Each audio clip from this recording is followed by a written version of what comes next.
Chapter 301 Barbarian Artillery. Is it 4 or 5 meters long? In the main hall, Xiaoming paced back and forth. You can't go wrong, and the muzzle is very thick, Your Majesty.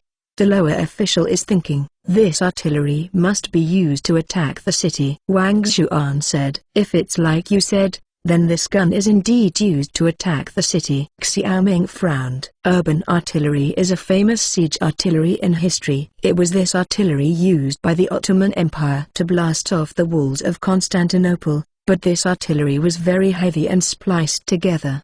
During the war, it needs to be transported section by section, and then assembled on the battlefield. However, to forge such a thing is laborious, and Urban's technology is a product of the mid-15th century. Although it is powerful, it has a short range. He didn't believe that the barbarians would use this type of artillery as the main artillery. After all, Shan had seen the range of King Zhou artillery on the grassland.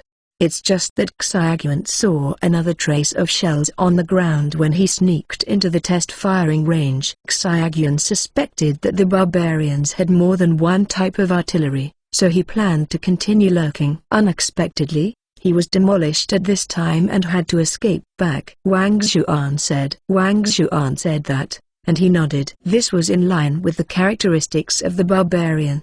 He didn't believe that Shan had come up with something similar to the last time. This thing must be reserved for the final siege. Wang Xuan talked about being betrayed many times. He couldn't help asking, who betrayed you? It's also the caravan from the Great Yu Kingdom, but this caravan comes from Zodi. They seem to be spying on the barbarian artillery. We were discovered by them. Wang Xuan said. Zodi? It seems that it is from King Zhao's person, but this has hurt you. Since the last time Zhao Yuanliang was asked to go back, King Zhao has always hated this king. At this time, putting you together is also his style of King Zhao. You must report. Who doesn't know him? It's just that it has delayed our further exploration of the barbarian artillery. Wang Xuan was a little unhappy. It's okay, this king has already thought about it. Now that the urban artillery appears, the artillery skills of this barbaric clan are not much better. Xiaoming believed. First of all, the color shows that the barbarians cast bronze cannons,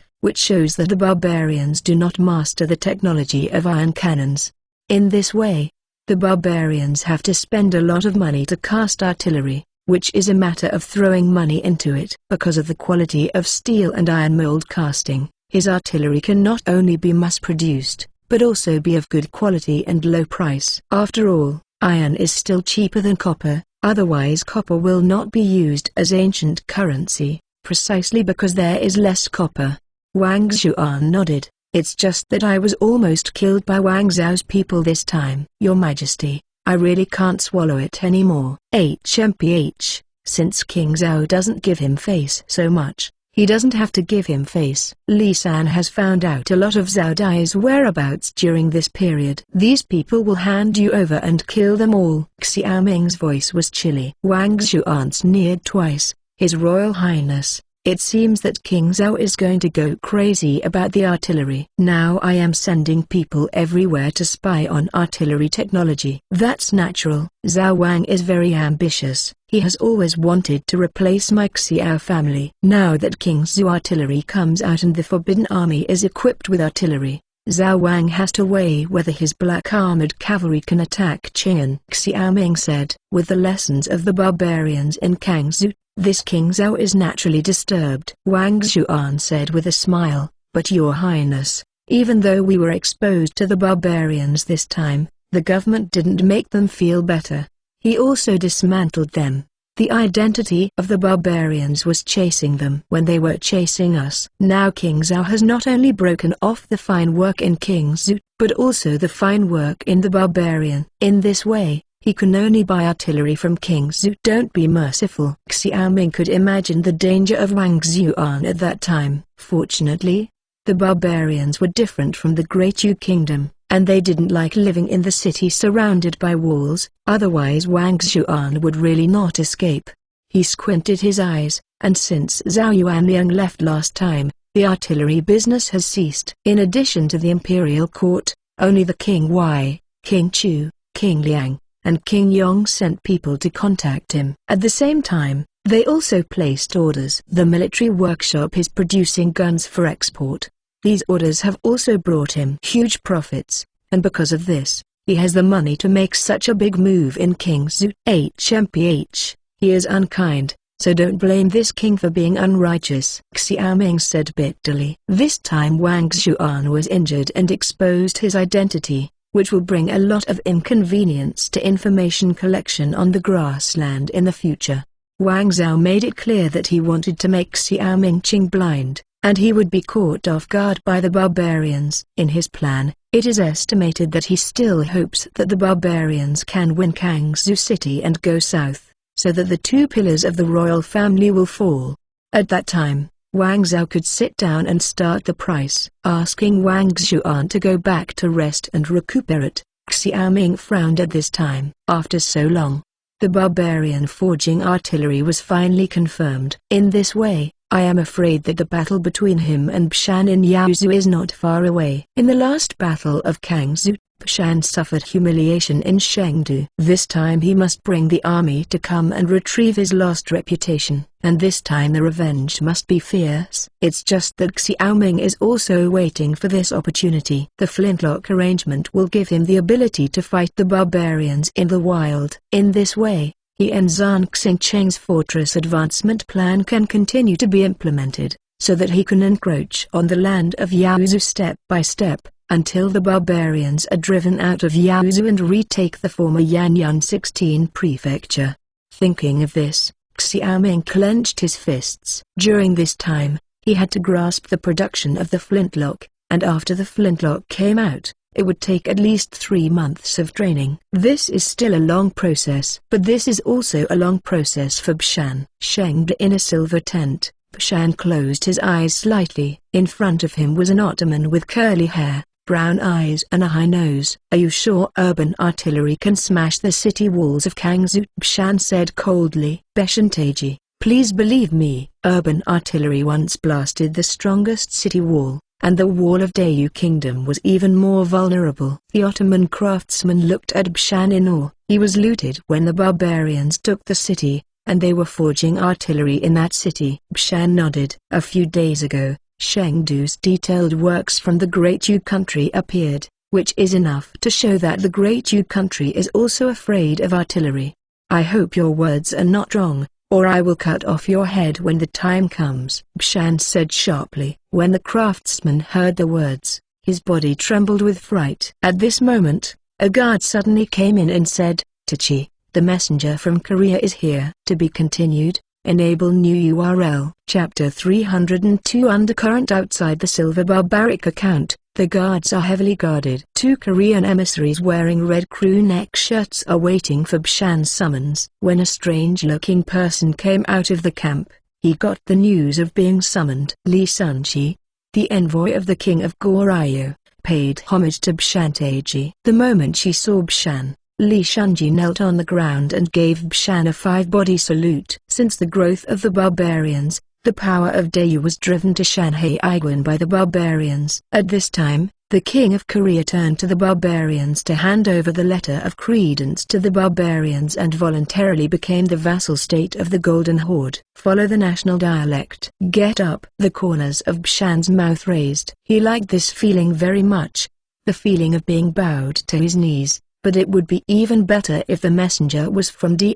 Li Shunji got up from the ground with a careful smile on his face. He came to pay tribute this time on his mission to the Golden Horde. Naturally, he also had to take care of the chi of the Golden Horde. After all, they didn't want to see the cavalry of the Golden Horde appearing on the land of Goryeo, because now they can only hide on the remaining peninsular land. Xib Shantaji. Li Shunji motioned to the person next to him, who immediately took out a wooden box. Li Shunji opened the wooden box, and a fist-big Yimingzu shone in the gold-leafed wooden box. Bishan just glanced at the Yimingzu in the box.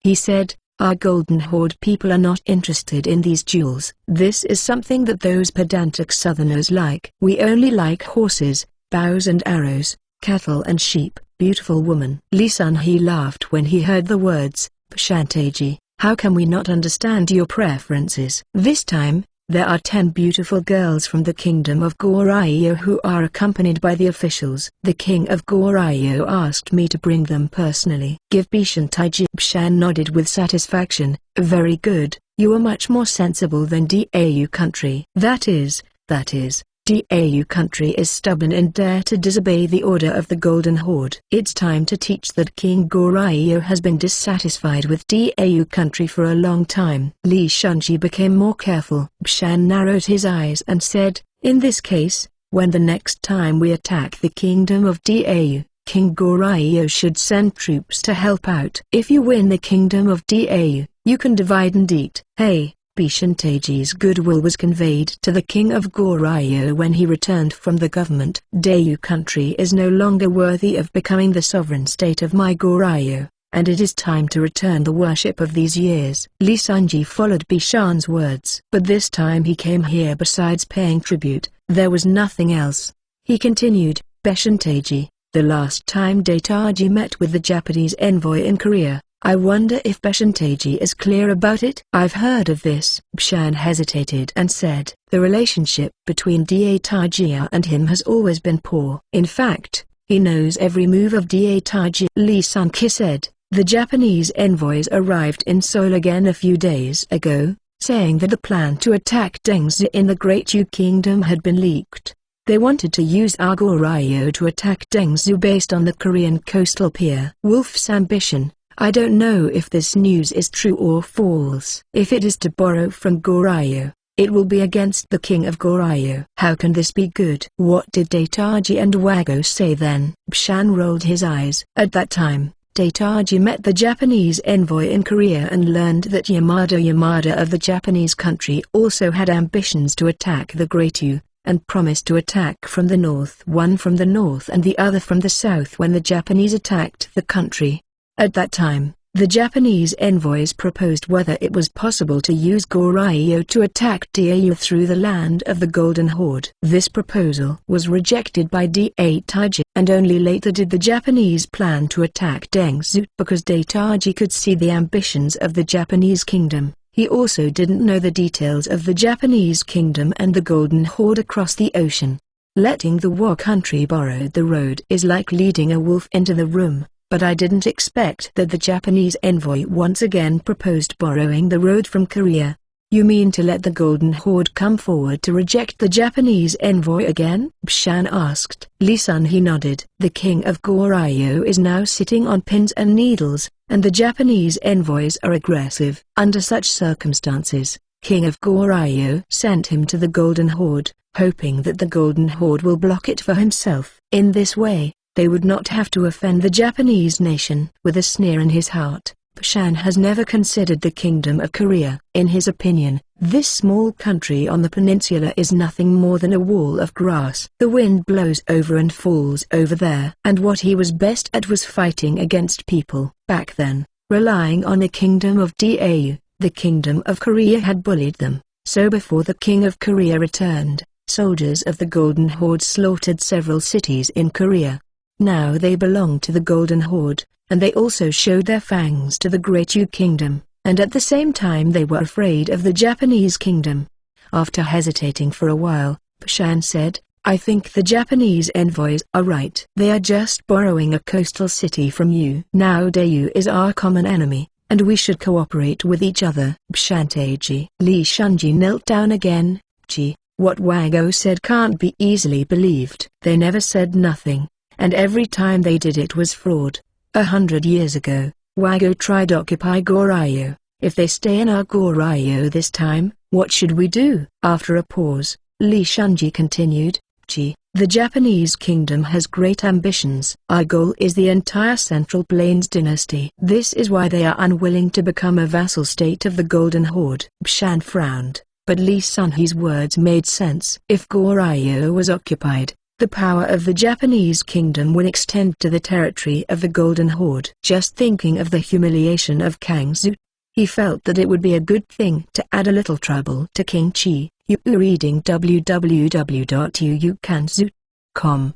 He said, go back and tell King Goryeo that you don't have to worry about it. If the Japanese army refuses to leave by then, the iron cavalry of our golden horde will naturally arrive. Now it is the right thing to attack Dau. Li Shunji's face suddenly paled upon hearing this. Sad in his heart, but helpless, he sighed and said, "Yes, Bishantaji." With a wave of his hand, Bishan told Li Shunji to leave. Now Tankan handed over the part of Goryo Yaozu to him. He naturally wanted to unite his forces against King Qi and King Zhu, but at this time he did not care about the life and death of Goryo.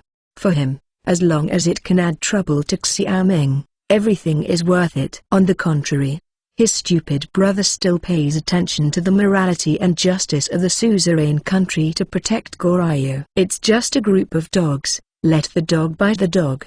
Don't you understand this? Shanxi smiled. To be continued. Enable new URL. Chapter 303 Rotating Drill Press. It was another day when the sun was shining brightly. As the greenery on both sides of the Xiaoqing River was stained with spring, more and more people went outside the city to walk in spring. After Wang Xuan left yesterday, 4 foreign merchants and 6 foreign refugees were arrested in Qingzhou City that night. In order to increase the labor force of the fief, Xiaoming's policy of refugees seems to have become the target of all forces. For these restless refugees, it is natural to make a decisive decision in accordance with the Qingzhou law. At the same time, the Qingzhou newspaper reported the incident, which made the refugees who kept pouring into Qingzhou from other places a warning. It's just that although Xiaoming knows that absorbing the refugees cannot avoid some unruly people, he can never hide from doctors for the sake of this matter. After all, this refugee policy still has a demographic dividend for Qingzhou as a whole. In the construction of Qingzhou City's roads, many businessmen used cheap refugees who had no means of living. His Royal Highness, here it is. Today is the day when the Equipment Division handed over the knives to the Water Conservancy Lathe Workshop. At the same time, the craftsmen of the lathe workshop will use knives to produce hollow barrels for the first time and provide the final accessories for flintlock guns. Zhao Long led the horse, and Xiaoming jumped down from the horse. At this time, Zhang Liu had already arrived in the workshop, and the craftsmen in the workshop had already installed the drill bit into the hydraulic drilling machine. One end of this hydraulic drilling machine is a water wheel. In the rapids of the Xiaoqing River, the water wheel rotates quickly and drives the round stone disc fixed on the water wheel to rotate. This stone disc acts as an inertia wheel and is in the middle of the stone disc. It is the drill bit. The rotation of the stone disc drives the drill bit to rotate. This is the hydraulic drilling machine Xiaoming asked the craftsman to produce. In the Ming Dynasty, the folks had already had this kind of drilling machine, and Xiaoming was just using it. His Royal Highness, we are already trying to drill the barrel. Zhang Liu wiped his sweat and said to Xiaoming, at the other end of the drill bit, a wooden lift holds a steel bar sent from the steel workshop. The production of this steel bar is already very simple for today's steel workshop and can be manufactured at any time. Zhang Liu also stopped by to get a few and went to the lathe workshop. The effect is not bad. At this time, the hydraulic lathe is rapidly rotating under the push of the rapids. This natural force is much stronger than human power.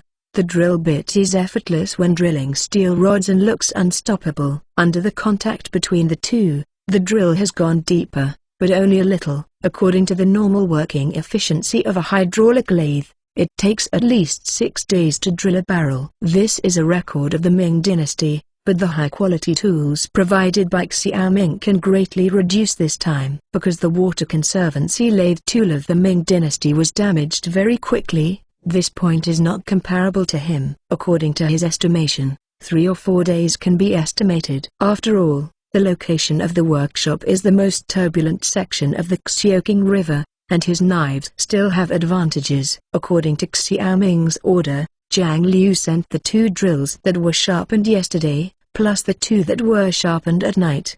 4 hydraulic drilling machines are started at the same time. After 3 or 4 days, he can have 4 barrels. If the barrel is made of rolled iron, this time will take 1 month. That is, the tool and hydraulic drilling machine shortened the production time of the barrel to 1/10 of the original. Your Majesty, you are really looking forward. This drilling machine has been prepared for a long time, and now it is a drill bit. In this way, the production of the barrel is simple and labor-saving, and the position of the drill on this hydraulic drilling machine is fixed, and the drill will not be crooked. Moreover, a craftsman can take care of 4 or 5 drill presses at the same time, and it saves manpower, which is really killing 3 birds with 1 stone. Zhang Liu looked at today's drill press with a sense of accomplishment in his heart. Another advantage of hydraulic drilling machines is the accuracy problem. Zhang Liu said, manual errors are easy to produce, and this is relatively better. Xiaoming smiled when he was praised by an honest craftsman like Zhang Liu. This shows that the craftsmen are very satisfied with the drilling machine, and it also shows that he has not wasted effort during this period.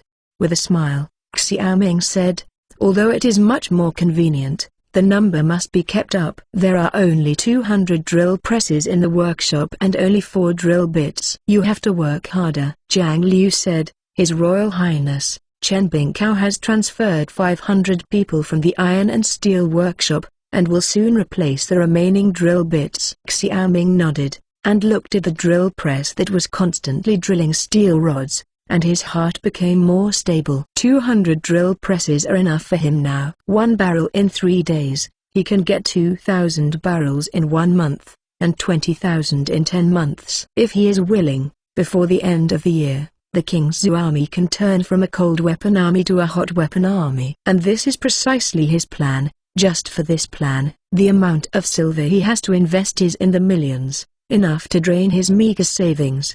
It's just that now he is in crisis on all sides, and he has to increase his investment in the army. Even so, he is trembling. After all, he used a fief with a population of 600,000 households to deal with a population of 2 million homeless people. The cavalry of this nation has lived on horseback since childhood. Everyone is an extremely elite and experienced cavalry, and the barbarian cavalry has strict discipline and is not afraid of death. A group of well-disciplined and experienced cavalry was extremely terrifying even between the 17th and 19th centuries. And the number of enemies was still the whole family. Every time he thinks about this, Xiaoming always feels chilly. The drilling machine was officially put into drilling, and Xiaoming went to the military workshop with satisfaction, and the last problem of the flintlock gun was solved. However, there are still several problems to be solved below. One is the problem of the bayonet on the flintlock gun, and the other is the problem of the cleaning rod of the flintlock gun. Now that he has the experience of the previous life, he naturally won't make the mistakes of the flintlock rifle after its birth. At the beginning of the appearance of the bayonet, the handle of the bayonet was stuffed into the barrel, so that the bayonet could not be shot. The bayonet could not be shot. So when facing the cavalry charge, the infantry became a lamb to be slaughtered by the cavalry. This situation was not changed until the appearance of the sleeve bayonet, which can be directly attached to the flintlock rifle without affecting the shooting. So since he has mature experience, he naturally has to avoid this mistake. For the second cleaning rod issue, he decided to use iron cleaning rods instead of the wooden cleaning rods at the beginning. Because the iron rod is not easy to break, it is helpful to increase the launch speed. The former Prussian army first used the iron rod and the proficiency of the soldiers, and fired 5 bullets in 1 minute. The last one is the ammunition problem.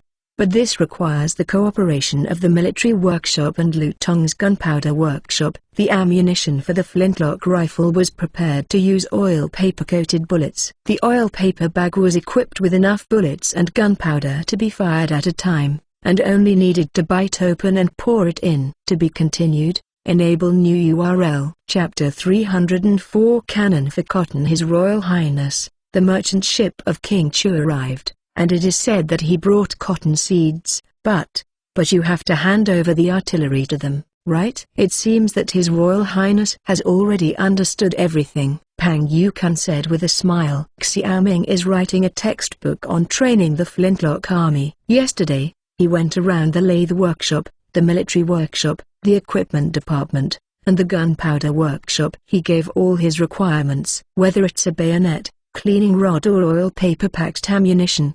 These 3 things are all without technical content. The bayonet is just made into a cylindrical shape at the bottom, and the cleaning rod is nothing more than an iron rod. It is simpler to wrap bullets with greased paper. Just choose greased paper to mix the bullets and gunpowder in advance. What is lacking is not technology, but an idea, or experience. As the flintlocks are about to be installed, Xiaoming naturally has to consider the construction of modern military academies. Entering the age of firearms, wars must be regularized, and wars are no longer the same as before. Because of this, he compiled teaching materials and prepared to teach King Zhu army generals about war. Putting down the writing brush, Xiaoming walked out of the main hall. Now he has taken off the thick winter jacket and is lightly packed. As he walked out of the palace, Xiaoming said, "Li Kaiyuan can transport cotton so smoothly. Do you think it was the king of Chu who showed kindness? This time it is just an exchange of interests. He wants artillery and I want cotton. It's just that King Y should be upset again." It is said that King Y always complained about His Highness in Jinling City. I don't care about him. King Y has always been at odds with King Chu. We sold King Chu's artillery. He was naturally unhappy. In this case, we don't need to participate in the conflicts between the kings. On the contrary, we use their contradiction is the right way to sell arms. After analyzing the situation in Great Chongqing, Xiaoming decided to adopt the isolationist diplomacy of the United States during World War II.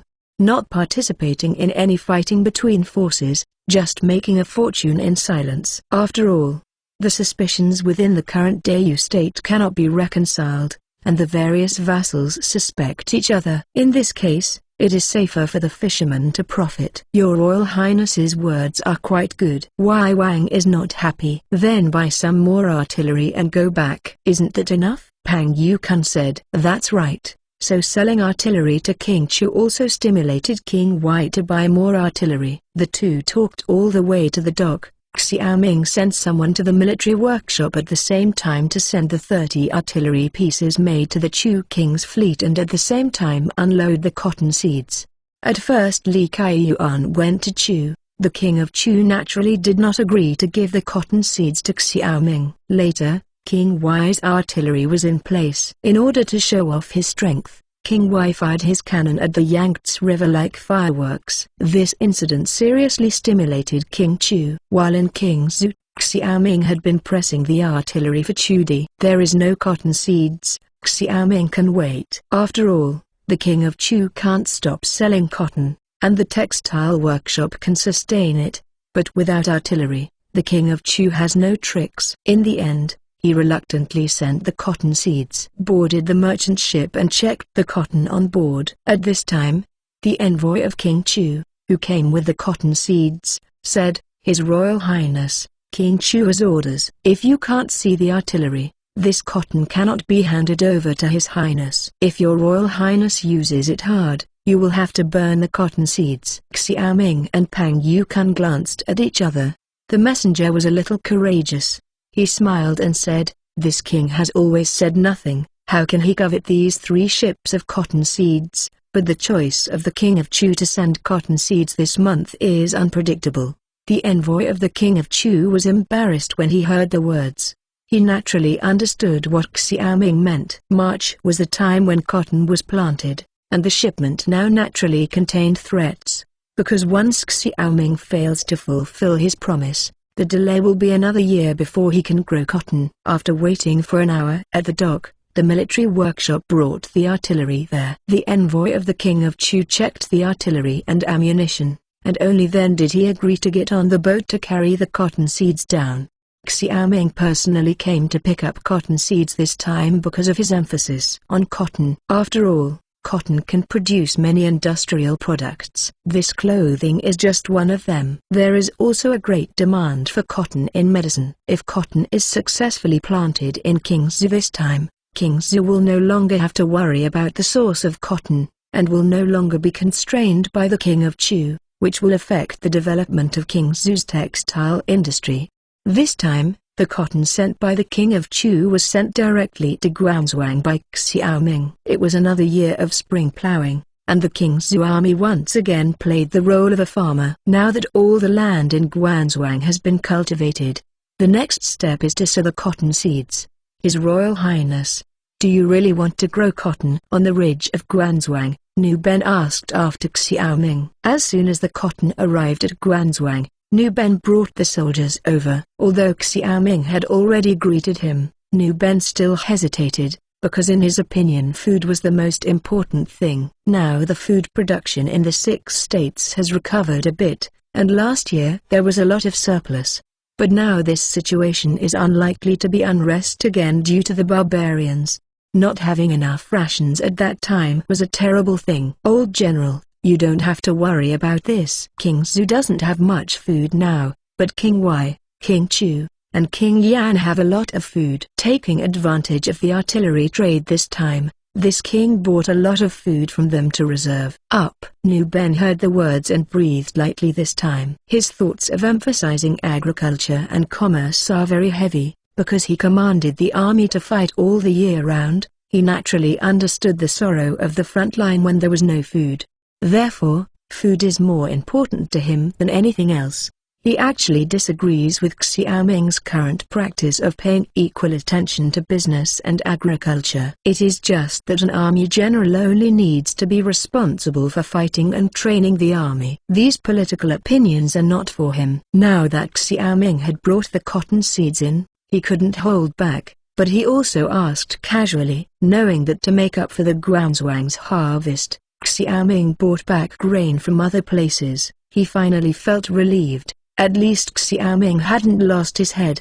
The cotton seeds were distributed in bags. The soldiers picked up the seeds and sprinkled them on the fields of Guanzhuang. In addition to the Guanzhuang belonging to King Zhu, Xiaoming and Pang Yukan also established several slave plantations this year. These plantations will not grow staple foods this year.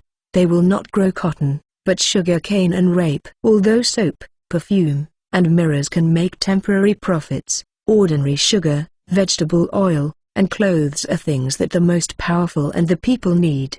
Occupying this market will make lasting profits. It is for this reason that Xiaoming boldly explored the plantation. In his plan, King Zhu is based on bulk commodity trade. While self-sufficient in grain, it will also adopt a strategy of purchasing large quantities of storage. Since last year, all states have started to build concrete granaries. Xiaoming's goal is to store enough food for the people of King Zhu to eat for 3 years. This goal is only to rely on the grain harvest in the fief. To be continued. Enable new URL. Chapter 305. Pig Soldier Under the Warm Sun. The soldiers of the King Zhu army worked diligently. A beautiful pastoral picture makes the soul clear for a while, but in a blink of an eye, another layer of haze clouded Xiaoming's eyes. In such a barbaric era, for this rare peace, he can only defend with blood and fire. This time the seeds sent by the King of Chu filled the cabins of 5 merchant ships, and he only spent half of the artillery on the cotton seeds for these 5 ships. In addition to cotton, the 30 artillery also cost the King of Chu the price of more than 100,000 silvitals. The amazing trade surplus of industrial products to agricultural products made Xiaoming realize the huge profits brought by industrial products, which made him firm in his determination to dump industrial products in exchange for various raw materials in great chunking. After leaving some of the seeds, Xiaoming asked the soldiers to transport the remaining seeds to other slave plantations. At the same time, he and Nu Ben went to an open space outside the Guanzhuang. On this land, a long shed was being built. Below the shed is a red brick wall, and each wall forms a 4-meter-long square lattice. His Royal Highness, this is the pig farm of the King Zhu army. Nu Ben introduced to Xiaoming, his face even more bitter than when he was growing cotton. After letting the King Zhu army grow food, now the King Zhu army once again assumes another important task: raising pigs. Pang Yukan suddenly laughed when he saw Nu Ben's appearance. His Royal Highness, look at Nu Dudu, how long this face is. He now thinks that his soldiers are wronged. Is this not wronged? Nu Ben said, this kind of food will finally understand why this pig raising has fallen on our heads, and Dayu has no soldiers to raise pigs. Xiaoming said sternly, Old General, it's not right for you to think this way. Is it enough for soldiers to eat their stomachs? Next, let's let the soldiers eat meat. and the soldiers will have more strength to train. Why let the army raising pigs? It's very simple. The King Zhu army is not an ordinary Great Chongqing army. Our King Zhu army has logistics soldiers. The logistics soldiers are responsible for raising pigs for the soldiers to eat. Otherwise, what do they do? Isn't that all right? Nu Ben was blocked by Xiao Ming's series of rhetorical questions and was speechless. Now the King Zhu army is recruiting, and some of the soldiers are directly assigned to the logistics service. This is a group of soldiers who do not fight but are only responsible for the army's food, procurement, and transportation. After a pause, Xiao Ming continued, "Furthermore, the King Zhu army will soon be equipped with flintlocks, and the King Zhu army will also take a different path. The normalization and division of labor of this army must be done." Flintlock. Nu Ben was shocked when he heard this. He had heard the news that the military workshop was producing a brand new weapon, but Xiao Ming hasn't told him about this until now. Now that Xiao Ming has said it, the time has come. Today, let the old general come here to talk about this logistics matter. In the future, farming and raising pigs will be the matter of the logistics army. The main body of the King Zhu army will only be responsible for training in the future. The second is the flintlock issue, which is also in advance. The King Zhu army has a preparation. Nu Ben asked, "Then what is this flintlock?" "This is a powerful long-range weapon." So Xiao Ming told Nu Ben about the specific appearance, power, and use of the flintlock. Nu Ben was stunned when he heard this. His Royal Highness means that swordsmen, archers, and pikemen are all eliminated. The King Zhu army is only left with musketeers and cavalry? Slowly, Xiao Ming said, "Yes, when the flintlocks are installed, these units are no longer necessary. His Royal Highness, this is absolutely not possible. Abandon melee combat and only retain long-range shooting. If the cavalry breaks through the formation on the grassland, the remaining soldiers will only be slaughtered." "Your Royal Highness must be 3 or 4. Nu Ben anxiously said. It is impossible to understand Xiao Ming's decision. Pang Yukun felt the same way. His brows frowned, and he stopped talking. When a new thing emerges, it will inevitably be obstructed by the old thing. Xiao Ming has already thought about it. He said, "This king doesn't like to talk, but only likes to do it." Waiting for the flintlocks to be installed in the King Zhu army, I will understand. Nu Ben and Pang Yukun stopped talking. Since Xiao Ming was so confident, they could only install the flintlock in his mouth. Slightly mentioning some flintlocks to let the cow run out of breath, he went on to talk about the pig farm. There is no such thing as professional breeding in Dau. Now Xiao Ming wants to spread modern agriculture in the fief. Pang Chengshi, what happened to the piglets on this pig farm? Back to your highness, we bought 1,000 piglets from the private sector, and also bought 50 adult sows and 50 adult boars. In this way, the piglets produced by this sow are estimated to be enough to raise pigs. Used it. Xiao Ming looked at a general behind Nu Ben. This general was the lieutenant of the logistics camp, whose name was Chen Feng. With a wave of his hand to let Chen Feng come over,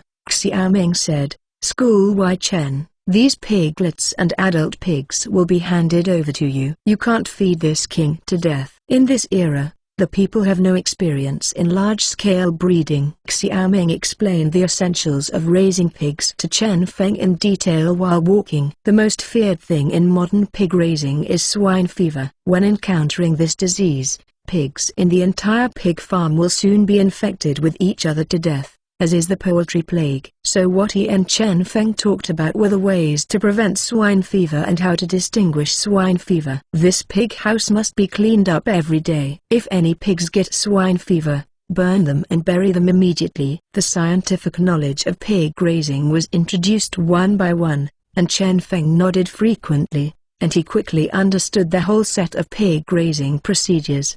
After all, he used to farm the land, feeding chickens, ducks, pigs and dogs. As for the manure of the pig house, it is uniformly passed to the septic tank next to the pig house. This becomes the fertilizer for the official farm. Of course, it is also possible to raise some chickens and ducks next to the pig house. Chickens and ducks sometimes feed on pig manure. It can be put into guanzhuang to eliminate insects. After all, guanzhuang grows cotton, and chickens and ducks don't eat cotton. It wasn't that Nu Ben called Xiaoming's highness. He really suspected that the person in front of him was King Qi, and that Prince would understand this.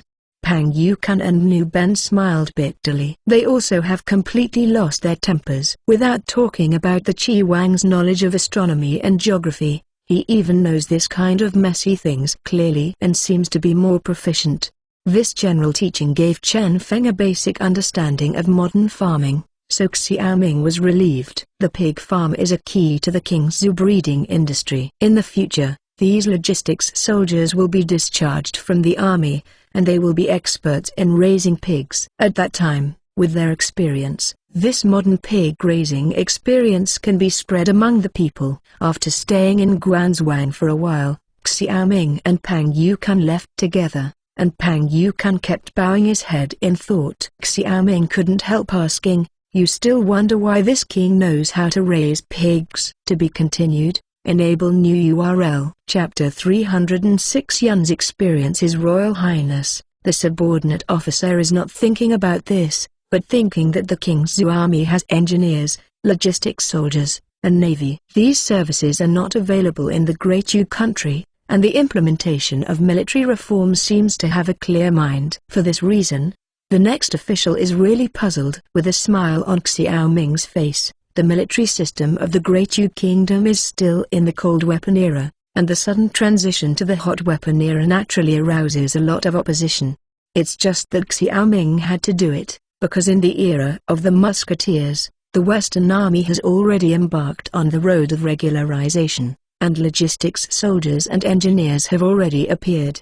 He is just catching up now, he said. In Chang'an, the king explained the origin of the artillery to his father. The reform of the army also came from the warning of a Western priest, because now Dayu is no longer the former kingdom of heaven, but a success. In a country where poor and weak can only be humiliated by barbarians, if you want to catch up, you must dare to reform. Shang Yang's reform was when the Qin dynasty was facing a crisis, and it was the same at this time. Pang Yukan was silent, and it was Xiaoming who developed the artillery at the moment of crisis to defend Kangzhou city. He suddenly found that his knowledge could not keep up with the prince of the Great Yu Kingdom. Perhaps what he was thinking about was nothing but humble in his eyes. The facts proved that what Xiaoming was doing was right. After hesitating, he decided to believe in Xiaoming. It's the subordinate who thinks too much. After all, this military reform involves a lot. The subordinate official believes that everything His Highness is doing now must be for the people of the fief. Pang Yukan said sternly. Xiaoming nodded. If you can trust this king will be relieved, so that when a group of civil servants and generals go to the palace to harass this king's hind legs. Pang Yukan laughed blankly. Xiaoming was afraid that he would lead a group of officials to stop him from carrying out such a dangerous reform of the army, just like in Chang'an. After all, he did such a thing when he was in Chang'an. It is precisely because of this that Xiao Wenxuan was particularly disgusted with Pang Yukan. Today is different from the past. Your Royal Highness is a bright master. Pang Yukan's eyes flickered, and there was a different meaning in his voice. Xiaoming was immediately alert to this point. He looked at Pang Yukan, who just looked at him with a smile. In Pang Yukan's eyes, he saw a kind of hope. This kind of hope was the look in the TV series when the loyal minister persuaded his loyal prince to fight for the throne. Maybe Pang Yukan didn't dare to think about it before, but as King Zhu becomes stronger and stronger, he doesn't know what the officials and generals under him now think.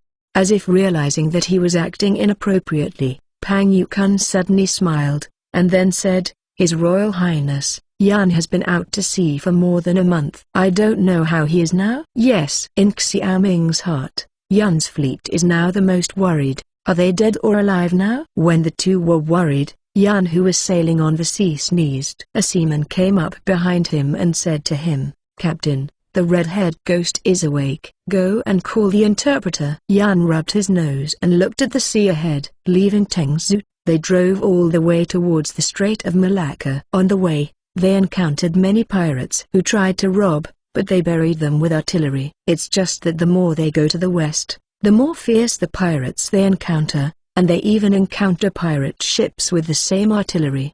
This discovery shocked them, but in order to be able to complete the task that Xiaoming explained, they tried to avoid fighting these pirate ships.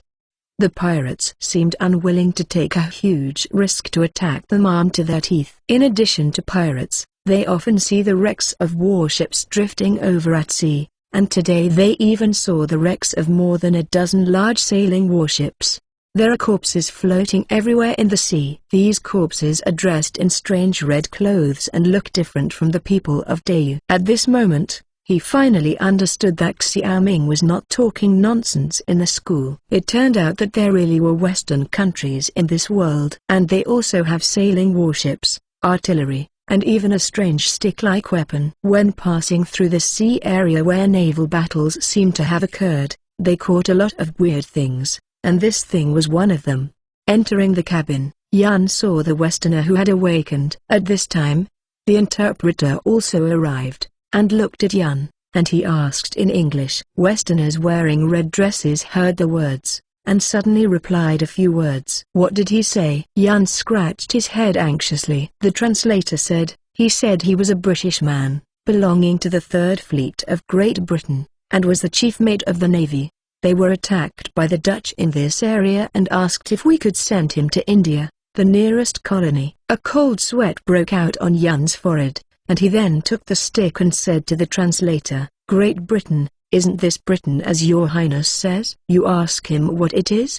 The translator said another sentence, looked at Yan strangely, and then said a few words. He said it was a flintlock. If you like it, he can give you a lot, as long as you send him to India. The translator said. Yan's heart suddenly sank. When he went out to sea, Xiaoming had already told him many things, and now all of these things have been fulfilled. You tell him that we can send him to India, but he needs to answer some of our questions. At this time, Yan gave a booklet to the translator with the questions listed by Xiaoming. The translator took it and began to inquire one by one, but the British did not seem to resist. In an hourglass time, the translator asked all the questions and returned the booklet to Yan. Yan opened and the above answers were filled by the translator. After reading these messages, Yan's face became extremely ugly. He said to the translator, you told him that we don't need flintlocks. If it's just potatoes, peanuts, corn seeds, can he provide them? The translator asked a few words, and the British replied with a relaxed look. He said it was very simple. The Indian colonies had a lot of food, including potatoes, peanuts and corn. The translator said. Yan pondered for a moment, and said, send him to India. If we can get the things that His Royal Highness wants, we will immediately return to sail. Now the Ryukyu is occupied by the Dutch, and the Dutch are trading with the Japanese country. We have to go back and tell your highness about the matter. The crowd nodded. Their purpose is not to travel the world, but to gather information. Now that they got what they wanted, there was no need for a long voyage. After all, the more he went inside, the more dangerous he was. He wanted to keep the only 3 Galen ships in King's Zoo. To be continued. Enable new URL. Chapter 307. Reason. On the vast sea, 3 Galen boats were moving forward through the waves. After obtaining the information provided by the British, they prepared to send the British to India in exchange for the corn, peanuts, potatoes and other crops they were going to collect this time. Are you the pirates of Great U Country? After the British woke up and boarded the deck, after examining the ship, he was surprised to find that the ship was very similar to their battleship, and the design of the ship seemed more reasonable. Perplexed, he couldn't help but ask the translator Zheng Shuking. Zheng Shuking is a limited number of translators trained by Xiaoming. In fact, not long after the establishment of the Bowen Academy, Xiaoming set out to train translators, and Zheng Shuking is the best translator in this group. There are also 2 translators on the other 2 ships. They were originally poor scholars in King's Zoo. Zheng Shuking has already learned that the Englishman in front of him is called Wilson, the first mate of a British sail cruiser. In Wilson's account, the current Britain is competing with the Netherlands, Portugal, France and other European countries for overseas colonies. Among these countries, they have the worst relationship with the Netherlands, and they are in a state of war. When their warships meet at sea, they will always be killed. No, We are not pirates, we are the fleet of King Chi of the Great Chu Kingdom. Zheng Shuking said righteously. Impossible, we have seen the ships of the merchants of Dayu. You can't have such a ship, let alone put so many artillery on the ship, and all you use are cast iron cannons. Wilson shook his head repeatedly. Zheng Shuking was keenly aware of the information in Wilson's words, and he asked, have you ever contacted the merchants of Dayu? Of course. Your merchants in Dayu can often exchange porcelain and silk for our large amounts of silver. Wilson spread out, your porcelain and silk are very popular in our country. Zheng Shuking frowned, and he translated Wilson's words to Yan. His Royal Highness said that he had never heard of Western merchants coming to trade in Dayu in Chang'an. Ask him where their merchants trade in Dayu. When Zheng Shuking heard the words, Yan's words were translated to Zheng Shuking. Wilson listened and said, I heard that in Ningbo. I don't know much about it, but it's said that Dutch businessmen often do business in Ningbo with your Dayu people. Our fleet once docked in Guangzhou and we are going to send a mission. Your country is discussing trade matters with your king, but the gifts our messengers brought to your king were embezzled by local officials, and our messengers were treated unfairly. Since then, our fleet has never gone, and the Dutch later occupied the route. Ningbo, this is the fief of King Chu. After the translator translated, Yan's brows wrinkled tightly. Could it be that the King of Chu kept concealing this matter, secretly doing business with the Dutch? Zheng Shuking hesitated. It's not impossible. In the past few years, the Cao family's banks have spread all over the country. You said that. Where did he come from so much silver to support the banks? And this Cao's family is a vassal of the Chu king. Maybe the Chu king really knew about it. I'm afraid he was blinded by the profit, and secretly traded with these Westerners to conceal it. Yan said, King Chu had a great influence in the south, and it was not difficult for him to hide it, and the people of Dayu did not care about these Westerners, especially the dignitaries in Chang'an. In their eyes, these people were barbarians. If so, doesn't King Chu know about this gun? Zheng Shuking asked. Yan was also lost in thought at this time. Ask him? Zheng Shuking turned her head and continued to communicate with Wilson, but Wilson just couldn't tell. It's just that Zheng Shuking seemed to see from Wilson's blinking eyes that this matter was not that simple. Captain, this Englishman seems to be dishonest.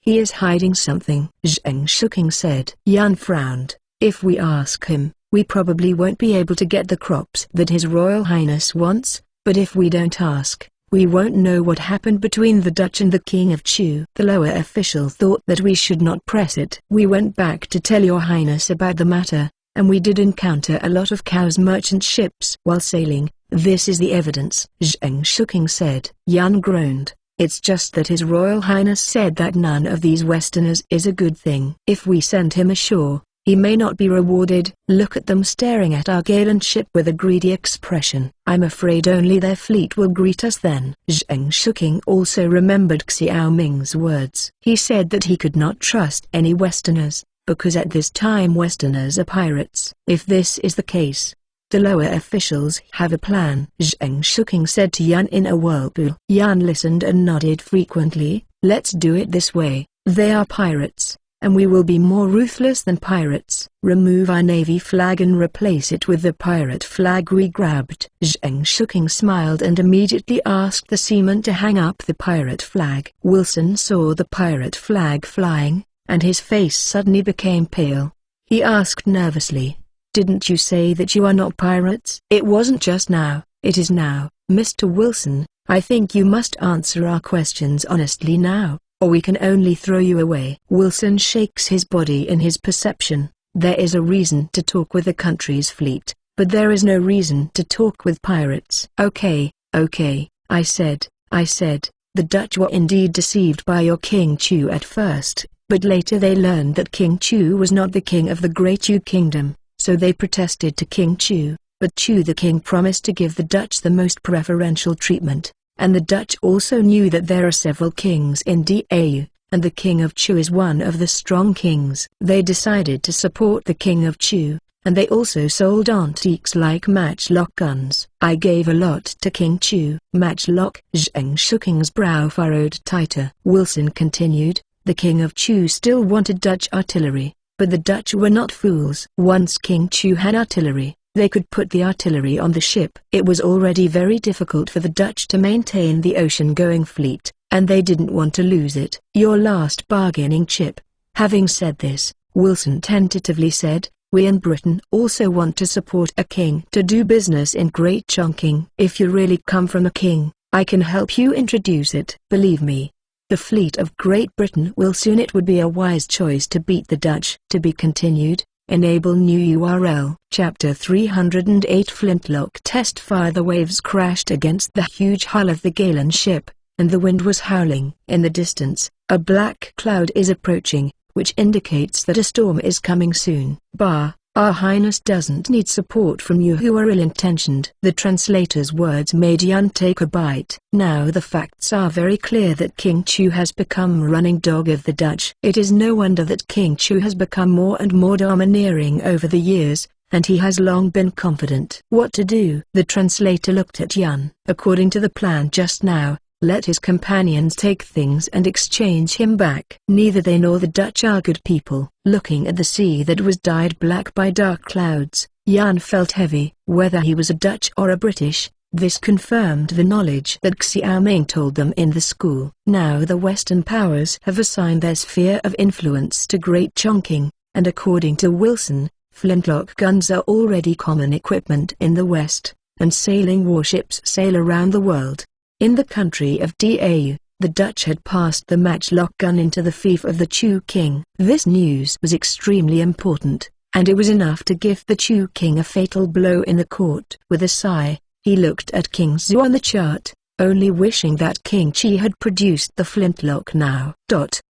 King Zhu, military workshop. After a burst of firecrackers exploding, there was a burst of cheers on the military workshop test field. On the test firing field, Xiao Ming was holding a brand new flintlock rifle, the muzzle still emitting blue smoke. The of the flintlock is made of brown peach wood. The barrel is covered with a bayonet. The position of Xiao Ming's finger is the position of the shiny silver movement. The barrel of the flintlock is 107 centimeters long, 0.75 caliber, and weighs 4 kilograms. Contains a bayonet that is 60 centimeters long. While busy with cotton planting these 2 days, the first barrel was officially produced, and Zhang Luma sent the barrel to the military workshop non-stop.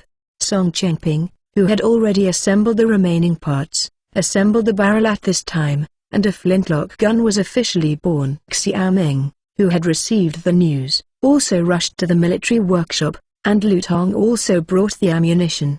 His Royal Highness, where did this bullet go? Chen Qi looked ahead, wondering where Xiao Ming's shooting target was. My king doesn't know. Xiao Ming played with the flintlock in his hand with satisfaction. This flintlock has poor accuracy. It requires concentrated firepower to exert its power. I don't know where the bullet flew just now. Song Chengping said that he made the flintlock, but he didn't use it at all. They didn't know until Xiao Ming came over. It was almost no different from artillery. The only difference behind the gun now is the flint firing, so bows and arrows are inferior. Chen Qi looked strange. Why does your highness produce this stuff? It's better to let Song Chengping follow me to produce artillery. Song Chengping pulled a group of people to produce muskets. Chen Qi was distressed. Now seeing that muskets are inferior to artillery, he took the opportunity to say that he wanted to recover the loss. You can make artillery, but you don't understand when marching and fighting. This flintlock is much more important than artillery. This king can count on it to drive away the barbarians. Xiao Ming gently stroked the flintlock.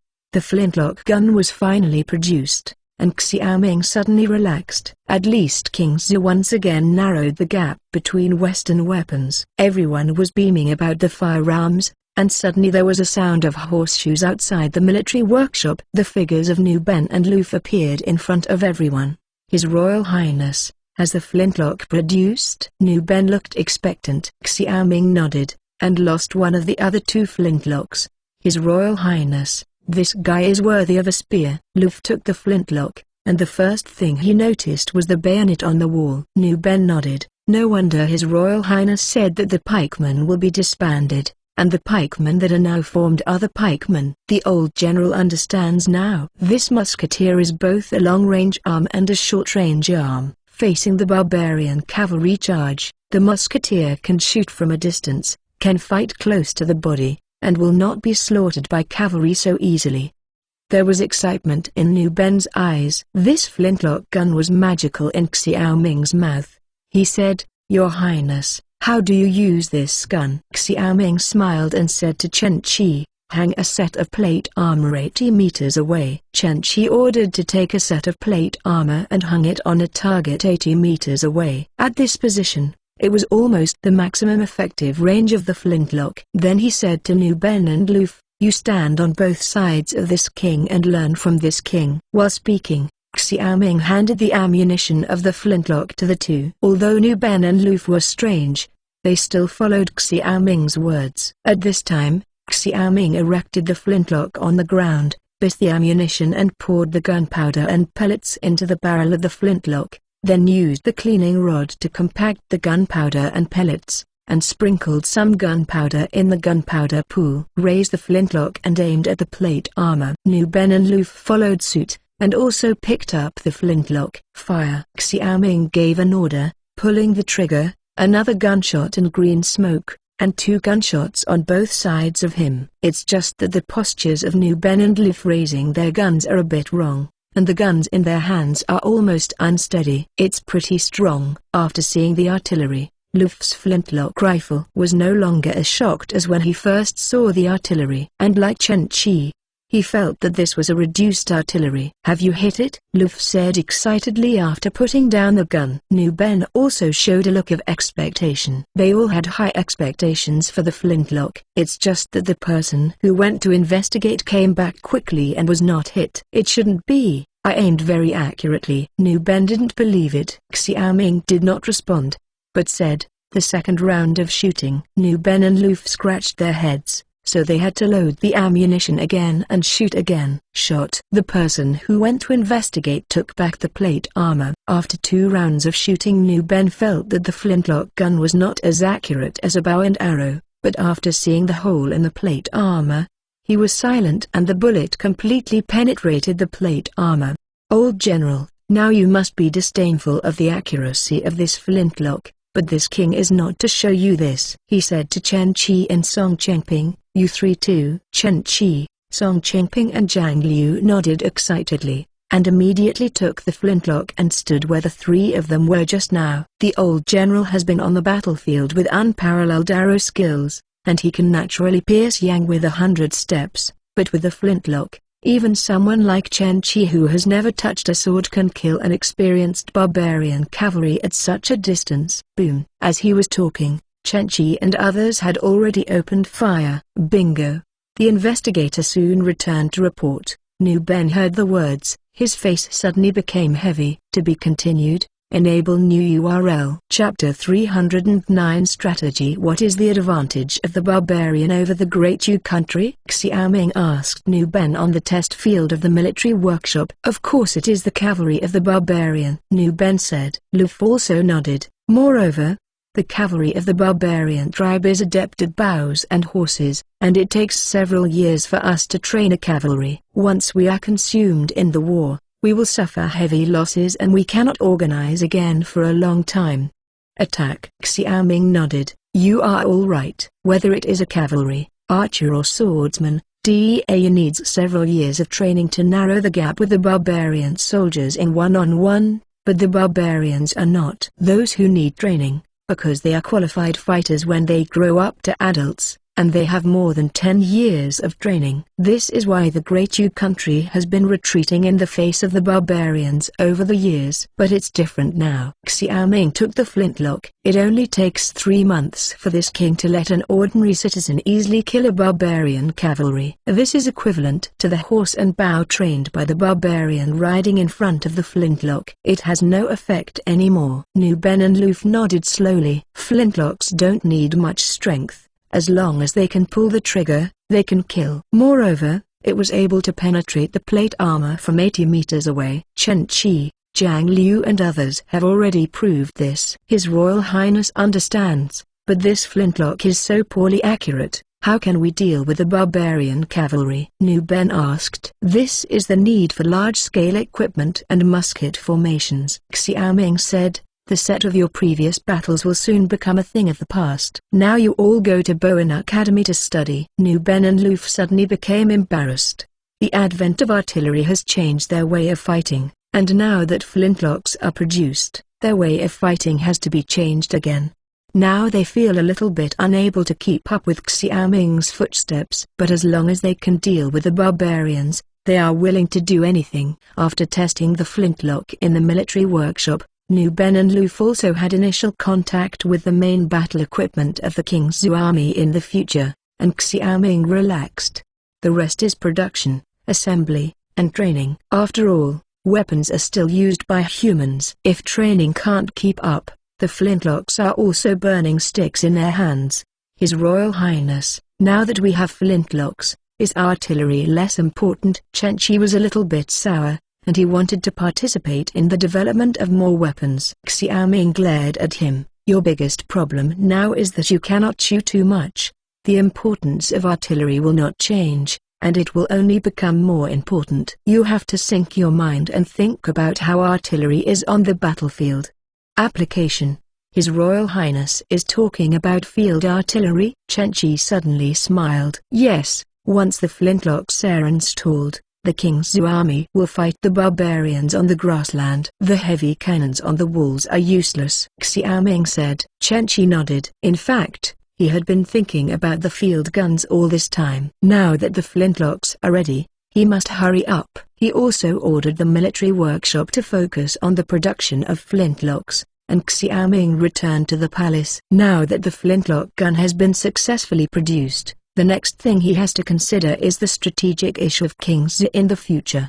Now that the barbarians occupy Yaozu, the former homeland of Great Yu, this is tantamount to inserting a knife in the heart of Great Yu. At this time, the Japanese country above the East China Sea was ready to move. If the barbarians and the Japanese country really fought on both sides, he would undoubtedly lose in the two-line battle. Therefore, he had to drive the barbarians out of Yaozu. In this way, the barbarians could not bypass Jizu and attack Kingzhou from the flanks, and the pressure on the front line of Kangzhou would disappear.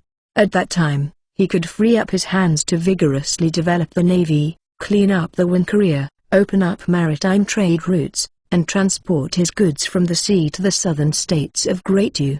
After all, his commodities now only circulate north of the Yangtze River, and the market south of the Yangtze River is not profitable. Thinking all the way, Xiaoming returned to the palace. Seeing Xiaoming's return, Zichan said with a grin, "Congratulations, Your Highness, Your Highness. Your Highness will get married this year." "What nonsense, you girl." Xiaoming was in a good mood after just firing a flintlock gun. At this time, he made fun with Zixuan. Asta grinned and said, "His Royal Highness, Asta is not nonsense." Shilang Feng is waiting for His Royal Highness in the main hall. It is said that the Emperor's plan for marriage has come down. His Highness will be married this year. Feng Shilang is here? Xiaoming frowned.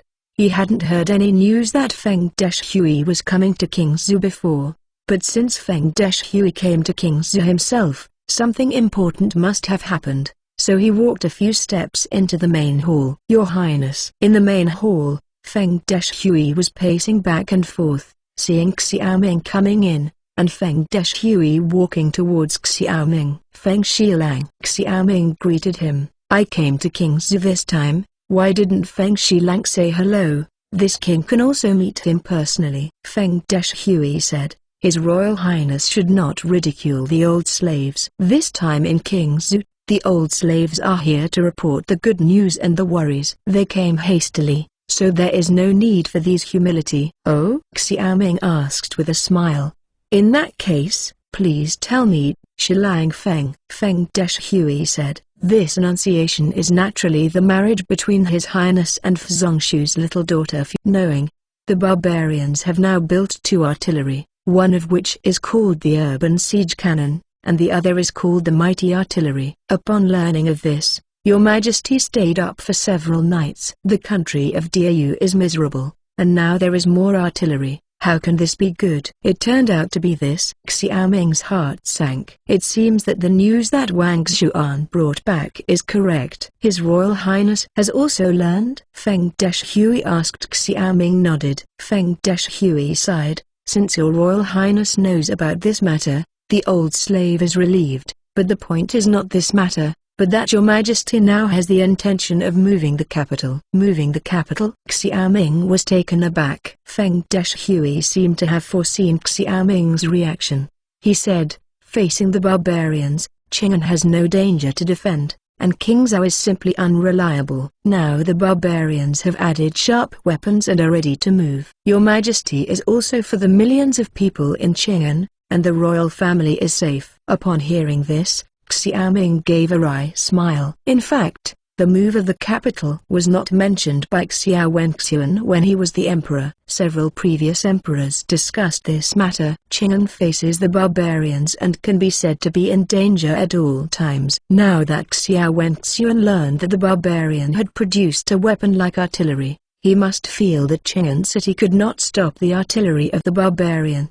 To be continued. Enable new URL. Chapter 310. Start early, 2 chapters first, and 4 more chapters in the evening. A faint fragrance of tea wafted in the main hall. Feng Deshui took his tea and took a sip. He looked at Xiaoming's expression, trying to distinguish Xiaoming's reaction to the incident. When the move to the capital was raised in Qing'an, it was strongly opposed by Empress Zhao, the prince and others.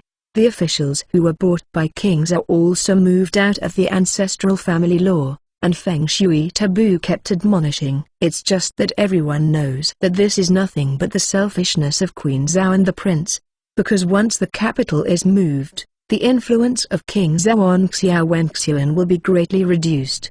So where does the emperor further want to move the capital? Feng Deshui came to mention this matter this time, naturally not a simple home chat, but with a hint of Xiaoming's attitude. Nowadays, only Bianzhu is the most suitable land for the royal family. Once moved to Bianzhu, there will be King Zhao to the west, then Hu Laoguan, King Yong to the north, King Wei to the southeast, and King Wei to the northeast.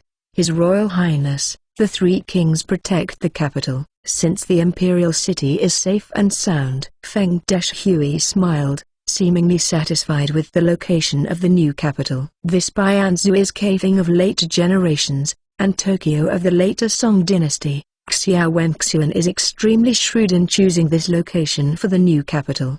Just like Feng Deshui said, once the capital is successfully transferred, the imperial city can be backed by 3 imperial vassals, and has enough confidence to say no to the different surnames.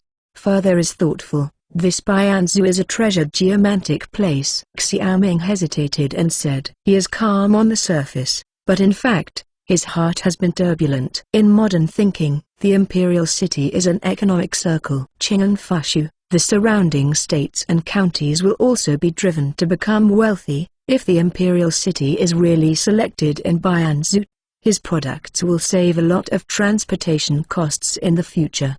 After all, Qing'an is 800 kilometers away from Kingzhou, while Bianzhu is only 400 kilometers away. From Bianzhu, it only takes 100 kilometers to reach Yanzhou, the westernmost part of his fief. This distance is similar to the distance from Kingzhou to Jinling City.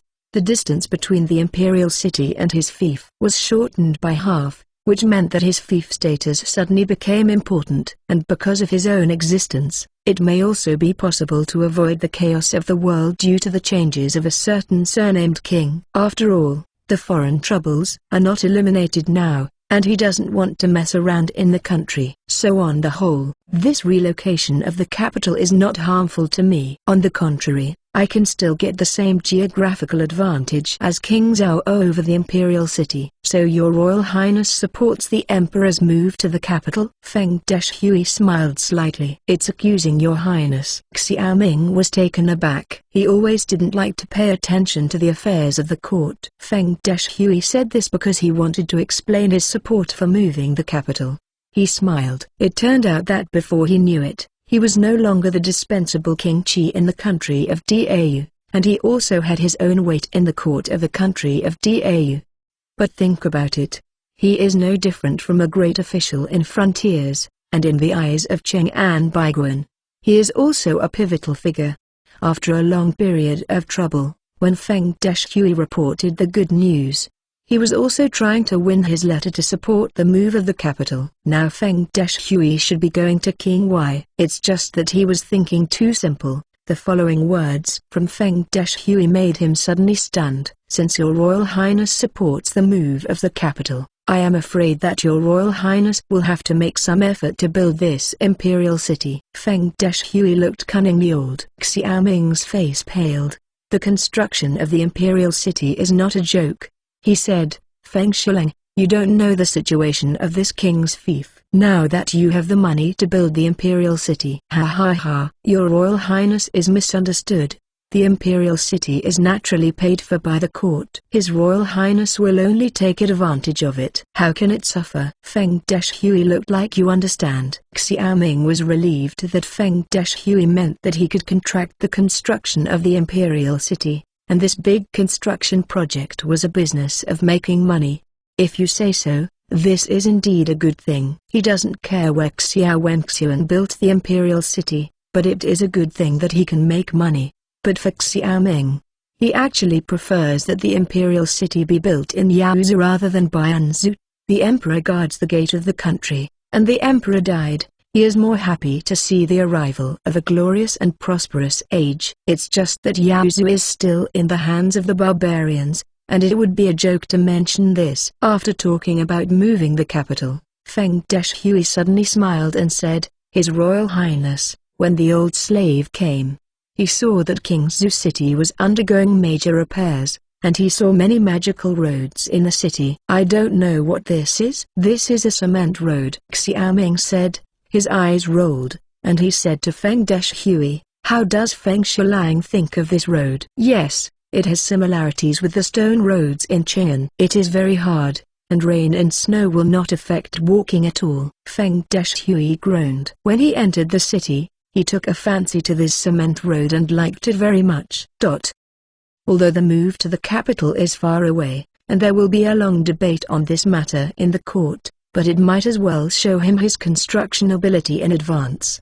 What he lacks now is the accumulation of primitive capital. This imperial city construction is a big profitable project, and he has no reason not to compete. If this transfer of the capital is done, it is estimated that the princes will compete for the construction of the imperial city. Feng Shilang just saw the surface. Xiaoming said with a smile, it's still early days. It's better to follow Feng Shilang to see the really interesting things. Really? Feng Deshui showed strong interest. After all, the two immediately left the Wangfu and headed towards Kingzhou Street. Now the roads in Kingzhou City have been paved by 1/5. And many underground pipelines have been laid. Xiaoming led Feng Deshui not to go to other places but to the Wise restaurant. Your Royal Highness, are you asking the old slave to have a drink at the place? Feng Deshui smiled. No, no, please look here. Feng Shileng. Xiaoming pointed to a trench with a cement pipe buried in it. What is this? Feng Deshui asked puzzledly. This is a pipe made of cement. From the Waijia restaurant, a pipe is connected to the main pipe in front of the door. Guests who enter the main restaurant in the future can directly use the toilet in the restaurant,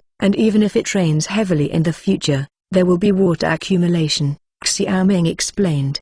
Feng Deshui was a little confused. Isn't all the toilets in the restaurant? You only need a dung bucket. Isn't this superfluous? Feng Shileng, the difference is here. With this pipe, there is no need for dung buckets. Guests entering the main restaurant will live more comfortably. Look at the ceramic pipes that lead from upstairs to downstairs. There will always be a flush toilet in a restaurant room. To be continued. Enable new URL. Chapter 311. The shock of the toilet. Flush the toilet. What is this? Looking at the craftsman who was installing ceramic pipes in the restaurant, Feng Deshui was at a loss. Xiaoming was proud that he set up an underground drainage system to completely improve the sanitation environment of Kingzhou City. Once the Black Plague in Europe caused Europeans to pay attention to urban sanitation. In the same way, the plague is terrible. Preventing the plague starts with hygiene. At the same time, This is also a measure to change the face of Kingzhou City. He doesn't want to go out and see the stool. After laying the sewage pipes,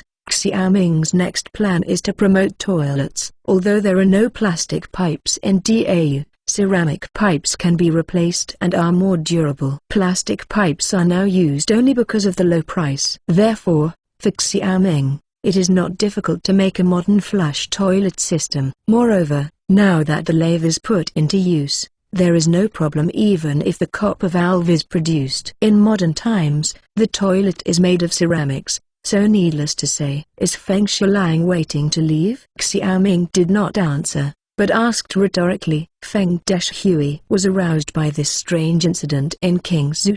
He said, in order to see it, the old slave can stay for 2 days. This will be easy. It is estimated that the toilet will only be produced in 2 days. When Feng Shulang has seen it, it will not be too late to leave. Xiaoming said, if Xiao Wenxuan finally decides to move the capital, what Feng Deshui saw in Kingzhou will definitely be win this project yourself to seize the opportunity. Feng Deshui smiled and nodded. He wanted to see how much Qi Wang still had. Arranged for Feng Deshui to stay, Xiaoming sent someone to ask the supervisor of the pottery workshop, and when the road began to be constructed, he gave them the structure of the flush toilet. Jia Ding soon brought news that the first toilet was being fired and could be brought over within 2 days. Xiaoming nodded slightly. When designing the toilet, he designed the pipe diameter standard of the drainage pipe, which is the modern industry standard. The purpose of this is for large-scale production, so that the toilets produced will not worry about not being able to fit because of the different pipe diameters in the room. After a day, the craftsman of the ceramic workshop sent a pure white toilet to the Yijia restaurant. This toilet is almost the same as a modern toilet. The only difference is that the toilet is constructed of ceramic or copper, which is a bit luxurious. The toilet was delivered, and Xiaoming directed the craftsman to install the toilet in the guest room on the first floor of the Yijia restaurant. These days, the Y's restaurant has been remodeling. Now each room has a ceramic tube protruding from the ground. The craftsman has aligned the toilet with a ceramic tube and inserted it. Then, the water inlet pipe behind the toilet was connected with a riser pipe running through the Yijia restaurant. After the craftsman finished the construction, Xiaoming said to Feng Deshui, Feng Shulang, this is the flush toilet. After the water inlet pipe and the stand pipe were connected, a faint sound of water began to pour into the toilet from the stand pipe, and it was ready for use. Feng Deshui was dumbfounded. He hadn't seen such a weird thing before, so he couldn't help asking, how can this be used? Xiaoming laughed. There are 2 buttons on the toilet. Just press a water button to flush the filth down. He stepped forward and pressed it, and water was immediately filled from the toilet reservoir. Interesting. Feng Deshui shouted immediately. Xiaoming said at this time, do you want to try Feng Shulang? Feng Deshui nodded excitedly. Xiaoming led someone out of the room. After a while, there was a sound of pumping water in the room, and Feng Deshui walked out with a smile on his face. He gave Xiaoming a thumbs up. In this great Yu country, the old slave only obeys His Royal Highness. Feng Shulang praised, these are just gadgets. Xiaoming said modestly, His Royal Highness is too modest, but with this ability, this construction of the new capital is indispensable for your highness. Feng Deshui said sincerely, but your highness, where does the water in this toilet come from? In modern times, because there is tap water, it is naturally convenient to withdraw the toilet. It can be a lot of trouble in Dau. He said, actually, the toilet can be flushed with water by itself, but the king is going to make this restaurant the best in Dau. A comfortable restaurant, so naturally you have to think of something else. Can Shilang see the tower outside this restaurant? Feng Deshui recalled that when he came, he did see a newly built tower on the side of the Yijia restaurant. This tower was similar to an arrow tower, except that it was sealed on top, like a big box. Thinking of this, he couldn't help nodding. This water comes from the tower. Every day, the shopkeeper of the restaurant will carry the water and pour it into the water tower. From the tower there is a ceramic pipe leading to the riser on the roof of the restaurant. and the water will flow down the standing pipe. This is the water in the toilet. This water will be used for more purposes in the future, but it is a pity that Feng Shulang will go back. Xiaoming deliberately stimulated Feng Deshui. Feng Deshui's heart was itchy when he heard the words. King Qi really squeezed his heart. He loves cleanliness the most in his life. This flush toilet suits his taste too much. However, he also knew that the flush toilet was matched with the pipe, and the water tower was used together to make it clean, and he couldn't help but sigh. Hey, Your Highness takes the old slave to see these things, so how can the old slave go back? When I went to the toilet just now, there was still paper next to the toilet. Although silk was used in the palace, it was also rare, let alone this. It's just an ordinary restaurant. Feng Deshui's expression made Xiaoming laugh. People like Feng Deshui who enjoy a good life in the palace praised this drainage system, not to mention the guests staying in the restaurant. Accompanying Feng Deshui back, Feng Deshui and Xiaoming talked about the drainage pipe along the way, and they were still interested, but he had to go back soon. I had to leave King Zhu with regrets, Your Majesty. This YG restaurant is installed, and our palace can be used anytime. Asta and Luluo were accompanied throughout this time, and naturally they also saw the toilet, and they were also anxious. Don't worry, this underground pipeline is still unusable. At that time, it was just for Feng Shulang to understand. After all the pipelines are cleared, it will be enough. How could this king forget the palace? Xiaoming smiled. Luluo said, yes, that is, if this pipe works when your Royal Highness gets married, the princess will definitely have the same expression as Feng Shulang. Does this still need to be said? Let me say that, apart from officials and ordinary people, Chang'an will not be as good as King Zhi in the future. Speaking of this, Zixuan's face was smug. Before they knew it, they all regarded King Zhu as their home. Xiaoming shook his head. This urbanization is only the beginning, and King Zhu will only become more comfortable in the future. To be continued. Enable new URL. Chapter 312 Locust Plague. The sky is dim, and the night has not completely faded. On the streets of King Zhu at this time,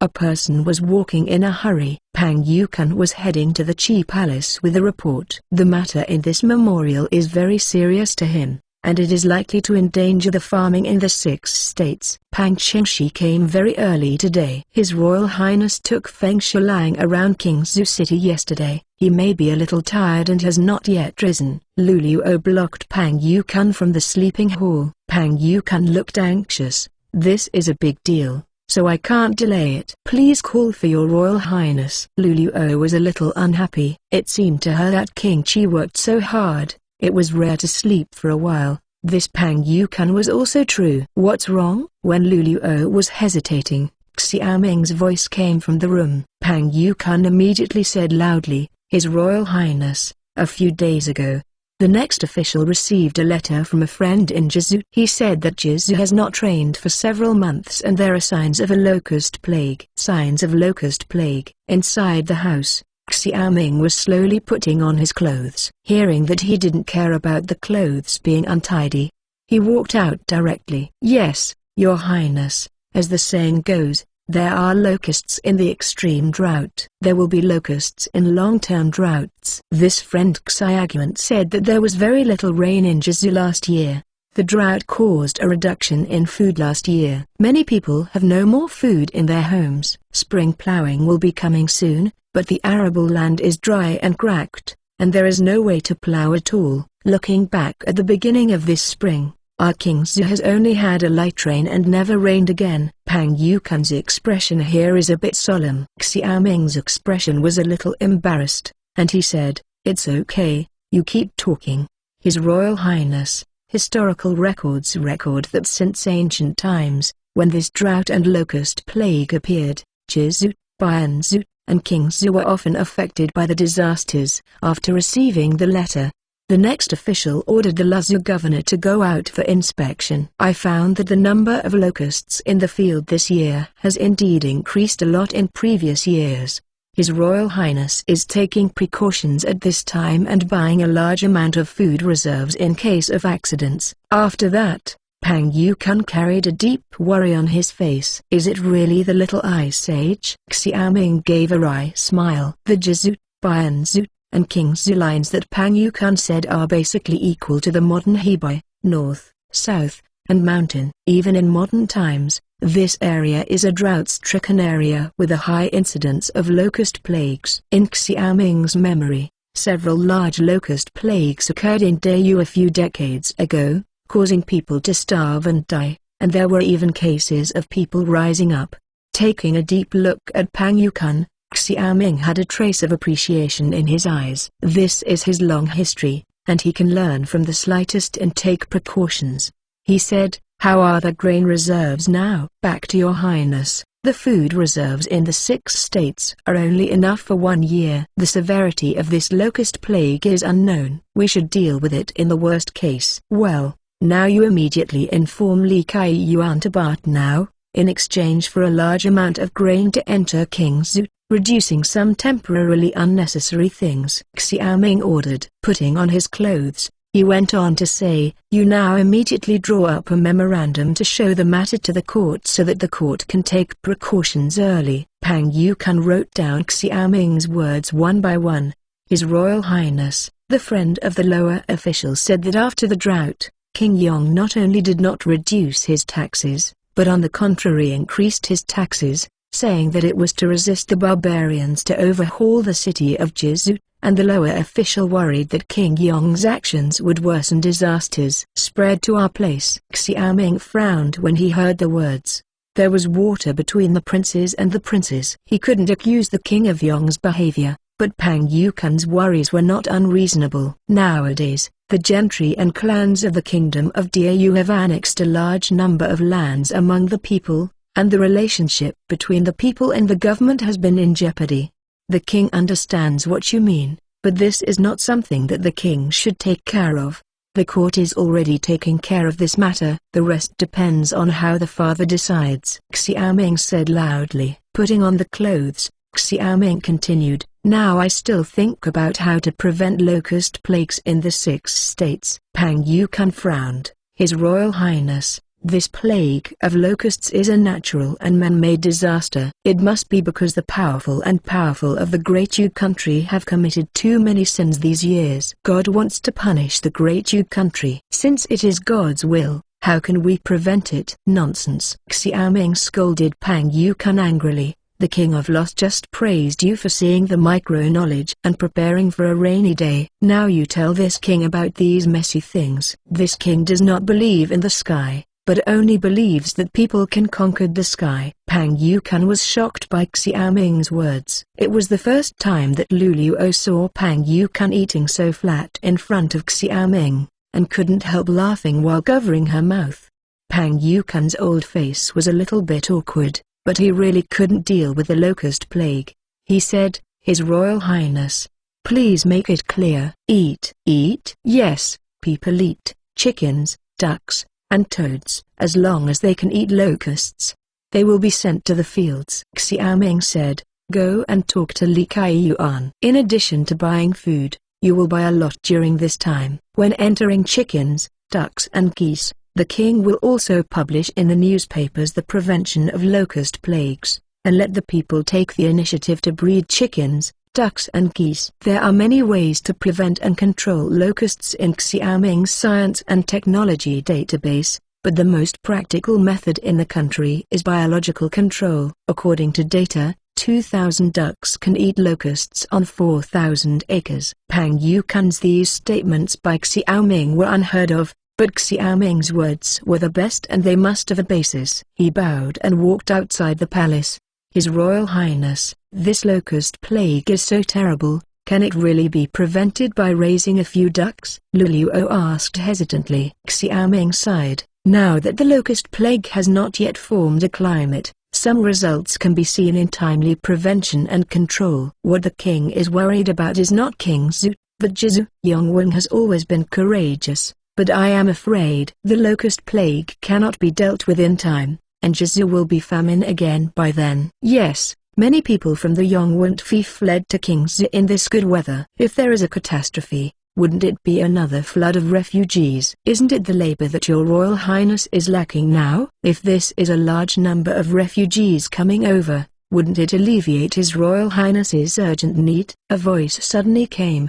But Asta came over with a bowl of mouthwash tea. Sister's words are wrong. How can your Highness take advantage of others? Zixuan smiled and said, how could your Highness take advantage of the danger and take in the refugees? Your Highness is for the country and the people. Xiaoming glared at Zixuan. Now don't talk about King Yong's ridicule. If our fief can deal with this locust plague, we should first care about our own affairs. Asta stuck out his tongue and answered yes. To be continued. Enable new URL. Chapter 313 King Chi Who Eats Locusts. Zhu Liu is leading the young man in the village to pour the concrete roads in West City. A young man suddenly stopped by his side. The sun was blocked. Zhu Liu, who was squatting on the ground to level the concrete floor, raised his head and saw the young man's face. He suddenly laughed and said, Reporter Jiang, why are you here? The person in front of Zhu Liu was a newspaper reporter who often went to Zhu's village to read newspapers. Seeing Zhu Liu smiling, reporter Jiang said, you can still laugh. Today's newspaper published the signs of locust and drought in the 6 states. His Royal Highness personally published the measures to prevent the locust plague, and I don't want to go back and think about which one I can do. Huh? The locust plague. Zhu Liu was immediately stunned. What is going on? Reporter Jiang explained the contents of the newspaper, and Zhu Liu gradually understood that now that spring plowing has just begun, according to the newspaper, there are ways to prevent it. I'm going to buy ducks now. Zhu Liu stopped working, got up and ran. Other youths followed suit and ran to the East Market because there are often people selling ducks in the East Market. Reporter Jiang looked at Zhu Liu's figure and sighed. With so many people in Kingzhou, how can the ducks in Dongxi? At the same time, the news of preventing locust plagues gradually spread among the people under the impetus of the government. For a while, there was a situation in Kingzhou that a duck was hard to find. When the foreign merchants in Kingzhou saw that ducks became a hot commodity in Kingzhou, they immediately paid attention. But soon a law prohibiting the sale of ducks at high prices eliminated their plans to price chickens and ducks. Raised the idea 10 times. However, the law also gave them some profit margins, and many merchants decided to buy ducks from other places and sell them to Kingzhou. His Royal Highness, even if Li Kai Yuan purchases a large number of chickens and ducks, so many people in Luzhu will not help, since they all eat. The next official suggested that they should not eat as humans. Now we should emphasize that the people should catch locust larvae and eat, which is much faster than chickens and ducks. After Xiaoming said that the locusts could eat, Pang Yukun immediately organized officials to go down to the field to catch some locust larvae. At this time, looking at the cooked locusts in the clay pot, a cold sweat formed behind Xiaoming. He said, how do you feel now? It has been 2 hours since Xiaoguan ate it. Everything is normal, but the taste is a bit weird. Pang Yukun licked his lips and recalled the smell of locusts. Xiaoming has a black line. It seems that his work is not in place this time. He said, in fact, locusts are better fried, crunchy and crispy, and have a chicken flavor. Eat it while deep fried? Pang Yukun's face turned green, and he wondered why not say it earlier. Xiaoming nodded. The newspaper had just been released. This was just to inform the people in advance, but the people must have doubts that the locusts can eat at this time. He said, it's deep fried and eaten. In this way, you can gather people to go to the field and catch some locusts. The more the better. The king will set up a frying pan to wait for you in Dongxi to ensure that you are more comfortable than eating meat. Pang Yukun shook his head. He was completely defeated by King Qi. He didn't speak. He directly organized people to catch locusts. Xiaoming was not idle either. This plague of locusts was a terrible thing. He didn't dare to joke. He couldn't control Jizu, but he could keep the harvest of his fief if he could keep it. Now he can't come to the end of Ming Dynasty. Robbed. Asking the palace's Powding to move all the iron pots in the palace to the East City, and bring the oil and salt. Xiaoming opened a posture in the East City, preparing to give a lesson to the people of his fief. telling them that locusts are also edible. In order to prevent the locust plague, eat less and eat more locusts. There was such a big noise in the East City, and many people came to watch. Pang Yukun brought a bag of locusts in the afternoon. His Royal Highness, the locusts are here. There is still mud on Pang Yukun's body, and it is estimated that he went down to the field to catch it. Xiaoming patted the dust on his body. Thanks for your hard work. This king will personally fry the locusts for you to eat. Pang Yukun smiled and said, in this case, the next official will wait. Xiaoming opened the bag at this time, and there were a lot of lively locusts in it. He poured all the locusts into the water and drowned them. After washing them, he fished them out. Then, he poured oil in the pan, and when the pan was hot, he put the locusts in, and suddenly cracked a smell of meat. And then Xiaoming added salt. When the locusts were brittle, he fished them out. Pang Chengshi, try another bite this time. Xiaoming held the locust and handed it to Pang Yukun. The thick scent floated from the locust. Pang Yukun swallowed. Then he picked up a locust and stuffed it into his mouth to chew. Immediately, his eyes lit up and he nodded frequently. His Royal Highness, this locust smells really good. Xiaoming also picked up one and ate it. It tasted better than the locusts he caught when he was a child. After all, the locusts here are pure and natural, without any pollution. The surrounding people were all dumbfounded. With the crowd watching, King Qi and Pang Chengshi actually ate the locusts in this way. His Royal Highness, leave this plate to the next official. Pang Yukun became addicted to eating, picked up a plate and started to eat, muttering, "Oh, I have food to go back this evening." Xiaoming laughed when he heard the words. He said to the people around him, "This king has already published things that can be eaten by locusts, but many people definitely don't believe it. Now this king and Pang Chengshi are trying to eat them. Try it." As soon as his words fell, the people standing in the front row immediately squeezed over, picked up the locusts and ate them. Some businessmen from other places couldn't help fighting for food. "Oh, it's delicious. It's better than chicken. I'll let the whole family come out to catch it when I go back. I have never eaten something so delicious."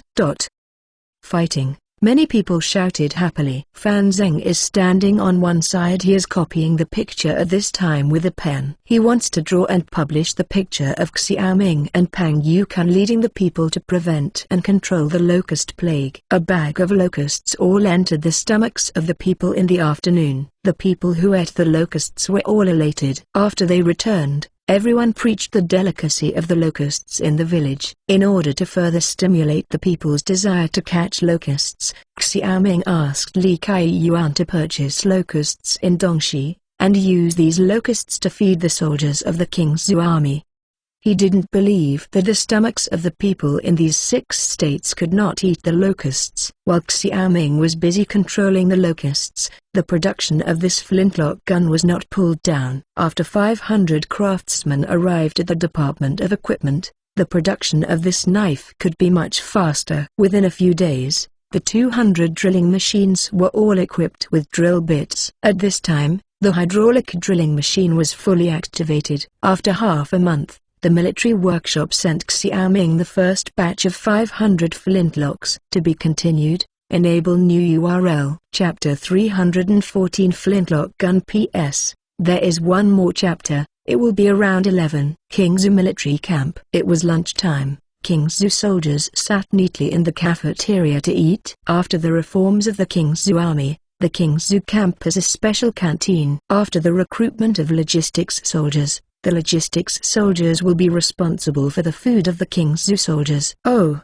it's fried locust again. I can't eat enough." Luf sat down on the chair, picked up the steamed bun and took a bite and went to catch the fried locust. Although the conditions in King's are much better now, the soldiers of the King's army mainly eat steamed buns and staple foods such as cakes. It is good to have 2 or 3 vegetables to eat, not to mention meat. After all, 20,000 mouths are not so easy to feed. However, after Li Kaiyuan delivered the deep-fried locust dish, the King's army was finally able to eat a good meal every other time. Our Royal Highness is really talented. Luf, how did your Royal Highness know that this locust can eat this way? Hey, It's really a matter of admiration. After 3 days, Liu Xin sighed while eating the fried locust. Nu Ben shook his head. He was a little ashamed of this incident. When he was in the barracks, he always ate and lived with the soldiers, and this was also the requirement for the generals. He thought he was already enjoying the people, but he didn't expect Xiaoming to go deeper into the people than he did. This time, I personally fried locusts in Dongxi for the people to eat. Now this has become a popular story among the people. While everyone was eating, suddenly a guard from the camp came to report, "Captain, Your Highness is here." Hearing this, Nu Ben quickly took a few bites. Lu Fu and Liu Xin did the same. They hurriedly took a few bites of rice and walked outside the camp. "It must be the first batch of flintlocks here," Lu Fu said excitedly. Liu Xin was a little jealous. Lu Fu was about to change his equipment soon. He muttered, "No matter how powerful the flintlock is, it is still not as good as a gun." Bah! Lu Fu gave Liu Xin a blank look. When the three of them arrived outside the camp, they saw a number of carriages followed by Xiaoming, with boxes on top of them. "His Royal Highness, is the flintlock here?" Nu Ben asked first. He was even more anxious than Lu Fu, waiting for the flintlock to be installed. Because Xiaoming said that this flintlock is a weapon to counter the barbarians. 500. This is the first batch. The military workshop said that next month it will provide 2,000 flintlocks, and the King's army will probably replace them with flintlocks in 1 year, Xiaoming said with a smile. "Hey, great, Your Highness, the King's army's discipline is fine, and the battlefield is fine. The soldiers only need to learn to manipulate the flintlock gun." Lu Fu smiled. Xiaoming nodded. "Supervisor Nu, these 500 flintlocks should be equipped with the Pioneer Battalion. After the soldiers have eaten, let the Vanguard Battalion assemble. This king will demonstrate how to operate the flintlocks.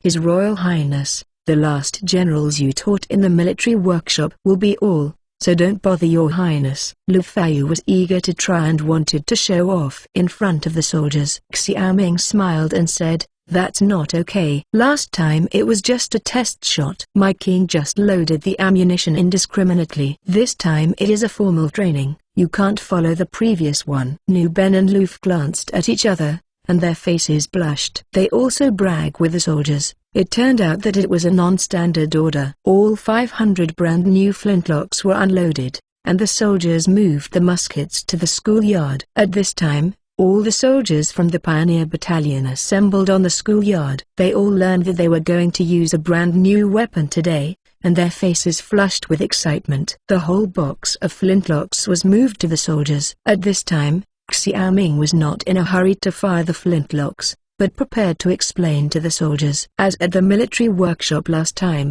Xiaoming gave Lu Fu and Nu Ben a flintlock. "There is the flintlock in front of you. In the future, the flintlock will become your weapon and the life on the battlefield. Therefore, after you get the flintlock, you must cherish the gun in your hands, because you can only rely on them if you can't survive the battlefield. Now, I will explain to you the structure of flintlocks and their functions." Facing the soldiers, Xiaoming explained every structure of the flintlock rifle and introduced its functions. The soldiers concentrated on one by one, for fear of missing a word. After the explanation, Xiaoming was facing the soldier at this time, and this time he demonstrated the normal flintlock operation specifications.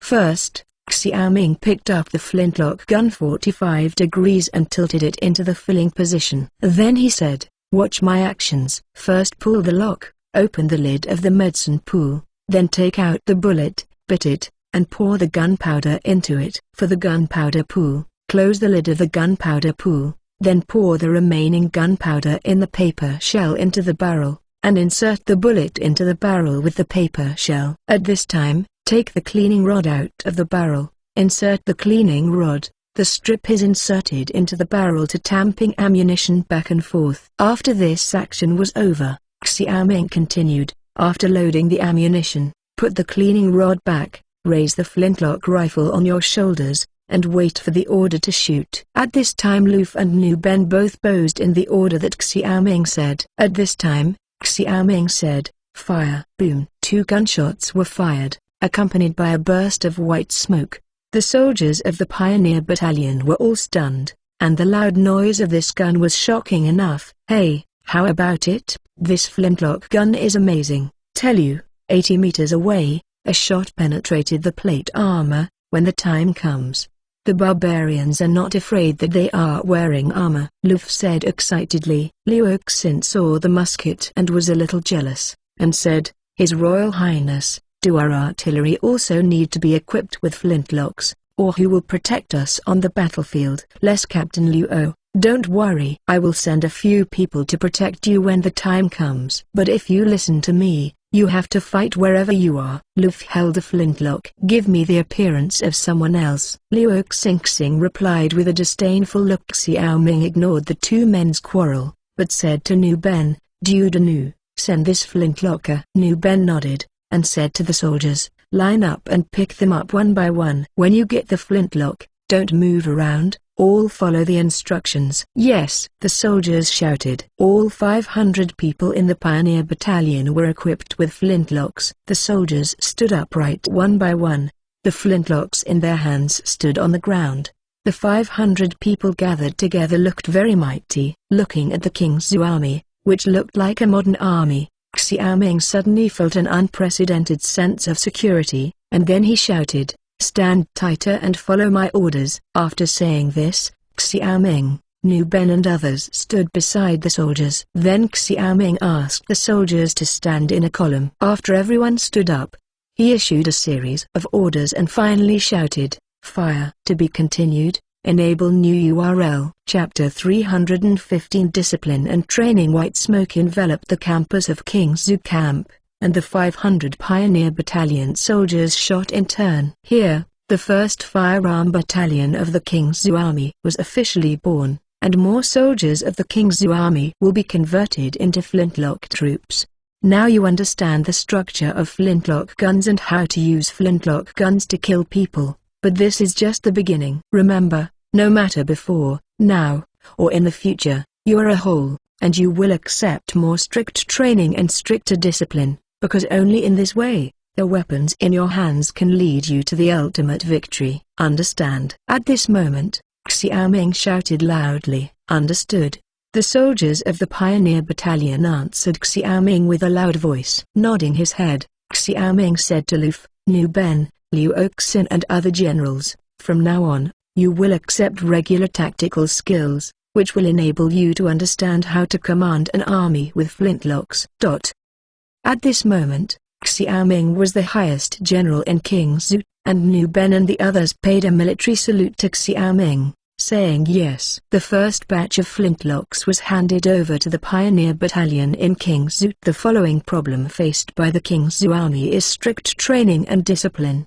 The discipline of this training is reflected in the performance of the battlefield, which is that no matter what kind of attack it is subjected to, it will not be confused. Formation. The comrade in arms fell by his side, still able to fill the bullets calmly, instead of nervously forgetting that he had put a few bullets in the barrel. Only by reaching this level of training, can the army equipped with flintlocks be able to maintain the formation against the barbarian cavalry in the battle scene, immobile and aggressive.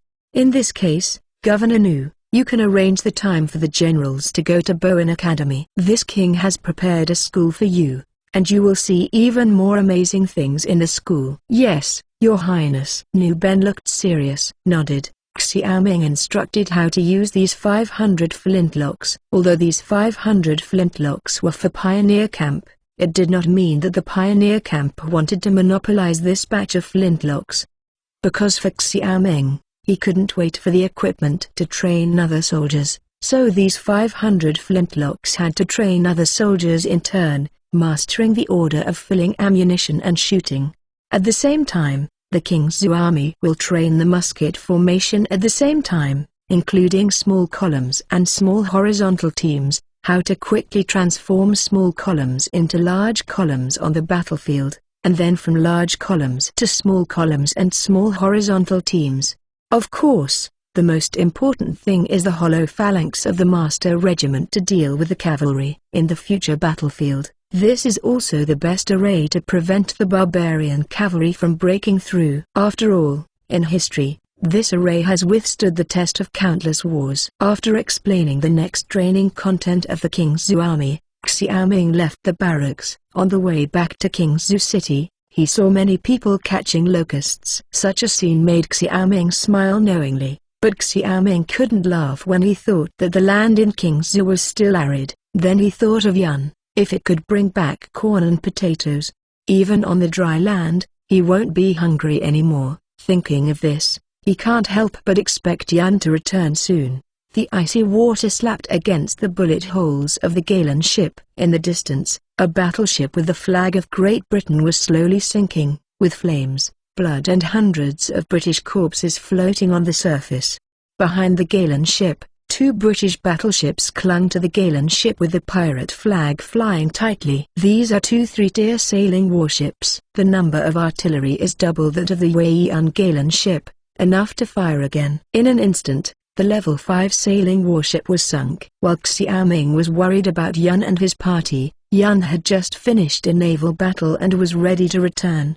Because he didn't believe Wilson, Yun didn't let him go ashore when he sent Wilson to the Indian dock. Instead, he asked the people at the dock to notify the local garrison to bring in the corn, peanuts, and potatoes they needed so that they could return Wilson.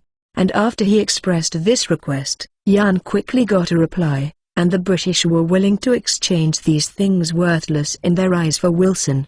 At this unexpected smoothness, Yun was surprised and did not relax his vigilance. When the British were about to fill the cabins of the 3 ships, Yun wanted to release Wilson and leave smoothly. At this time, he suddenly saw the British battleship slowly sailing out of the dock. It wasn't until this time that he understood that this was just a delay for the British, who seemed to care more about the 3 Galen ships in King's than Wilson. When a battleship made its way out of the harbor, Yun immediately issued the order to fire. At the same time, the British battleships opened fire at the same time. After a volley, with the flexibility of the King's Galen ship, they rushed to the second round of the British battleship. Before the volley, the 3 Galen ships turned again and carried out a second round of volleys on the battleship. Under the firepower of the 3 Galen ships, the battleship was sunk, while the other 2 battleships set out from the harbor again to try to double them. The firepower of a battleship had already severely damaged 2 of the King's Galen ships at this time, and Yun was very clear about the consequences of continuing to fight.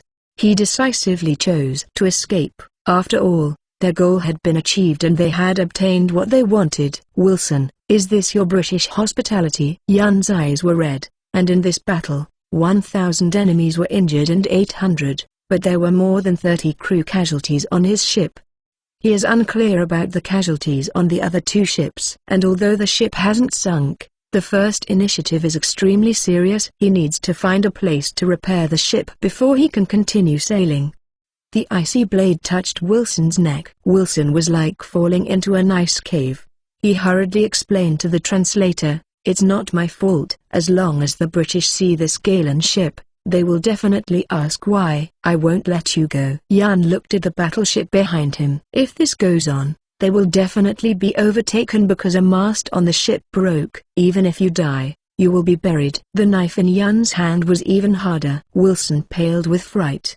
He hurriedly said, "Don't kill me. I know that there is a place where only ships like you can pass. Battleships can't get through. As long as you get there, I promise you and they will not chase you." "Captain, what should I do? Can I still trust him?" Yun hesitated. He looked at the battleship that was chasing after him and said, "It doesn't matter if we die, but the entrustment of His Highness is all over. Forget it. Trust him again. The big deal is that everyone will die together." To be continued. Enable new URL. Chapter 316 Sand Table Deduction. Boom boom boom. Boom boom boom. On the King's campus, soldiers from the 500 Pioneer Battalion lined up in columns and marched forward.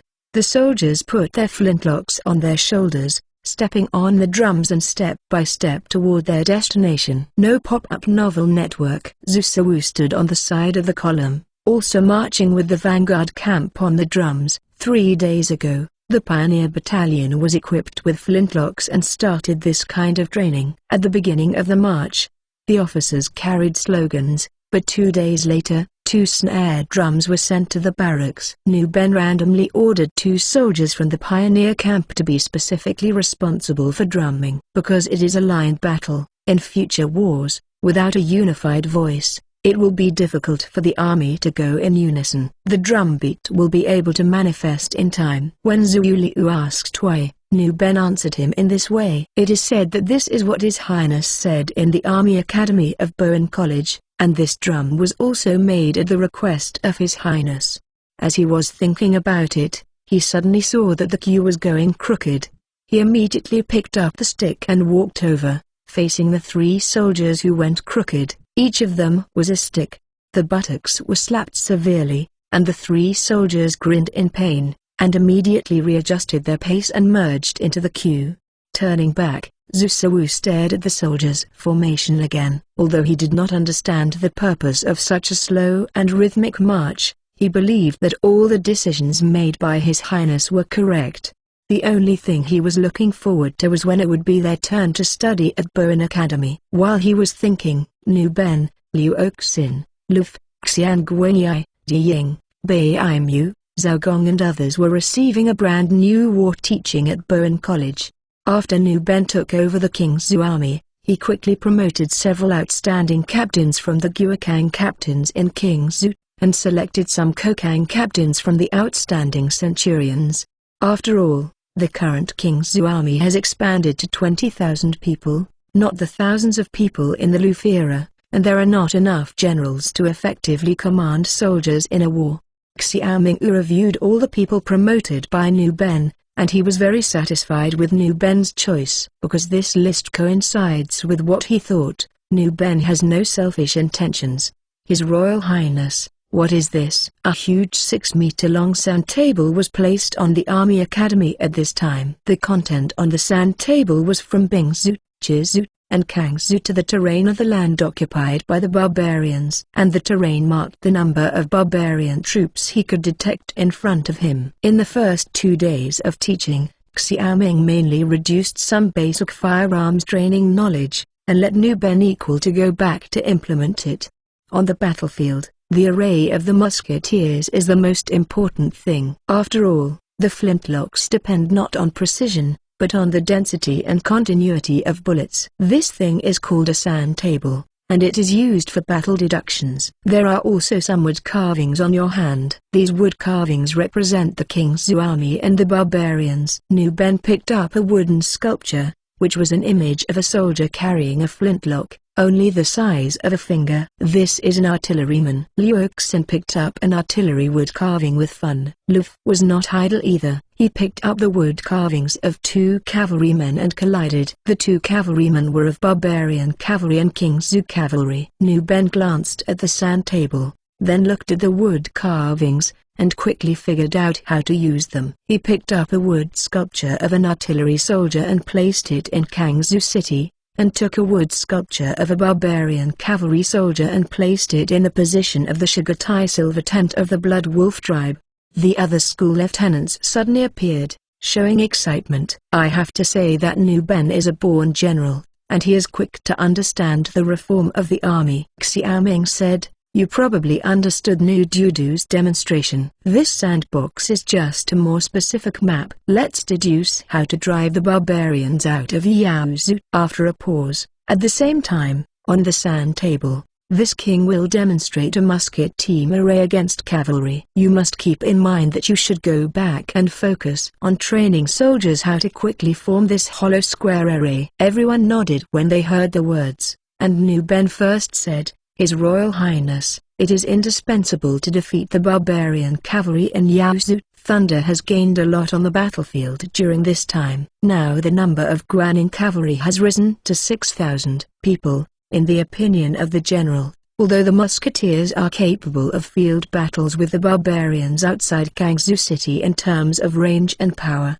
it is still difficult to chase the broken barbarian cavalry without cavalry. Kingzhu cavalry co-trained, after all. If it is wartime, the scattered Guanyin cavalry will suffer." The new Duda said that it is reasonable. Now not only the musketeers need to be trained, but the cavalry must also be trained strictly, and cooperate with each other on the battlefield. To defeat the barbarians, They must rely on the cavalry to pursue them. Xiaoming said. If so, should the cavalry be equipped with flintlock? Qi Guanyi asked. He was the cavalry general. Xiaoming shook his head. Yes, you will also be equipped with flintlocks, but unlike the musketeers, you are equipped with short-barreled flintlocks, because you can't operate long-barreled flintlocks right away, and yours the plate armor will also be eliminated. Take off the plate armor. Qi Guanyi was very excited to hear that he could be equipped with a musket, but a sentence after Xiaoming surprised him. He argued,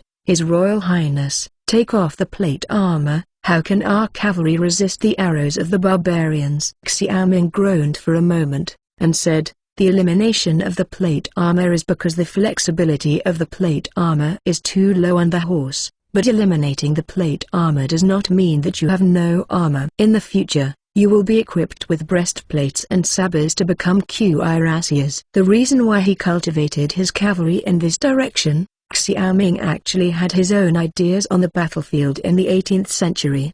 The cuirassiers were very active, and Napoleon restored the cuirassiers in the 18th century. It proves that the cuirassiers have a good defense on the battlefield and have a higher survival rate, facing the arrows of the barbarians. The cuirassiers wearing helmets and breastplates have good defensive power, and their flexibility and mobility are greatly improved. They are more than enough to pursue and clean the battlefield. However, the only shortcoming is that the short-barreled musket is the same as the three-eyed blunderbuss. It is only 2 shots in the field and cannot be used continuously. However, since there is a labor-saving musket, it is not necessary for normal combat. Warhorse. As for the pulley crossbow, it was originally used by Guanning's iron cavalry to fight the autumn wind, and it did not need to be eliminated. After all, the sound of the musket was too loud to be used for sneaky things. In response to this question, Xiaoming explained to Qi Guanyi, and then Qi Guanyi nodded slowly. Nu Ben smiled and said, His Royal Highness said, but no matter what cavalry is, discipline and training are the real weapons. Qi Guanyi, you can't rely on weapons too much. To be continued. Chapter 317 Lu Tong's masterpiece. Yes, the governor. Qi Guanyi said loudly. Xiaoming and Nu Ben looked at each other,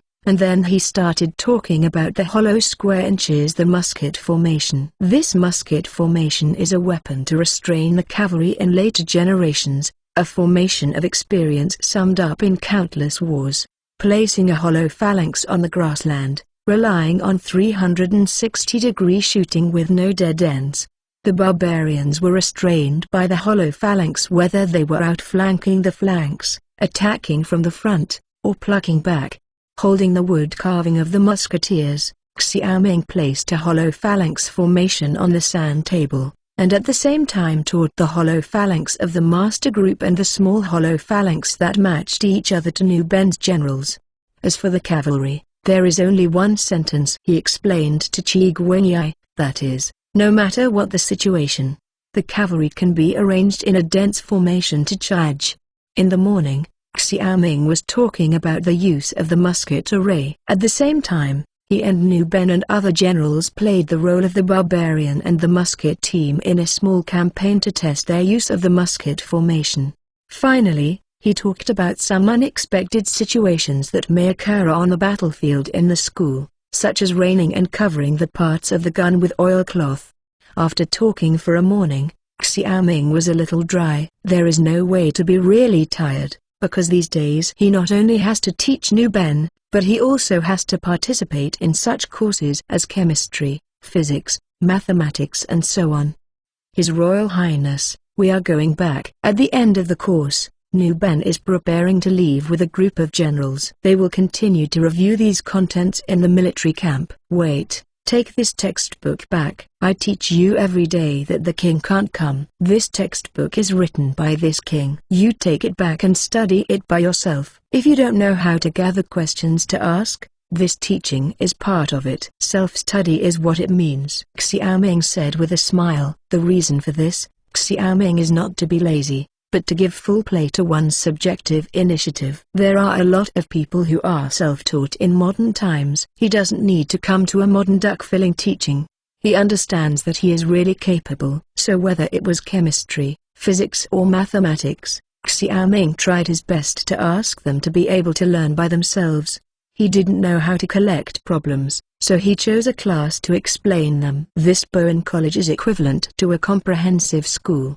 If Xiaoming is a big one, wouldn't it be exhausting? After leaving Nu Ben and others, Xiaoming didn't return to the palace, but wandered around in the Bowen Academy. The Bowen College is now divided into 8 departments: the School of Government Affairs, the School of Mathematics, the School of Chemistry, the School of Physics, the School of Mineralogy, the School of Medicine, the Naval Academy, and the Army Academy.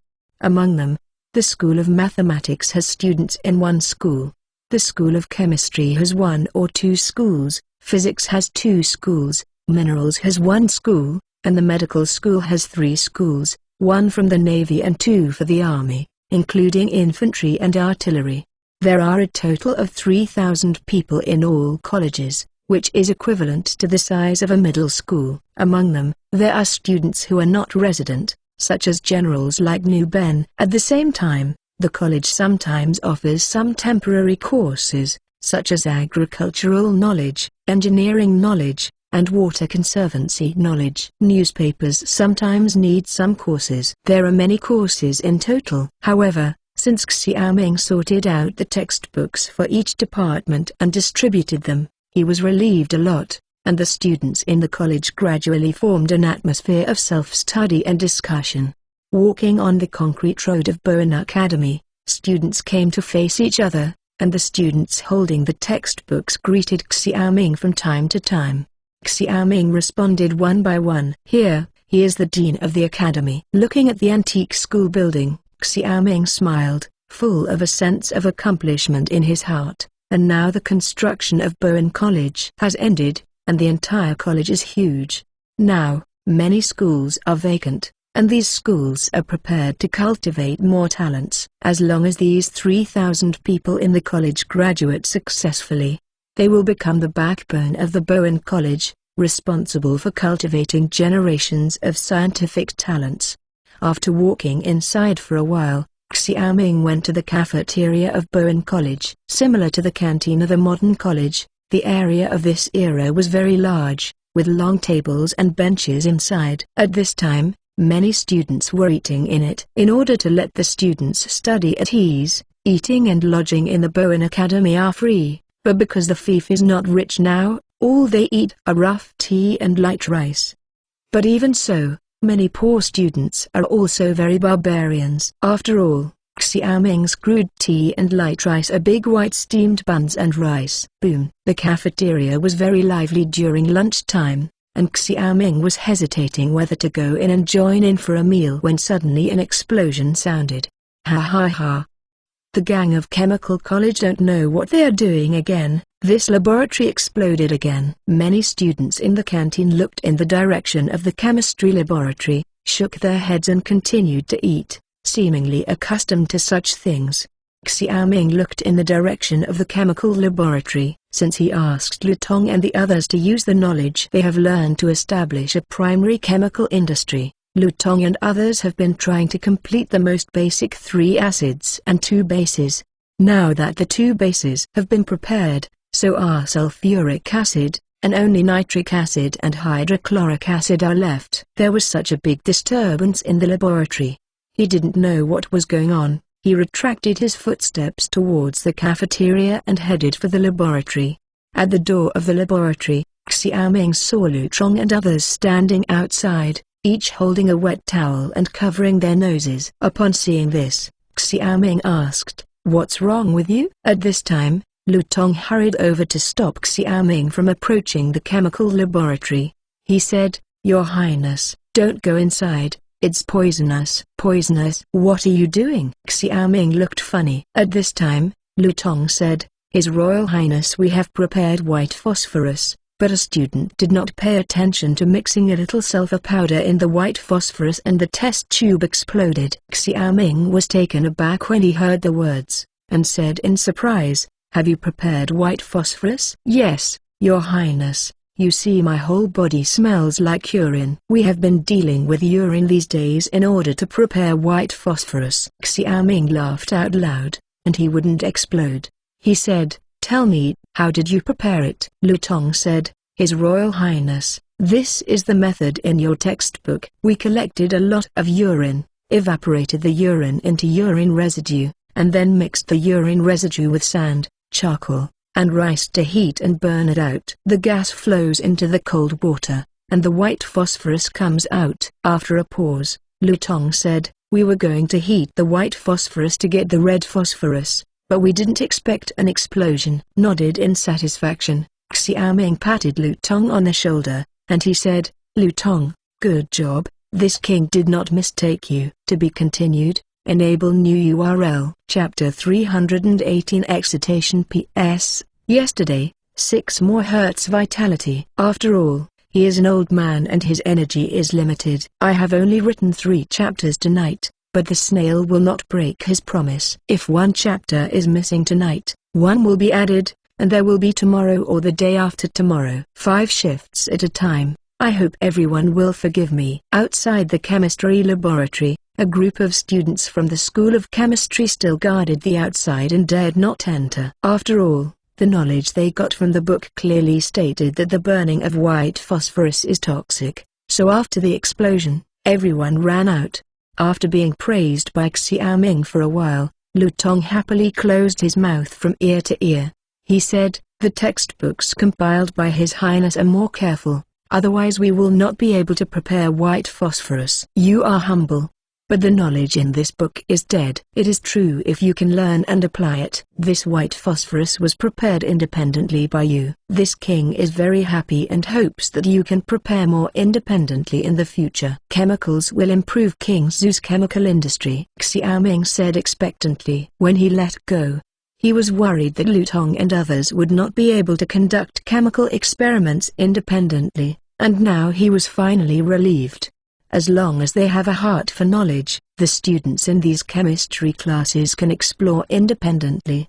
His Royal Highness, rest assured, our food, clothing, shelter and transportation are provided by His Highness. If it weren't for His Highness, we are still slaves on the grassland. For the sake of His Highness's expectation, we will go through the fire and water, and will not hesitate. Lu Tong bowed. Xiaoming helped Lu Tong up and said, But hard work is a good thing, and you should also pay attention to safety. You are the treasure of this king, and you will feel distressed if you lose one. Xiaoming said so, and Lu Tong suddenly felt embarrassed. Then he asked for credit and said, By the way, Your Highness, I suddenly thought of a new type of shell these days. New type of shells? Xiaoming asked interestingly, When did you understand artillery shells?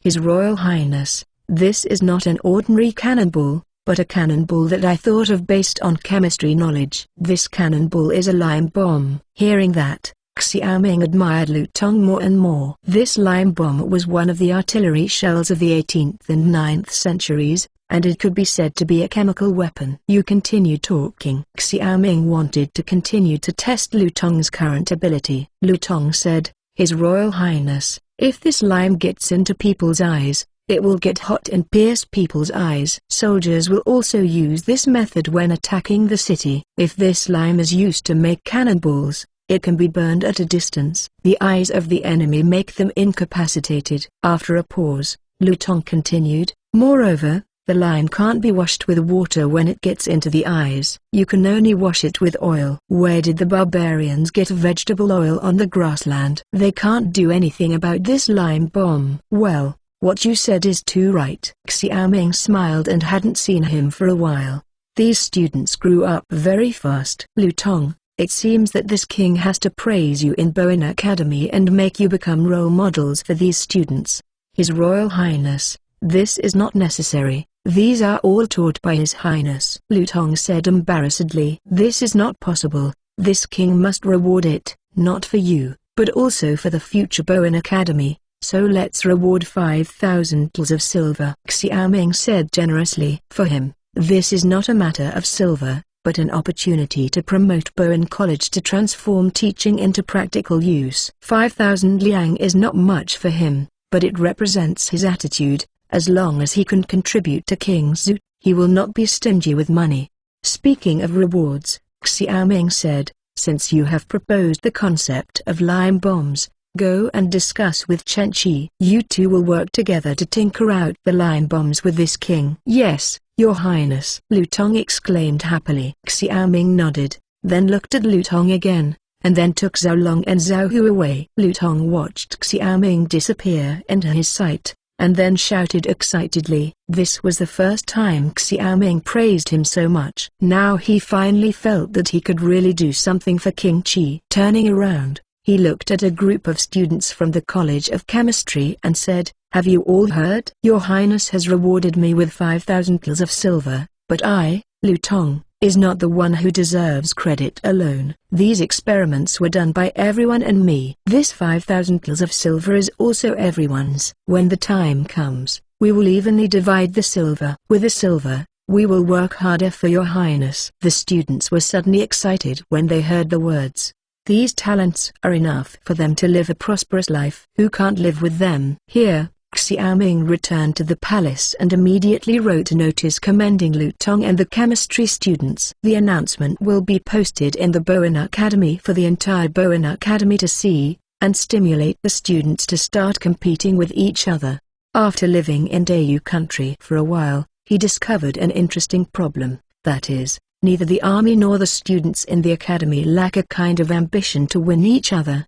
This made Xiaoming a little strange. In his opinion, it was a psychological cause of ease. So he plans to address this issue to improve the atmosphere in the Bowen Academy and the military, so that the students in the Bowen Academy can compete with each other in scientific research.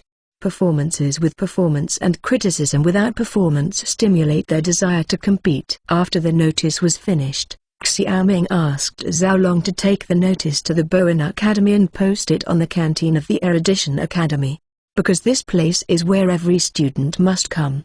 His Royal Highness is really generous. 5,000 pils of silver. The people in the School of Chemistry eat meat every day. After the announcement was posted, many students gathered together. No way, who made Lu Tong research so many things? 5,000 pils is worth it. At noon, we laughed at the canteen of the School of Chemistry that exploded again. It's okay now. People's bombing cost 5,000 pils.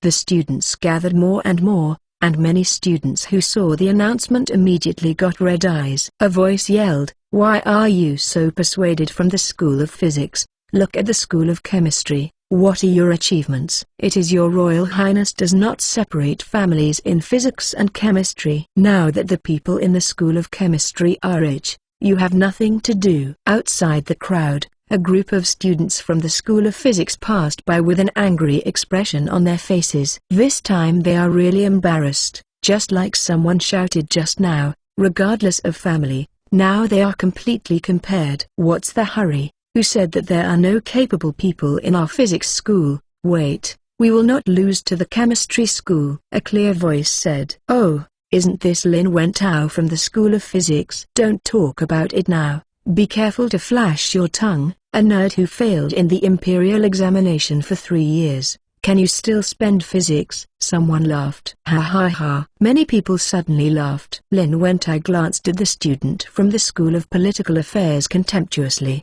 and said, "Ha, the bird knows the ambition of Hongwu. Ha, let's wait and see." To be continued. Enable new URL. Chapter 319 Catastrophe. In the afterglow of the evening, Zhao Long's face was flushed with red clouds. After returning from Bowen Academy, he smiled and said to Xiaoming, "His Royal Highness, many students in Bowen Academy have been agitated by the announcement to surpass Lu Tong's people. Well, these students do need some motivation. By the way, you will post this in each college tomorrow."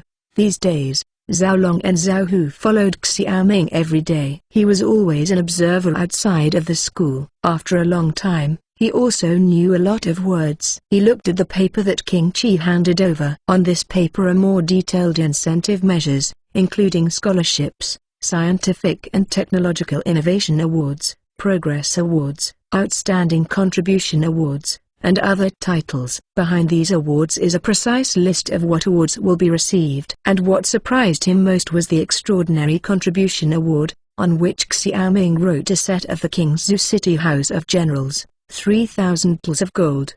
Putting away the reward regulations, Zhao Long bowed and left. his heart beating. This regulation is not only for the Bowen Academy, but also for the entire fief. As long as someone reports their scientific and technological achievements to the government office will assess. If I can get the Great Contribution Award, 10 wives will be enough. Thinking of such delicacies, his saliva would flow down. It's just that when I secretly imagined in my heart, I suddenly recalled that King Chi looked a little unhappy at the sunset just now. I don't know why.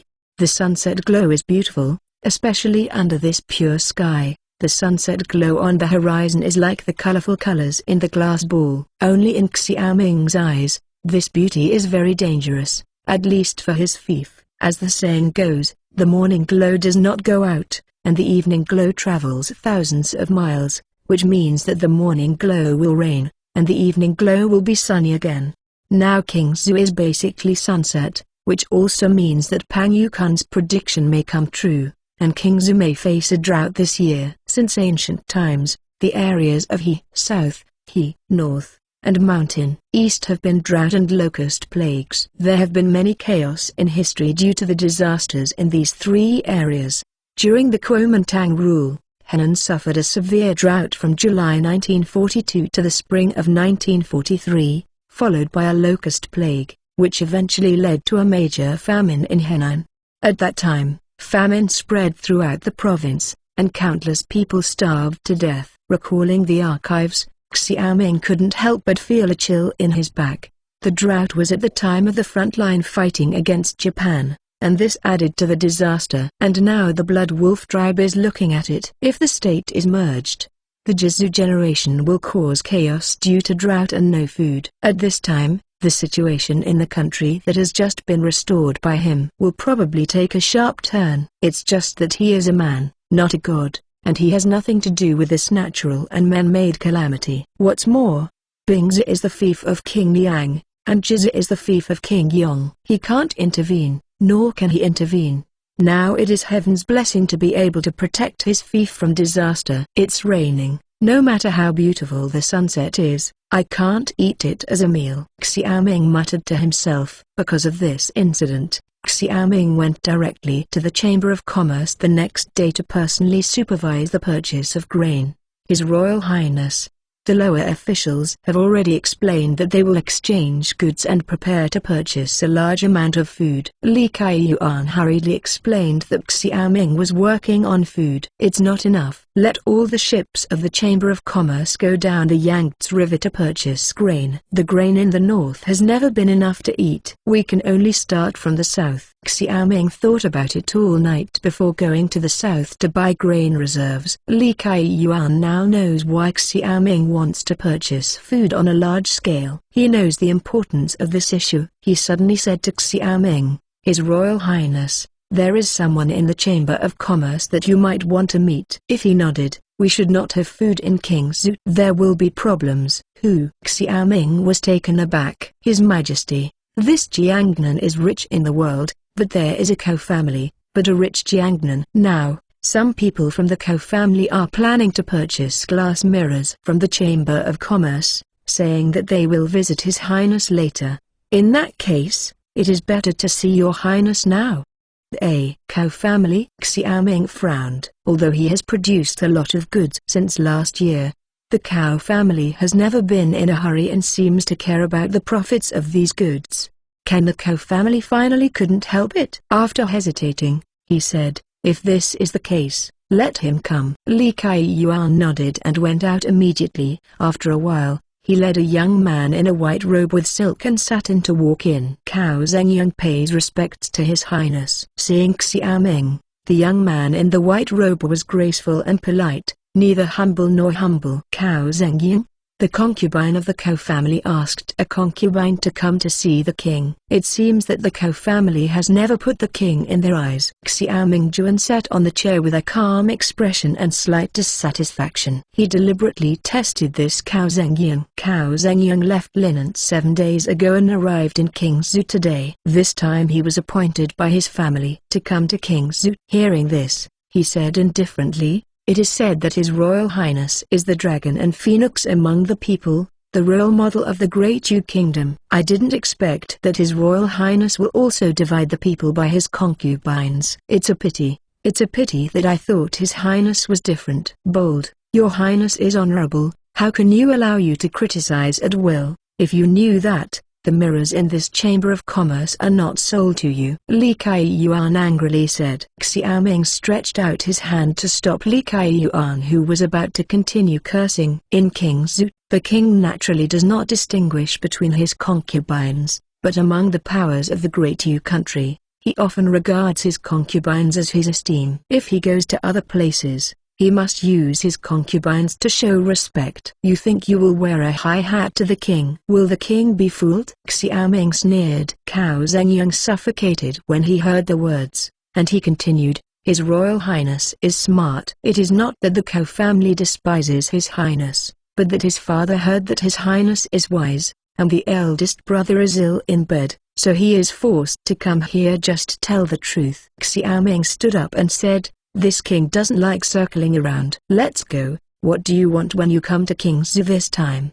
His Royal Highness is quick to speak. If this is the case, Cao will not hide it. Presumably His Royal Highness knows that the Cao family has been serving under the Chu king. Xiaoming nodded. Isn't it? Cao Zhengyang said. His Royal Highness, for a businessman, business has no borders. What a businessman pursues is only real money. So please don't treat the Cao family as the dog and horse of the king of Chu. As soon as he said this, Xiaoming's brows frowned, because such words shouldn't be said by a businessman from Great Yu country. This is the country of Dau. What is it that businessmen are not powerful dogs? Yes, it is true in the country of Dau, but the difference lies in this. His Highness is prepared to use business to rejuvenate the country, and perhaps he can create a free country for businessmen. To be continued. Enable new URL. Chapter 320. Draw flatbread. Ha ha ha. A burst of laughter came from the office of the president of the Chamber of Commerce. Many businessmen in the Chamber of Commerce cast curious eyes in the direction of the sound. This voice is familiar to many businessmen.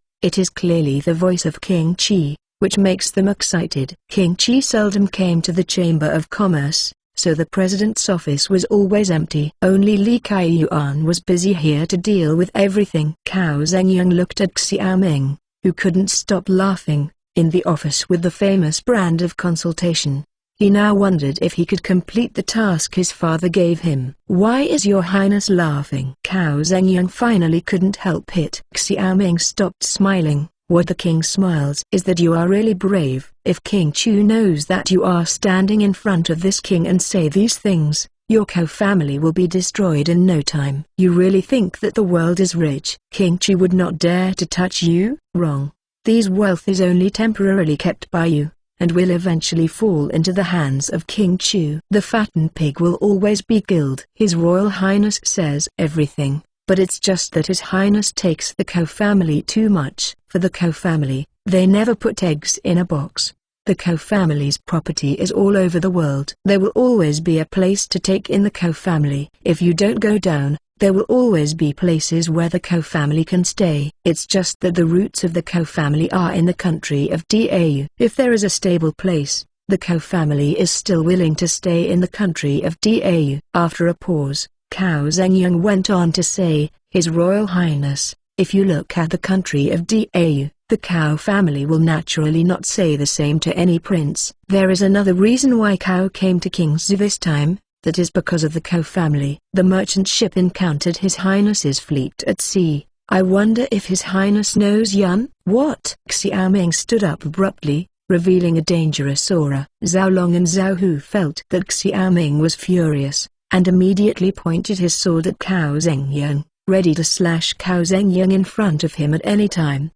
His Royal Highness is so excited. It seems that Yun is indeed someone of His Highness, but it is a pity that those 3 battleships were sieved. I am afraid that His Highness will lose no less than 1,000,000 tals this time. Cao Zhengyang said slowly. Xiaoming calmed down quickly. Yun had no news for 3 or 4 months. He was always worried, but he did not expect that he would eventually encounter an accident.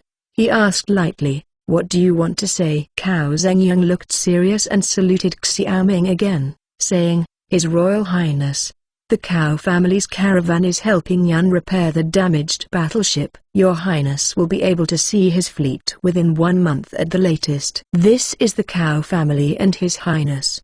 The sincerity of cooperation. I don't know if Your Highness is still satisfied. What do you Cao family want? Xiaoming asked with a sneer. His Royal Highness's fleet has proven the strength of His Highness, and this is what the Cao family needs. My father believes that His Highness will give the Cao family a different future. This is what the Cao family wants. Of course, if His Highness allows the Cao family to open a bank in King's, the Cao family would be more willing. Cao Zhengyang said slowly. Politics is the exchange of interests. Xiaoming is no longer Wu Xiaoming. Is this the condition of your Cao family? Yes, Your Highness. We learned that His Highness is already preparing to build a bank similar to a bank in King's. It's just that Your Highness is currently short of money, and secondly, there are too few people who understand this business. Until now, the progress is very slow. If this matter is handed over to the Cao family, Cao promised that within 3 months, each state and county of His Highness will establish a bank. Cao Zhengyang said. Xiaoming hesitated. This Cao family is really a big lion. This bank is the financial industry of later generations. Modern people don't know the key to the financial industry. If they are the natives of the country, they will be fooled by Cao Zhengyang. But the Cao family was wrong when they hit him. He finally understood why the Cao family was so anxious. It turned out that the Cao family had a premonition of a crisis by preparing to build a bank. It's just that now Yan and the fleet are in the hands of the Cao family. According to Cao Zhengyang's statement, they would not be able to repair the battleship back without their help. And now they don't seem to tell King Chu about this. They are asking him for a price. If they don't have a suitable price, the Cao family may give up and stop trying to cooperate with him. Living in modern times, Xiaoming is very aware of the power of capital. Now the Cao family has clearly surpassed the scope of the general Dau country businessman. In his opinion, the current Cao family is looking for a hotbed of capital. This is why he took the risk to contact him. After hesitating, Xiaoming said, "It is impossible for this king to give up King's Bank, but this king will not prevent the Cao family bank from opening a bank in the king's fief." This is the king's bottom line.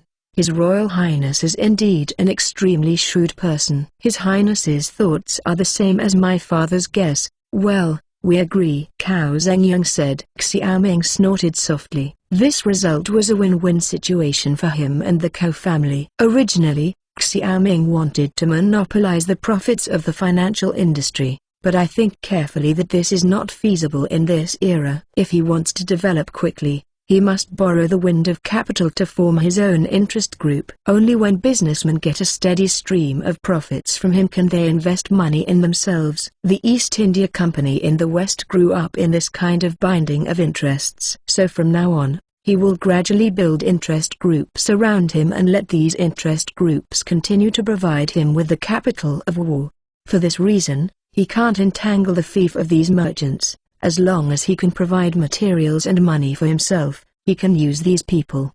After all, in the business arena use each other, stab each other. After Cao Zhengyang agreed to his terms, Xiaoming changed his words again and put forward a bold plan. He said, "This king has a more profitable business. Don't you know if you are not interested?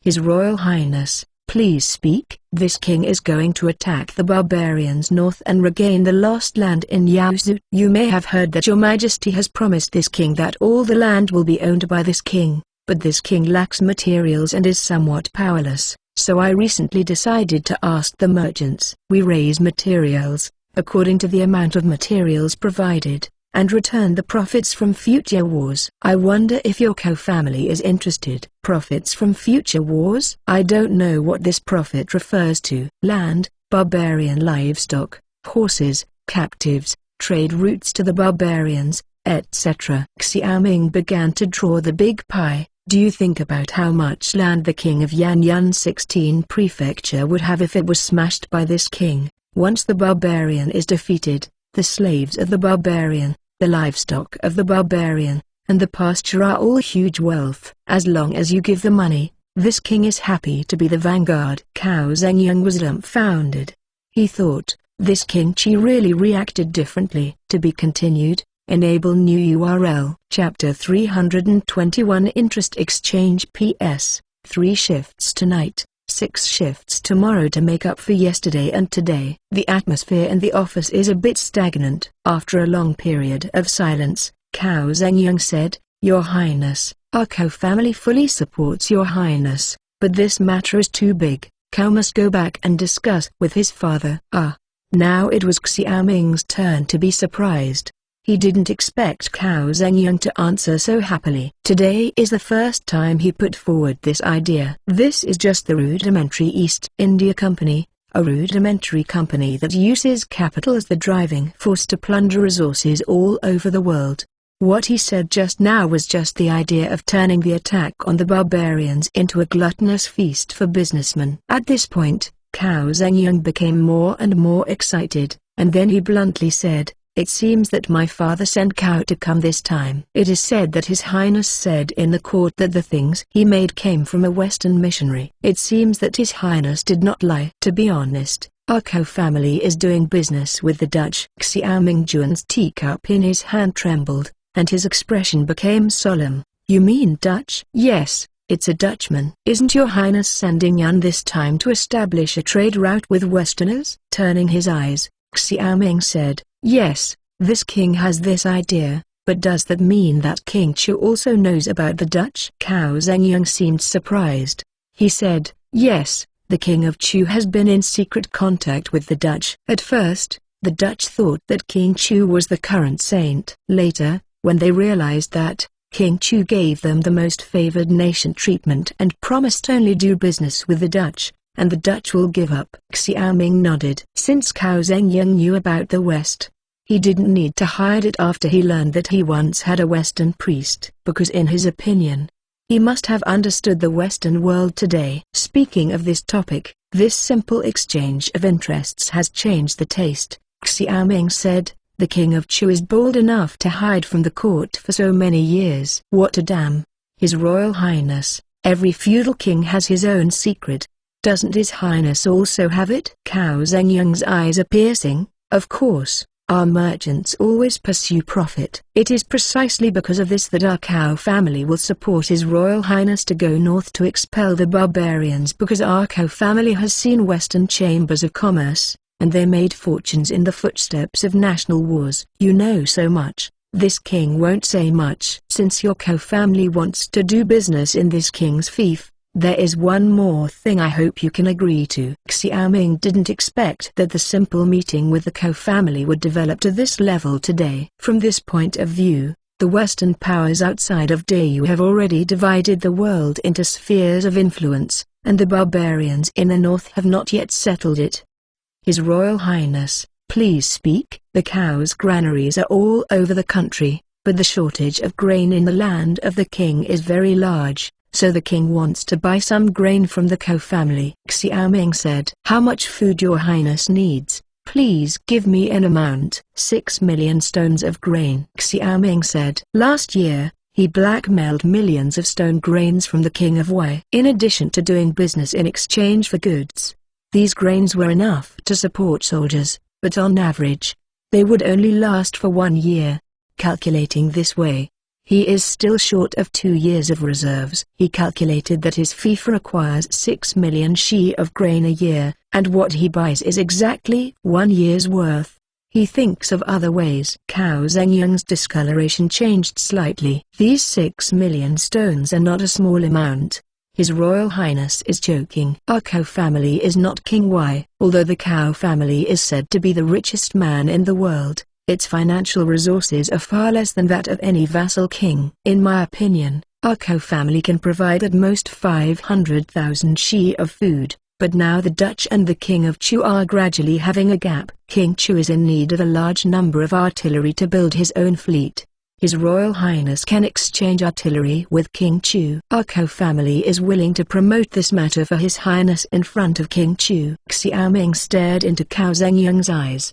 The Cao family suddenly came and made such a big bet on him that he had never expected, and now he wants to help himself like this. He doubted that the Cao family might have encountered some kind of dilemma now, and that this dilemma was still a life and death dilemma. Otherwise, The Cow family would not be able to take such a big risk to contact himself. Is it really the same as he thought? Chu Wang was going to kill this fat pig to feed himself? And the Cow family had a hunch in advance? However, if this is the case, the Cow family will definitely lose a lot. Even if they survive, they will not lose the name of the richest man. But the lean camel is bigger than the horse, and it is a big piece of meat to come to his own land.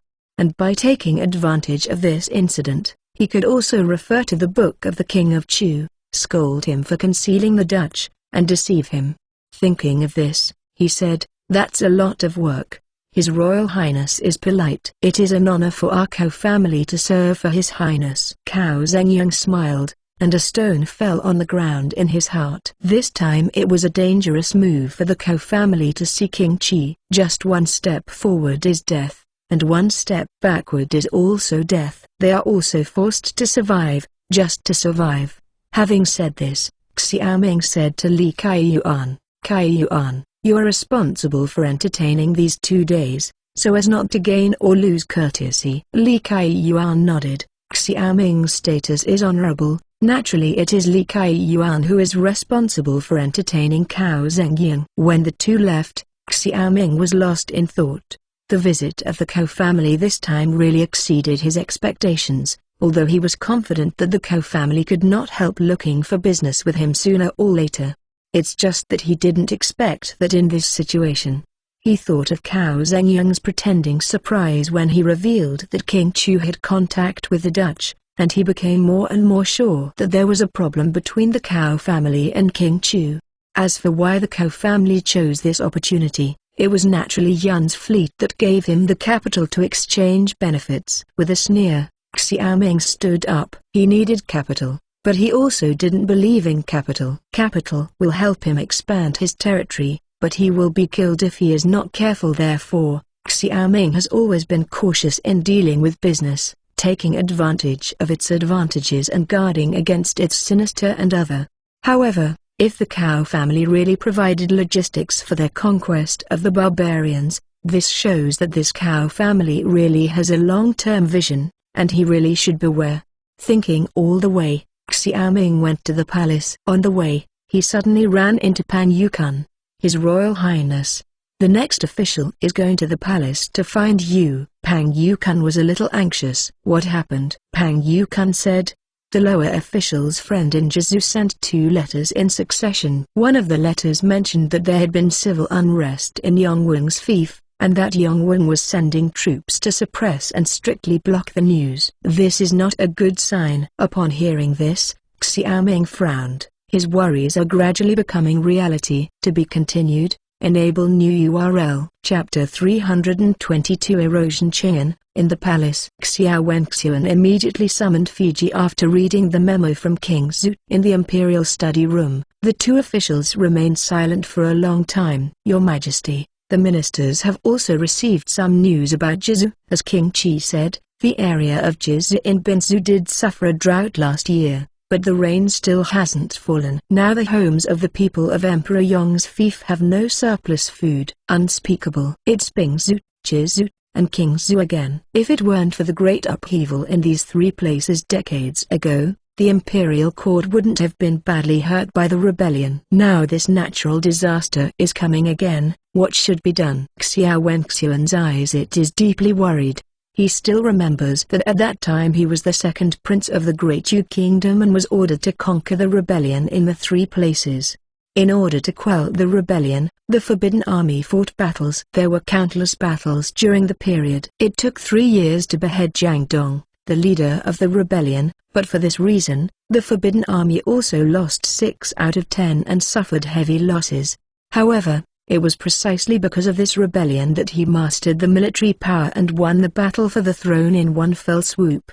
Fiji watched Xiao Wenxian. Now there is no other way but to allocate food for disaster relief, but there is not much food available for the court. Your Majesty has issued a decree to raise food for the kings, especially the kings of Chu, Wei and Shu, King Yan, King Runan and other vassal kings of the rich and commonplace. This can only be done, but I am afraid that the hope is slim. Xiao Wenxian sighed. These vassals are very responsible if they don't turn back. How can they raise food for disaster relief?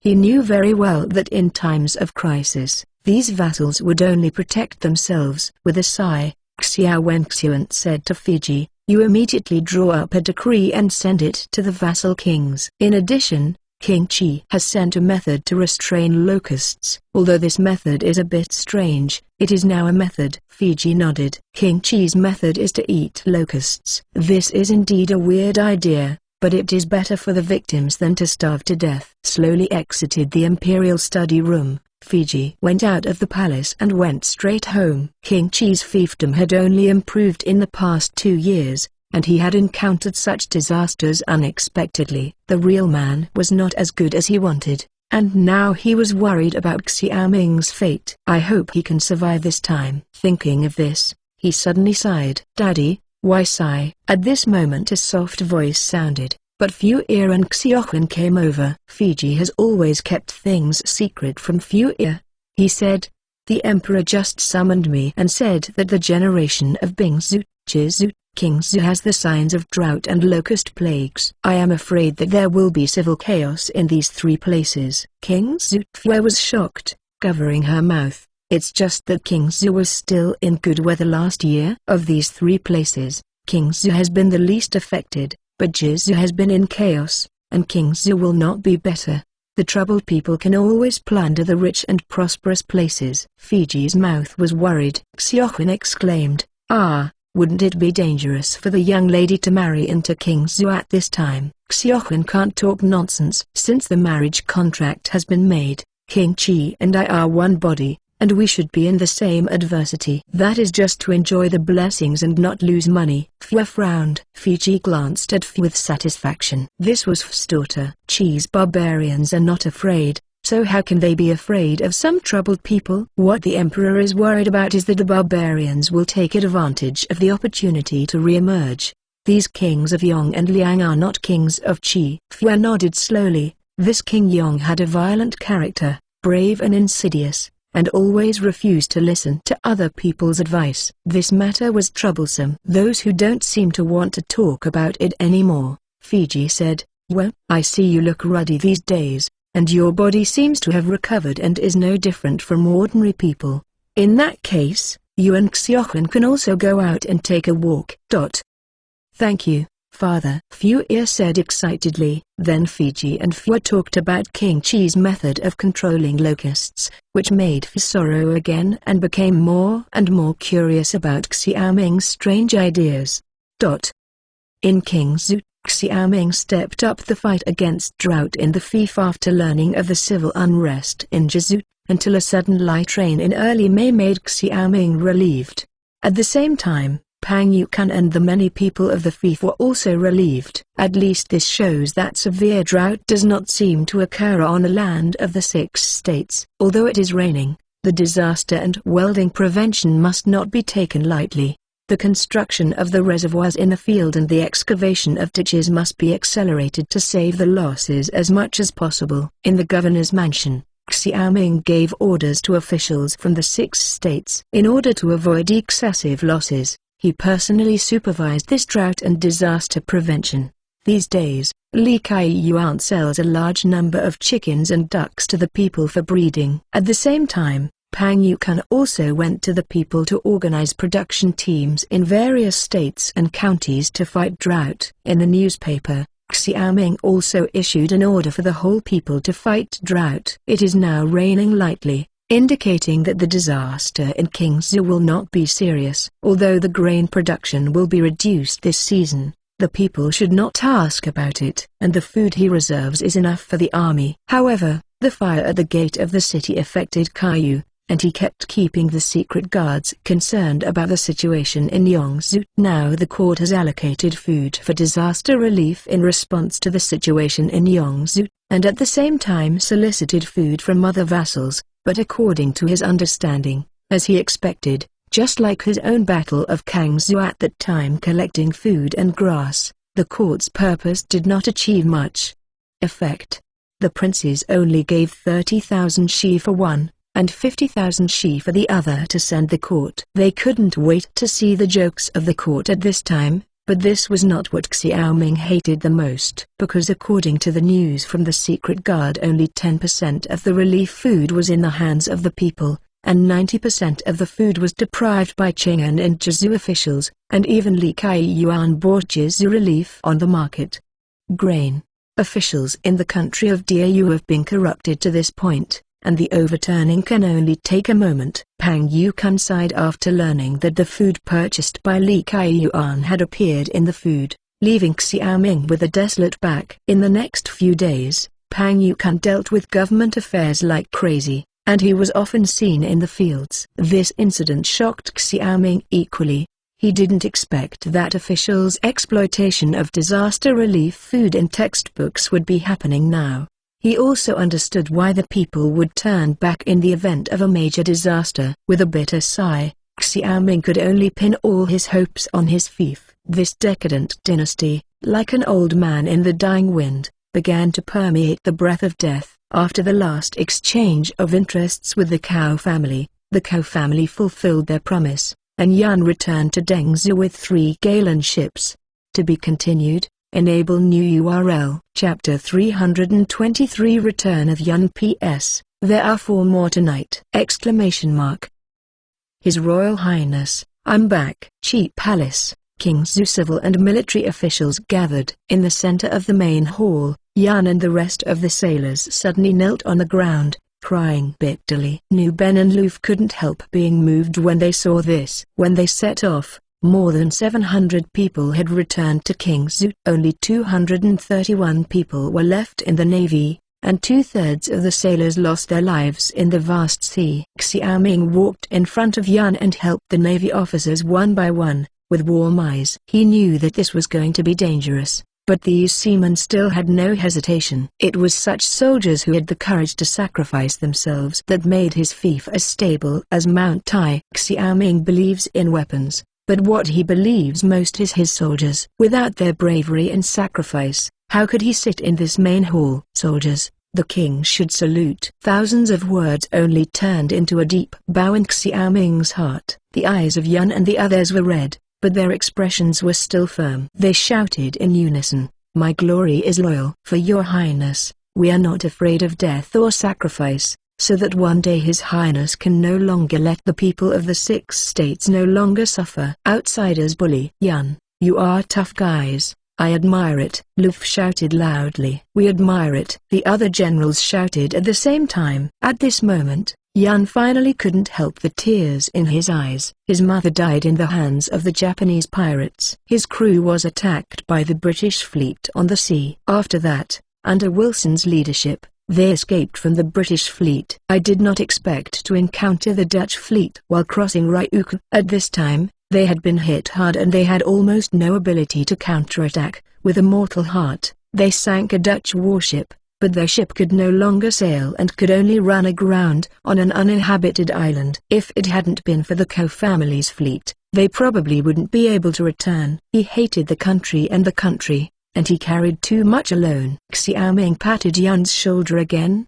and he said, "This king knows that you are suffering, and the sacrificed soldiers will not die in vain. This king will get back 10 times 100 times, and the people of the Kangzhou battle will not die. This king will also get back 10 times 100 times. The northern expedition of the barbarians and the eastern conquest of the Japanese kingdom to seize maritime trade routes will be King Zhu's strategy for the next few years. The northern expedition, barbarians, the east conquest of the Japanese country." All the officials present were shocked, and Xiaoming formally proposed the next strategy for the first time. Yan gritted his teeth and said, "His Royal Highness, we are all waiting for your words." "Your Royal Highness knows something. Now there are Western warships on the sea. Whether they are ships or weapons, they are much stronger than Great Yu. In my opinion, only our King Zhu warships can compete with it." Everyone in the Cao family has told this king that the Western powers are expanding their sphere of influence to Great Yu, so now we must first solve the barbarians in Yaozu, so that we can concentrate on seizing maritime trade routes. Pang Yukan nodded.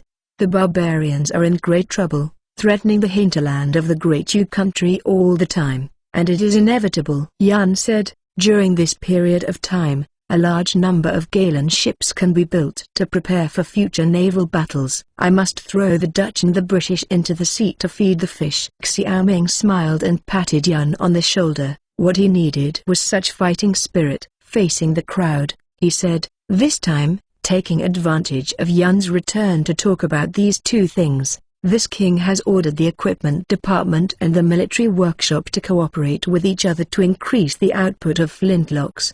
The barbarian expedition, the old general, in addition to commanding the king's army, you will now immediately draw elites from the 6 states' army to cooperate with the king's army's joint training, and at the same time form a car camp. Yes, Your Highness. Nu Ben shouted his orders. Pang Yu-kun, in addition to the government affairs of the various states, the government has to cooperate with the shipyard to produce the Galen ship, so it has to be slow in terms of money and food. Yes, Your Highness. Pang Yu-kun replied. Chen Qi, Lu Tong, the lime bomb can be handed over to you, and the king wants to see the field gun during the expedition. Yes, Your Highness. After issuing a series of orders, Xiaoming cast his gaze to the north. The northern expedition of the barbarians was a plan and was also a last resort. The Jizu People's Rebellion became more and more fierce. At this time, the active attack was only an offensive defense. After all, if the barbarians took the opportunity to go south, Jizu might be vulnerable. And he believed that the barbarians would definitely not let go of this chance of chaos in the Great Yu country. At that time, Jizu was defeated and he would suffer the enemy back and forth, which he did not want to see. So he made up his mind to expedite the barbarians to the north, set up a car camp to form the first obstacle to the barbarians in field battles, and asked Chen Qi to develop light field guns. Jointly formulating the future plan for King Zhu, Xiaoming announced the rewards for Yun and other naval generals, and at the same time let Yun take his seat. Knowing that Yun came back today, he deliberately set a celebration banquet in the palace in order to catch the wind and dust for Yun and others. Only after the banquet did he summon Yun alone. His Royal Highness, it's a pity that Wilson was killed by the Dutch during the naval battle. Otherwise, Your Royal Highness can personally hear him talk about the current situation in the West. It doesn't matter, you can come back. This king is already satisfied. Yun was moved when he heard the words. Xiaoming cared so much for the soldiers, and he felt warm in his heart, thinking that even if he died in battle, it was worth it. Then he remembered something and gave Xiaoming the translator's booklet. Xiaoming opened the booklet for the translator to record the problems, and his eyes scanned after the questions he listed. After reading these narrations, he basically understood the current world situation.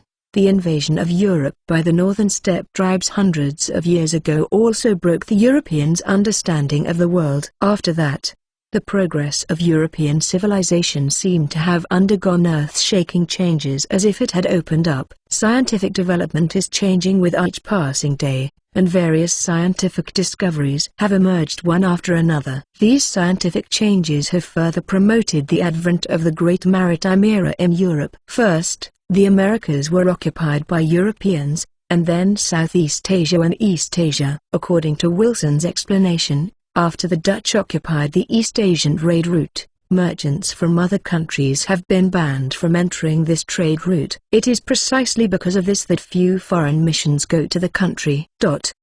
However, the Dutch are declining in recent years, replaced by Great Britain, France and Prussia, and because of the problems of Protestantism, European countries are also full of contradictions and frequent wars.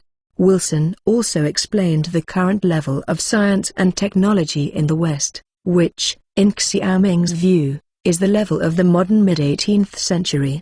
Some people in Great Britain have proposed a steam engine and are trying to develop it. For the issue of the butterfly effect, Xiaoming could not calculate what effect a slight deviation would have on the overall situation, but for him, the world now has a completely different history except for the 3 kingdoms before and after.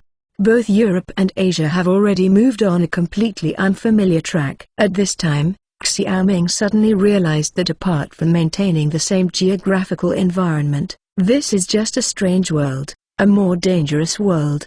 To be continued. Enable new URL. Chapter 324 Potato 1 Second of Genius remembers to provide you with wonderful novel reading. In the main hall, Xiaoming and Yun sat opposite each other. For a long time, Xiaoming collected the booklet. He has basically understood the current situation. Generally speaking, the overall distribution of European countries has not changed, and only the current ruler has changed. Other than the slightly advanced technology, there is no other difference. His Royal Highness, Ryukyu, is also occupied by the Dutch. This is tantamount to blocking the route of our fleet going south. At the end, I feel that this Ryukyu must be taken back. In this way, the trade between the Japanese and other countries can be cut off, Yan said. Xiaoming nodded. Yan was very foresighted. As long as he took Ryukyu and controlled the route, from then on, the Japanese nations would be held in his hand. However, this matter is still very long-term. After all, he has not enough ability to win Ryukyu. These 3 Galen ships have caused him a heavy loss. It's just that this adventure is also worth it. Yan brought back corn, peanuts, potatoes and pepper seeds. Let's not mention this. Your task now is to recruit Navy soldiers, train them, and wait for the formation of the Dengzhou fleet. At that time, it will be your time to sail at sea. Yan nodded, showing a trace of excitement. After docking in Dengzhou, he made a special trip to the Dengzhou shipyard. Now the shipyard is building 6 warships at the same time. 2 of them belong to the first-class sailing warships, and when these warships were launched, he believed that he could compete with the Dutch at sea. Looking at the excited Yan, Xiaoming asked expectantly, "Where are the potatoes, peanuts, peppers, and corn?" "Going back to your highness. These things will have been sent to the treasury of the government office, and will finally be brought back to the whole 3 ships this time," Yan said. Xiaoming happily closed his mouth from ear to ear, and said, Let's go to the warehouse and have a look." While it is still early, these things can still be planted. The 2 arrived at the warehouse together. At this time, Xiaoming saw a pile of potatoes, with peanuts on one side of the potatoes, corn next to the peanuts, and pepper seeds next to the corn. Great, great! Xiaoming rubbed his palms excitedly. Potatoes, corn, and peanuts are all high-yield crops, and these crops are also very suitable for planting in arid areas. Once these crops are promoted in Kingzhou, he will not worry that the people of the fief will be hungry in the future.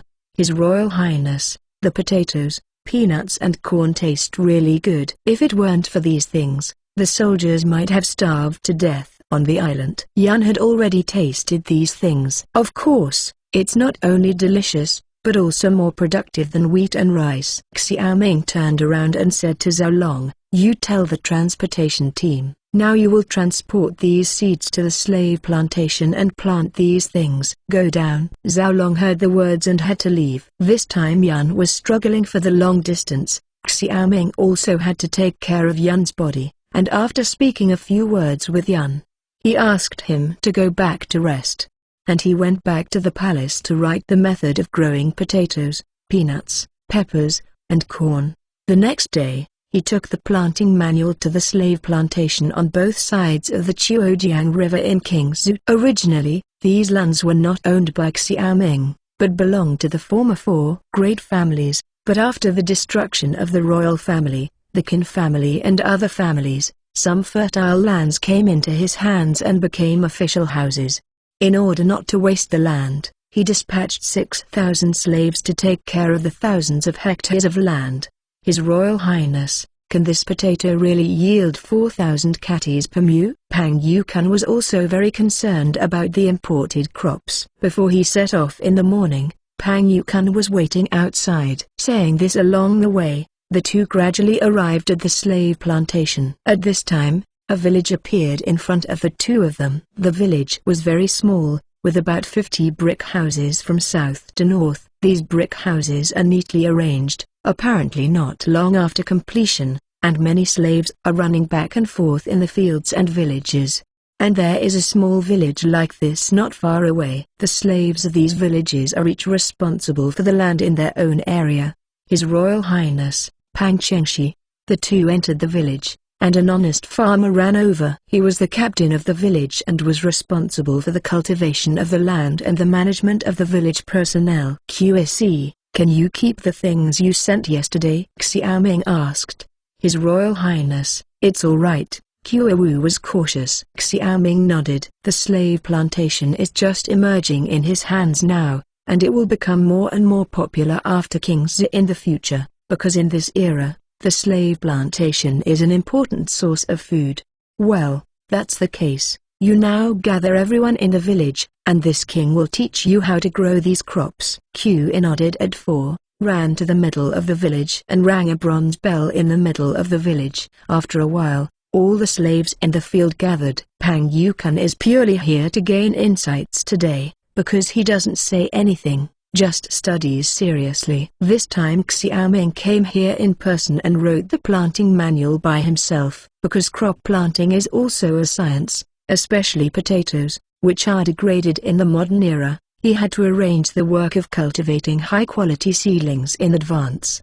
After all, after several generations of reproduction, the next generation of potatoes will have a substantial reduction in production due to soil viruses or even no harvest. This time he is going to talk to QSE about breeding. Whether it is peanuts, corn, peppers or potatoes, it is necessary to manually select the best to retain high-quality seed. So this time he planted potatoes, peppers, peanuts, and corn not for eating, but for growing seedlings. After all the slaves were in place, Xiaoming began to focus on the method of raising seedlings of potatoes. Xiaoming took a look at the potatoes that Yan had transported this time. They were all very big, indicating that they were high-quality potatoes, so there was no problem in cutting them for reproduction. He confessed that QSE cut the potatoes into pieces, keep the weight of each piece at about 20 grams, and each potato should have 1 or 2 buds. In addition, the knife should be burned with alcohol for strict disinfection when cutting. Then, when the potato pieces germinate, the buds will be reproduced by breaking the buds, that is, the potato sprouts that have already grown are cut off and planted. At this time, the broken potato buds will grow out again after a period of time, which is similar to the principle of cutting leek. When cultivating these seedlings, select high-quality seedlings again. It is still spring, and field planting of potatoes is very suitable in autumn, so now is a good time for seedlings. These operations are not difficult, and Kuo-wu and others have no problem understanding. Then he talked about peanuts, corn, peppers and other seedlings, and explained the establishment of seedling bases in each plantation. In this way, these imported crops can be continuously planted in his fief. To be continued. For mobile phone users, please browse reading for a better reading experience. Chapter 325. Pig teammate Yong Wang 1 second of genius remembers, to provide you with wonderful novel reading. Birds sang constantly from the forest outside the plantation. In an hour's time, Xiaoming explained the seedling cultivation to QSE and the others clearly. QSE, you can understand what your highness said. This breeding matter is left to you, and if something goes wrong, you can only ask. Pang Yukan reminded QSE. In his opinion, this matter of breeding is very important, which will affect the people's stomach in the future. Long.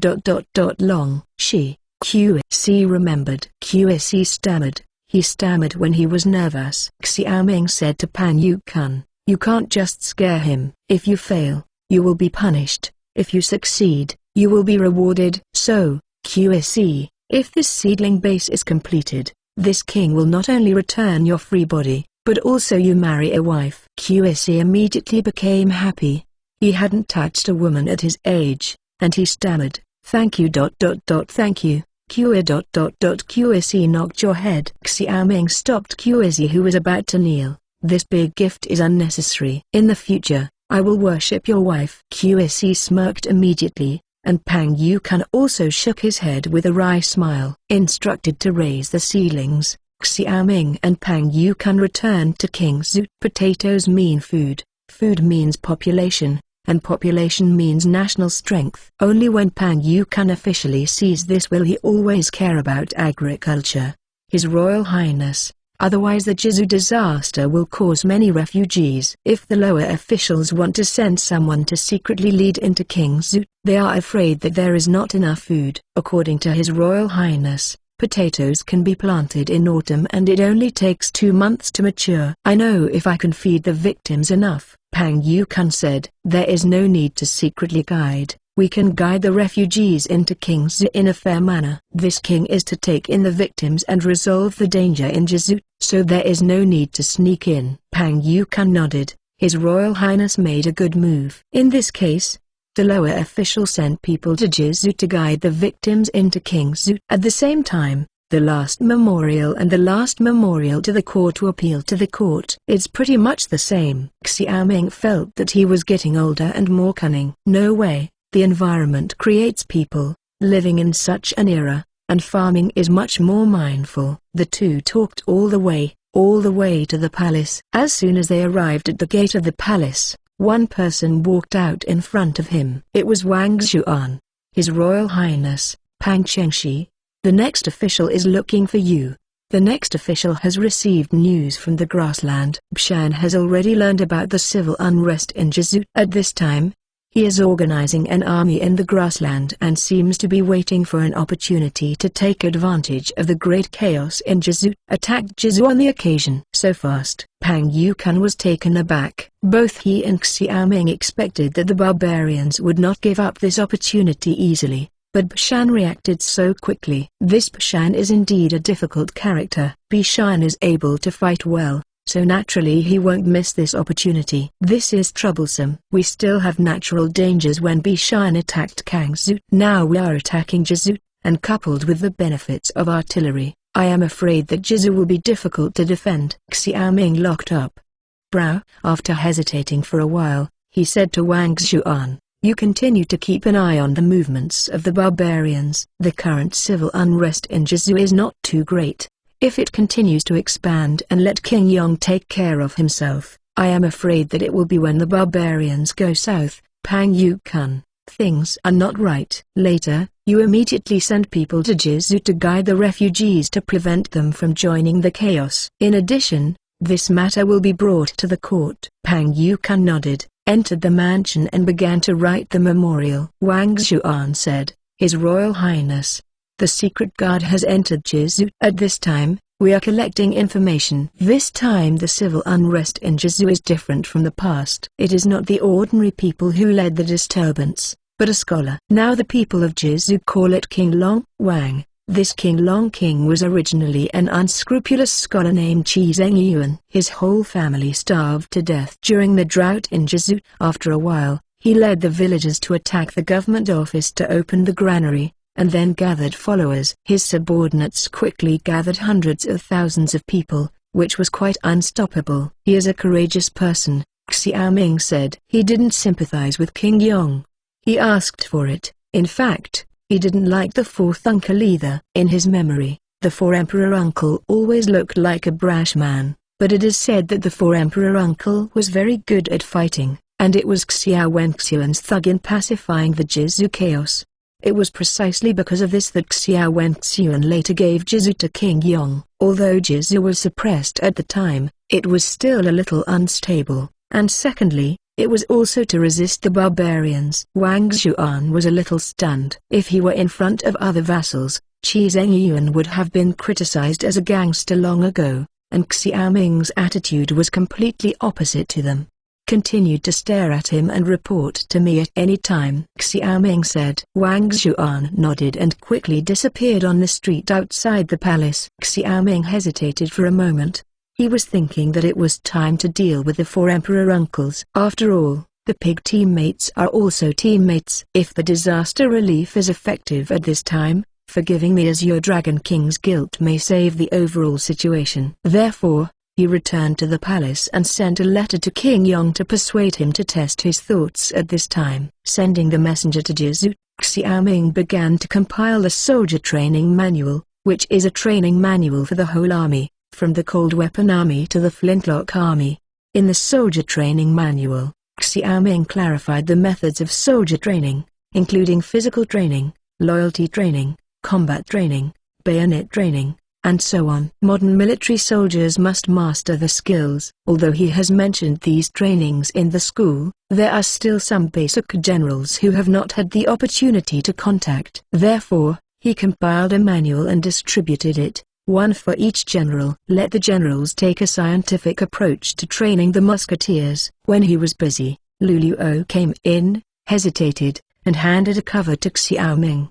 His Royal Highness, the cowhide jacket cut out by the textile workshop at this time, is it okay? Xiaoming stopped writing on the desktop. Is a cylindrical cowhide sleeve, with holes reserved in some parts of the cowhide sleeve. This is the flintlock waterproof cowhide case he let Luluo sew, which is used to cover the position of the movement, so that when the flintlock is in rain, the flintlock can maintain combat effectiveness in rainy days. But this kind of cowhide cover can only control the light rain and the rain, and there is no way in the heavy rain and heavy rain. Well, yes, it's exquisite. So let the textile workshop produce and deliver to the King's army in this style. Xiaoming said and continued to write the manual. Luluo did not leave. She continued to smile and said, His Royal Highness, today there is an interesting incident. A student who claims to be Bowen Academy ran to the textile workshop and said that he was asked to sew a big cloth bag for him in the textile workshop. The guards of the textile workshop drove him away, and after that, he still shouted to find His Royal Highness. Big cloth bag flying to the sky. What is this person's name? Lin Wentao. To be continued. For mobile phone users, please browse reading for a better reading experience. Chapter 326. Go to Heaven. 1 second of genius remembers to provide you with wonderful novel reading. P.S.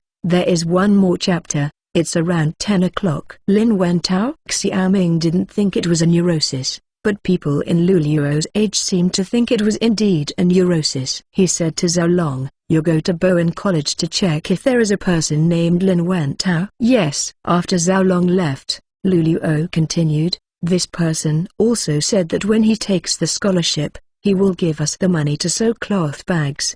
He said it in a straightforward manner. Your Highness, isn't he really a student of Bowen Academy? It's hard to tell. What can these nerds do? Let's talk about it when Zhao Long comes back. Combining cloth bags and flying into the sky, Xiaoming can easily think of this as a hot air balloon. The world's first hot air balloon was made in 1782 by the Montgolfier brothers, a French paper maker. This hot air balloon only flew to the roof. Later, they made a 10-meter diameter balloon out of linen and paper, burn wet straw and shredded wool to produce hot smoke. King Louis XVI of France and the French Academy invited them to perform at the Palace of Versailles. At this time they hung a cage under the balloon, which contained chickens, ducks and sheep. The balloon rose to a height of about 450 meters, floated in the air for 8 minutes, and landed in the Folkley Forest 3 kilometers away. Now history has changed. He doesn't know if there are hot air balloons in the West, but now there seems to be someone at Bowen College who wants to try it. Zhao Long went out and came back soon. He found this man named Lin Wentao in Bowen College. His Royal Highness, there really is someone. Luluo covered her mouth and laughed, as if something interesting happened. Zhao Long was also smiling. He said, Your Highness, I also brought him. Xiaoming cast an admiring look at Zhao Long, and after following him for a long time, Zhao Long understood his temper. Knowing that he will summon Lin Wentao, Zhao Long went out, and soon walked in with Lin Wentao. Lin Wentao pays respects to His Royal Highness. Xiaoming dropped his pen and paper and stood up, and circled Lin Wentao. This chemistry has a Lutong, but there are few who dare to try the things in the textbook for the extremely important physics. This Lin Wentao was the first one. I heard that you want a big cloth bag. Xiaoming asked, Why didn't you tell this king? His Royal Highness manages everything. How can you bother your highness because of such trivial things? Lin Wentao said indifferently. Xiaoming smiled. This Lin Wentao is not a nerd. His eyes are very flexible. He continued, You want to make a hot air balloon? Lin Wentao was startled for a moment, and said with a wry smile, Sure enough, it's a hot air balloon. You are courageous enough. And you are not afraid of falling? Xiaoming said with a funny smile. Lin Wentao said, Lutong is not afraid of explosions, and I am not afraid of falling down. They belong to the Bowen Academy. I don't want to lose to Lutong, otherwise this will lose the face of a scholar. At the beginning, Lutong was illiterate. Everyone knew that, but Lutong was very easy to learn, and now he is indeed a top-notch person. Many college scholars looked down on Lutong, and now they were beaten in the face by Lutong. All of them naturally refused to accept it. This Lin Wentao is one of the first birds, who is ready to change his face with his life. Well, yes, you have the backbone, Luluo. You can sew a 10-meter balloon for them and let them try it on their own, Xiaoming said. Then Xiaoming said to Lin Wentao, if you need any materials, please tell me. Yes, Your Highness. Lin Wentao said excitedly, briefly talking about the hot air balloon. Xiaoming asked Lin Wentao to go back and told him to pay attention to safety during the experiment. You can tie the hot air balloon to the ground to prevent the hot air balloon from flying away. Lin Wentao answered again and went back happily. Luluo said at this time, Your Highness, this hot air balloon is so dangerous. Do you really want them to experiment? Isn't it more dangerous to fight a war? I teach everything that the king should teach, and they are just about to take the opportunity to turn the textbook into reality. Otherwise, no matter how much they learn, it will be nothing but paper. The last time Lutong tried to extract phosphorus by himself in order to learn about phosphorus, he made up his mind. His task is to pass the knowledge to the students of Bowen Academy. As for how to realize it is their problem, otherwise he will be a father and a mother. What use does he need these people? Luluo nodded thoughtfully. He now felt that King Chi was a little different from before. In the past, King Chi always went to do everything by himself, but now he seems to be a hand-handling shopkeeper. What is needed is only to give orders, and let the people below do the rest. Unless there are some problems, King Chi will not take action himself, including this textile workshop sewing cowhide covers. Chi Wang just drew a picture and threw it to her. But she thinks this is a good thing, because Xiaoming now has more leisure time. Looking at Xiaoming, Luluo's expression was complicated, as if he wanted to talk but stopped. When Xiaoming came in from Luluo, he found that Luluo was a little abnormal. He asked, Luluo, what do you want to say? Luluo's nervous palms were sweating, but she still plucked up the courage to ask. His Royal Highness, Brother Yun said, my brother is now being held in King's prison by His Highness. Is this true? Xiaoming was suddenly stunned. He thought depressed. This Yun was really a big mouth, and he said everything. But this can't be blamed on him. After all, he had just returned from going to sea, and he didn't know his treatment of Meng Yueyang. This is true. Your brother is suspected of collaborating with the enemy. This matter has not been investigated, so this king has kept him in a jail and served him deliciously. He didn't tell you about it, so you won't worry. Luluo's face turned pale when she heard the words. Her lips trembled and she looked like weeping. Xiaoming shook his head. He just didn't want to see Luluo like this. In other words, this girl was also his own maid. He didn't want to see Luluo gloomy all day about this. But that's the end of the matter, he said. If you want to see your brother, I won't stop it. Maybe if you see your brother can tell the truth. Do you want to see? Luluo's expression suddenly became resolute. She said, His Majesty, the slave and maid would like to ask clearly, if he is really a collaborator and traitor, please kill him. You don't have to make a conclusion so early. This time he risked his death to bring the Japanese country to attack Dengzhou. If it is true, he is not a bad person. Luluo nodded gently, bit her lip, and bowed and exited the sleeping hall. As soon as Luluo went out, Asta walked in. She looked at Luluo with red eyes a little strangely, and smiled and asked, Your Highness has bullied Luluo again. This king doesn't have this interest now. Xiaoming shook his head. Asta said and continued, Your Highness, a man who claims to be Cao Zhengyang is asking for a meeting outside the door. To be continued. For mobile phone users, please browse reading for a better reading experience. Chapter 327 Hus Chariot. Remember, pen fun divided by la, in 1 second. Read wonderful novels for free without pop-up windows. Outside the cheap palace, Cao Zhengyang looked at the three big bronze ink characters on the plaque in a daze. Now that Yun and the others have returned to King Zhu, they are equivalent to fulfilling the Kou family's promise. Naturally, he came to King Zhu again, this time to open the Kou family bank in the Qi King's fief. At the same time, he brought 2 million stone grains that the King of Chu sold to King Qi. It can be said that these tangible profits are the sincerity of the Kou family this time. After waiting outside the door for a while, a royal family member led him into the Qi palace. He looked at this place along the way, and was a little surprised to find that the Qi palace must be too simple. When he arrived at the main hall, he saw King Qi, who was already waiting there.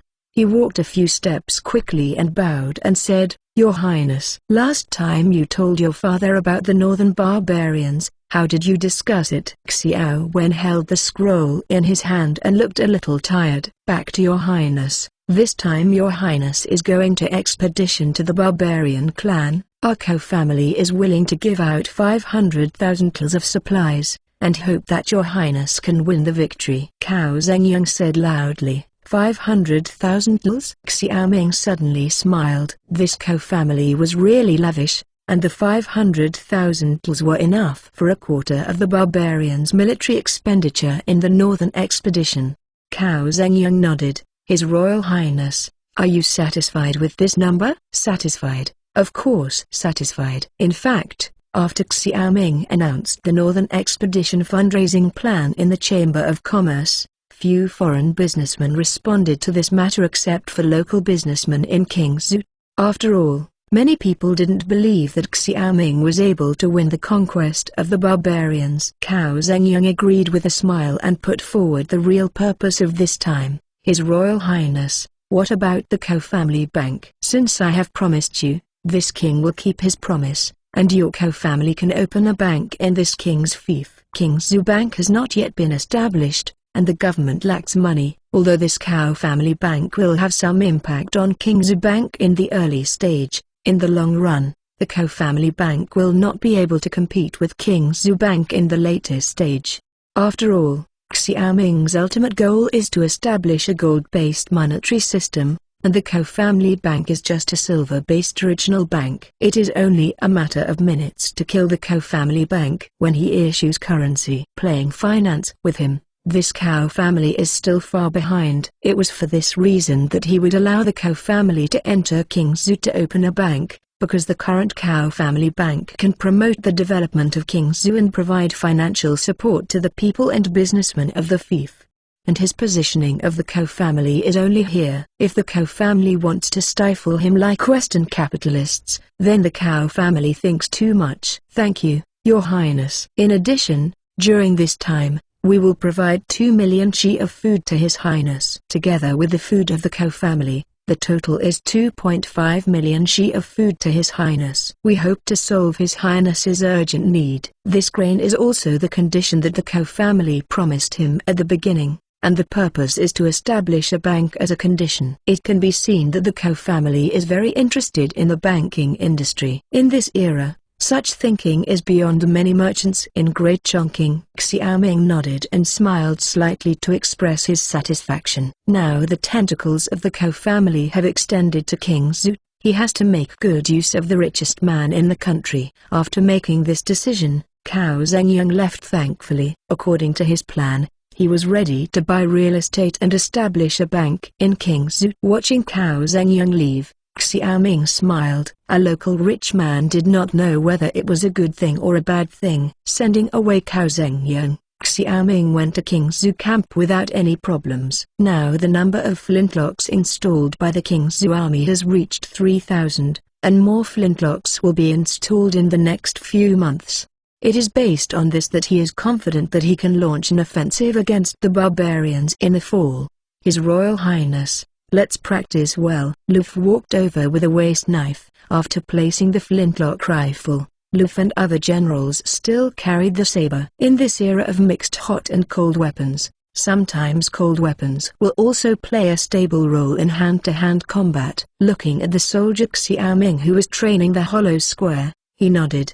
The changes in this formation look a little bit different. but the speed at which the soldiers fill bullets needs to be improved. This is too slow, Xiaoming said as he looked at the soldiers who were simulating loading bullets. At this speed, it would be good for a soldier of the King Zhou army to fire 2 bullets a minute, and his requirement is a minimum of 3. Lu Fu scratched his head. The main formations that I practice these days, this filling is a bit less, and I will focus on strengthening it below. Xiaoming continued to look at the other captains, some of whom were taking soldiers to practice bayonet. Scarecrows have been on the school field. Soldiers are practicing bayonets against scarecrows with bayonets. Another school lieutenant distributed wooden sticks with cloth on the head to the soldiers. The soldiers were competing with the sticks. This wooden stick represents the bayonet. Yes. It seems that what you have learned in the school has been applied, Xiaoming said. Lu Fu laughed and said, "It's better to teach your highness. Don't be humble about this. You still need to come to the actual operation. By the way,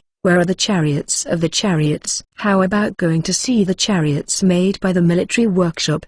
His Royal Highness, this chariot is really good.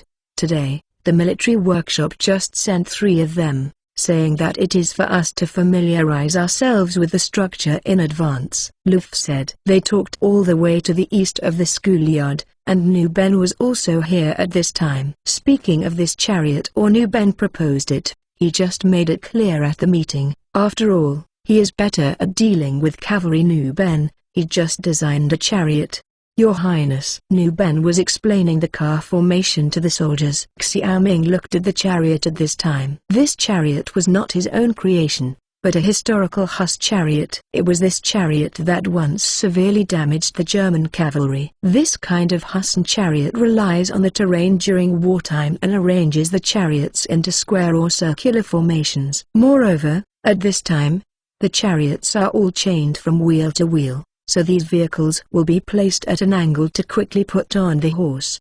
In addition, there is a thick layer of iron plate armor on the wall of the Huss chariot, and holes are reserved in the armor room for shooting.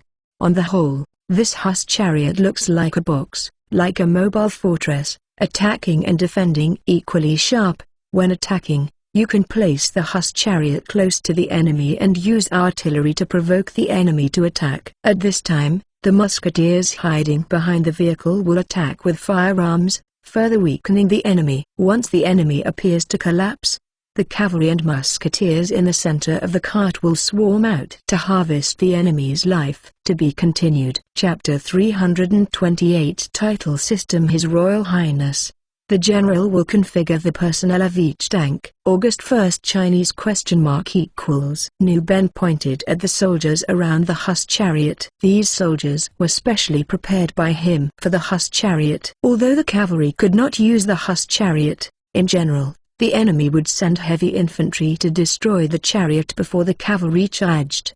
Therefore, each tank must be equipped with a certain number of soldiers to protect the tank. Tell me the story. Xiaoming's current focus is to train his subordinates. After all, in the future, he will need qualified generals to open up the territory. It is not a good thing to take over all by himself. Nu Ben said, the chariot designed by His Royal Highness has 4 wheels, and 2 horses can move. When forming a carriage formation, a 4-wheeled carriage has a solid foundation, and it can quickly form a chariot formation when encountering cavalry. In order to prevent the barbarians from sending slave soldiers to destroy the carriage, they will finally be prepared to cooperate with 18 soldiers on each chariot. These soldiers include 10 musketeers, 6 shield fighters, and 2 soldiers driving the chariot. Xiaoming was very satisfied with the configuration described by Nu Ben. The musketeer could kill cavalry and infantry who rushed in from a long distance, while the shield fighter was to prevent the infantry from climbing on a Huss chariot. These soldiers follow the army in a Huss chariot, which means that they can immediately go into battle once the enemy is in the situation. Just follow this configuration. When soldiers from other states arrive, let them mix musketeers for drills. There is not much time left for Xiaoming. Before the barbarians wait for the opportunity to go south, he must allow his army to form combat effectiveness, so that he will not be destructively attacked by the barbarian cavalry on the battlefield in the future. After inspecting the first Huss chariot, Xiaoming inspected the training of other soldiers under the command of the captain before returning to the palace. Flintlocking is one thing, and the training of the King's army is another matter. Only strict training and discipline can enable the flintlock to give its advantage on the battlefield. Returning to the palace, Xiaoming continued to devote himself to the great task of compiling teaching materials. This time, whether it was 6 Pass or Lin Wentao's performance, it showed that the teaching materials he wrote had its effect among them. This textbook is not waste paper, but knowledge. Now the students of Bowen Academy are slowly accepting the knowledge they have never encountered before, and are trying to turn this knowledge into reality. And this is what Xiaoming likes to see. Only when more and more people accept scientific knowledge can the seeds of cultural renaissance sprout slowly, until one day it erupts like a volcano. Therefore, in view of this, Xiaoming's heart is full of motivation. Some time ago he compiled the textbooks for junior high school, and now he is preparing to compile the textbooks for high school. In addition, he is also preparing to set up his own laboratory for each college, so that the students of each college can use their talents. At the same time, he spent 2 months running around Qingzhou Chamber of Commerce, military workshop, slave planting circle, supervising military training, Qingzhou commodity export, flintlock production and seedling work. Last year, Qingzhou moved so fast that many organizations were very imperfect in terms of personnel and regulations. So during this time, Xiaoming was not eager to come up with new things, but down to earth to implement and improve the functions of each organization. In the Qingzhou army, he negotiated with New Ben and other generals and announced the establishment of a military court. Xiaoming wrote some relevant laws and handed them to New Ben. The law stipulates penalties for violating the military system. For example, deserters are executed by execution, women are sentenced to death, and military secrets are leaked, and military products are sold as capital punishment. These military regulations came from later generations, and Xiaoming revised them based on the contemporary situation and handed them to New Ben. These systems are readily available and perfect, ready to use. He also improved the laws of Qingzhou, and published the legal provisions in newspapers, so that the people of Qingzhou could understand what illegal acts are. At the same time, in order to encourage people from all walks of life in Qingzhou to make contributions to Qingzhou, he further upgraded the incentive measures. Anyone who has made a great contribution will be awarded the title. These titles are from high to low, and those who obtain the title will get the status and private property matching the title.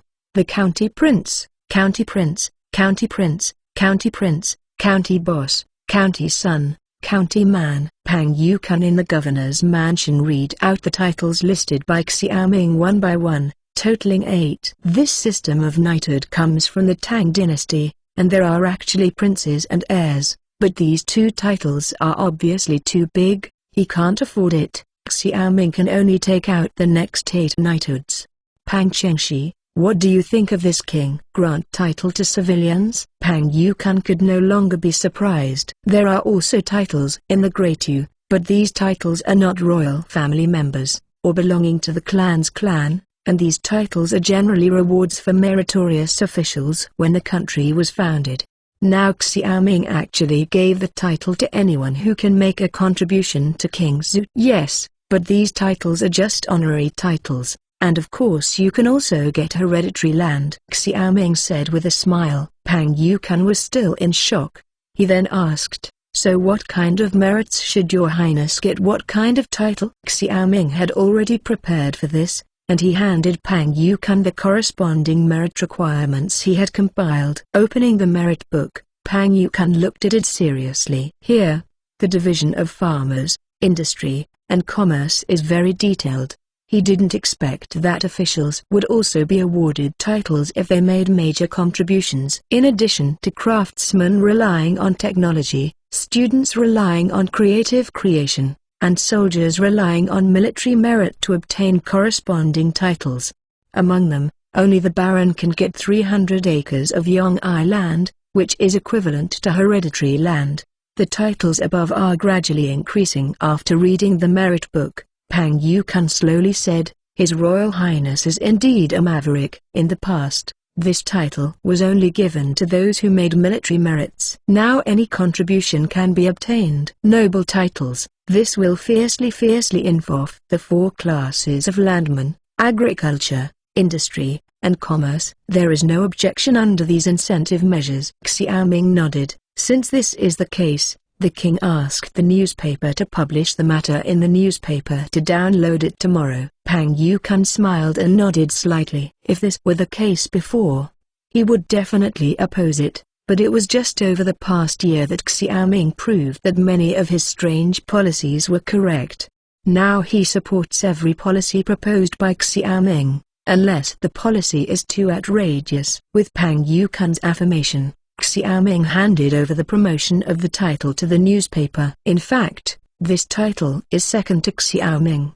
The most important thing is that this title represents a kind of honor. What he wants to build is a king's zoo that attaches great importance to honor and loyalty. To be continued. Chapter 329 Crazy Ambition. Can ordinary people get the title? In Zhujia village, Zhu Liu raised his head and asked the reporter who came to read the newspaper. Well, the newspaper clearly stated that as long as people who have made major contributions to King Zhu can get the title, and there will be hereditary land relative to the title, the lowest county mail is 300 acres of hereditary fertile land, and the government will not have it in the future. The right to take back these lands is basically equivalent to private territory. It was reporter Jiang who had come to Zhujiakun to read the newspaper. When he read the news, he was full of enthusiasm and had the urge to do a big job. After all, this title is too tempting. Once the title is obtained, it is not only a great honor, but also means that there will be a rich life in the future. Zhu Liu's saliva remained, and the section of road he contracted in King's was basically completed. During this time, he was also free and had time to listen to the newspaper. Reporter, you continue to read. How should our people get the title? This is not easy. For example, you Zhu Liu, unless you can feed 5,000 horses, you can get the title of county mail, the reporter said with a smile. 5,000 horses. Zhu Liu stuck out his tongue. This King's horse administration stipulates that one family should raise one horse. What's wrong with these 5,000 horses? So you need a huge contribution. Do you think you can be a county boy by picking a dung ball on the side of the road? Reporter Jiang shook his head. Of course, this is just an analogy. If you can excel in a certain profession, do you still hope those who have won the title can't raise horses, but also raise chickens and ducks? Ha ha ha. The villagers burst into laughter upon hearing this. Then reporter Jiang told the specific rewards one by one, and the people nodded frequently, wondering where they could contribute. In addition to Zhujiakun, the discussion on the title of the King's Zoo city became more intense. At Bowen Academy, a group of students gathered around and trembled with excitement. Although they were admitted to the Bowen Academy, they were not interested in learning all these weird knowledge at all, let alone studying them. It can be said that at Bowen College, they are just muddle-headed days. After graduation, they look forward to being assigned to a certain department in King's Zoo. Like them, most of the students hold this idea. They studied hard for the past 10 years just to enter the official career, and this strong idea has not been eliminated. Even if Xiaoming introduced the monetary reward system last time, the stimulation was far from enough for them, because pretending to be high-ranking is a common problem for many scholars. But now it's different. The people don't know what this title is. They know very well that in the country of Dau, these titles belong to the royal family. The scholars became officials for the sake of fate and glory, and now this title is too much for their taste. In their eyes, a bright road that is not an imperial examination but an imperial examination was born. Brother Wentao, did you say that your hot air balloon needs an experimental rider? In the cafeteria of Bowen College, a student put down the newspaper and stared straight at Lin Wentao. Lin Wentao, who was thinking about how to provide continuous heat to the hot air balloon, turned his head blankly, and said casually, "Yes, but this may be deadly." "It doesn't matter, let me come, for King's Zoo, for your highness." although I die without regret." The scholar grabbed Lin Wentao's hand. Lin Wentao is obsessed with his own hot air balloon these days, but he doesn't have time to read the newspaper and doesn't know what happened. He turned his head and saw that the students in the physics college sitting around were staring straight at him. Very strange. Without waiting for him to speak, other students shouted, "Let the future, I am fat, not afraid of falling. I have thick skin and thick flesh, and it's okay to fall from a tree. When I was a kid, let me come." Another person shouted, "Let me do it." Chamber of Commerce. The merchant who came to purchase the goods had forgotten about the purchase at this time, but gathered in twos and threes, and said excitedly with the newspaper in his hand, "His Royal Highness is a wise martial artist, just like Yao and Shun alive. I didn't expect our merchants to have such a day." Outside the Chamber of Commerce, Ding Wu laughed loudly. "Science, peasants, industry and commerce, our merchants have always had the lowest status. His magnanimity has not only improved the status of merchants in Kingzhou, but now we have our share of the title." Dai Zixing was excited. "Fortunately, the two of us joined the Kingzhou household registration early, otherwise there would be no such good things." Ding Wu suddenly felt at this moment that his father was really far-sighted. At this moment, he suddenly saw hope. In his dream, he would receive this honorable title and would no longer be discriminated against by others. Dai Zixing nodded frequently. Ding Wu also contracted a section of the road in Kingzhou City, and bought a lot of cement pipes from him. It is also after the second person we'll meet. His Royal Highness takes care of us in this way. If we can't live up to His Highness's good intentions, we will do our part for the business of Kingzhou in the future." Dai Zixing said seemingly inadvertently. Ding Wu's expression stiffened. Although Dai Zixing's words were unintentional, they pierced his heart. Ding Wangquan was his father and also belonged to King Wei. Now he was suddenly a little worried that he would be involved in some unnecessary things, because his current goal is to work hard to run his own property in Kingzhou, and now he has won the knighthood, and lives in the glory of Kingzhou. In Pingjiafang in the southeast corner of Kingzhou, Cao Zhengyang is directing the people to move the luggage to the house. This is the house he just bought in Kingzhou. From now on, this will be where he lives in Kingzhou. At this moment, a man with the appearance of a housekeeper hurried over and handed him a newspaper. Cao Zhengyang glanced at the eye-catching headlines of the newspaper and was a little surprised. When he looked down, his expression suddenly became complicated. This time coming to Kingzhou may be the most correct choice for the Cao family. King Qi seems to have been deeply influenced by the Western priest. In this way, will the Cao family be like a fish in water? The prosperity of Western commerce cannot be realized in Kingzhou. Cao Zhengyang held the newspaper in his hands, his eyes full of inexplicable ambition. If this is the case, I need to report my father's strong support for King Qi, and I must guide King Qi to learn from the West, so that my Cao family can be passed on from generation to generation like a Western business family, and the incense will never die. After making this decision, Cao Zhengyang immediately wrote a letter to the housekeeper Babali to rush to linen. At the same time, he also stuffed the Kingzhou newspaper in the envelope. As evidenced by the Kingzhou newspaper, he believed that his father would be more determined to slowly transfer Cao's industry to Kingzhou. To be continued. Chapter 330 War Outpost Kingzhou Secret Guard Station Bei Chinese. After receiving the news from Yongzhou, Wang Xuan immediately went to the Qi Palace. In the days when the Qi king reformed the Kingzhou system, the situation in Yongzhou took a turn for the worse. The people under the King Long King gathered more and more, and the King Yong retreated steadily. But this is not the most important thing, because the 60,000 cavalrymen with Sugatai seem to have seized the opportunity at this time. What? Sugatai has gone south? Xiaoming changed slightly when he heard the news. Wang Xuan nodded. The message can't be wrong. Wang, you stupid pig. Xiaoming patted the table again. His plan would never keep up with the changes. All his plans were disrupted by the pig teammate Yong Wang. Although he had a foreboding after the riots in Yongzhou's life and the people, it came too quickly. And the letter of admonition he gave to King Yong last time has not been heard, and it is estimated that King Yong had already thrown it out of nowhere.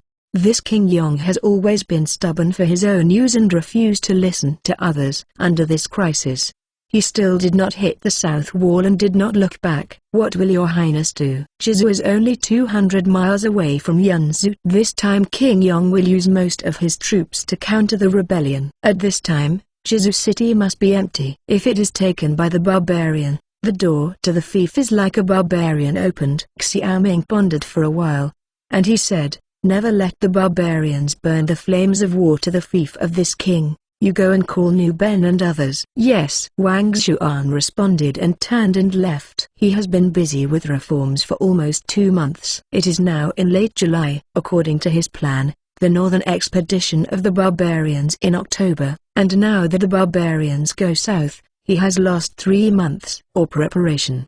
So now his army is equipped with only 10,000 flintlocks. Guanning cavalry and Kingzhou cavalry have no more than 10,000 men, and there are only 300 horse chariots.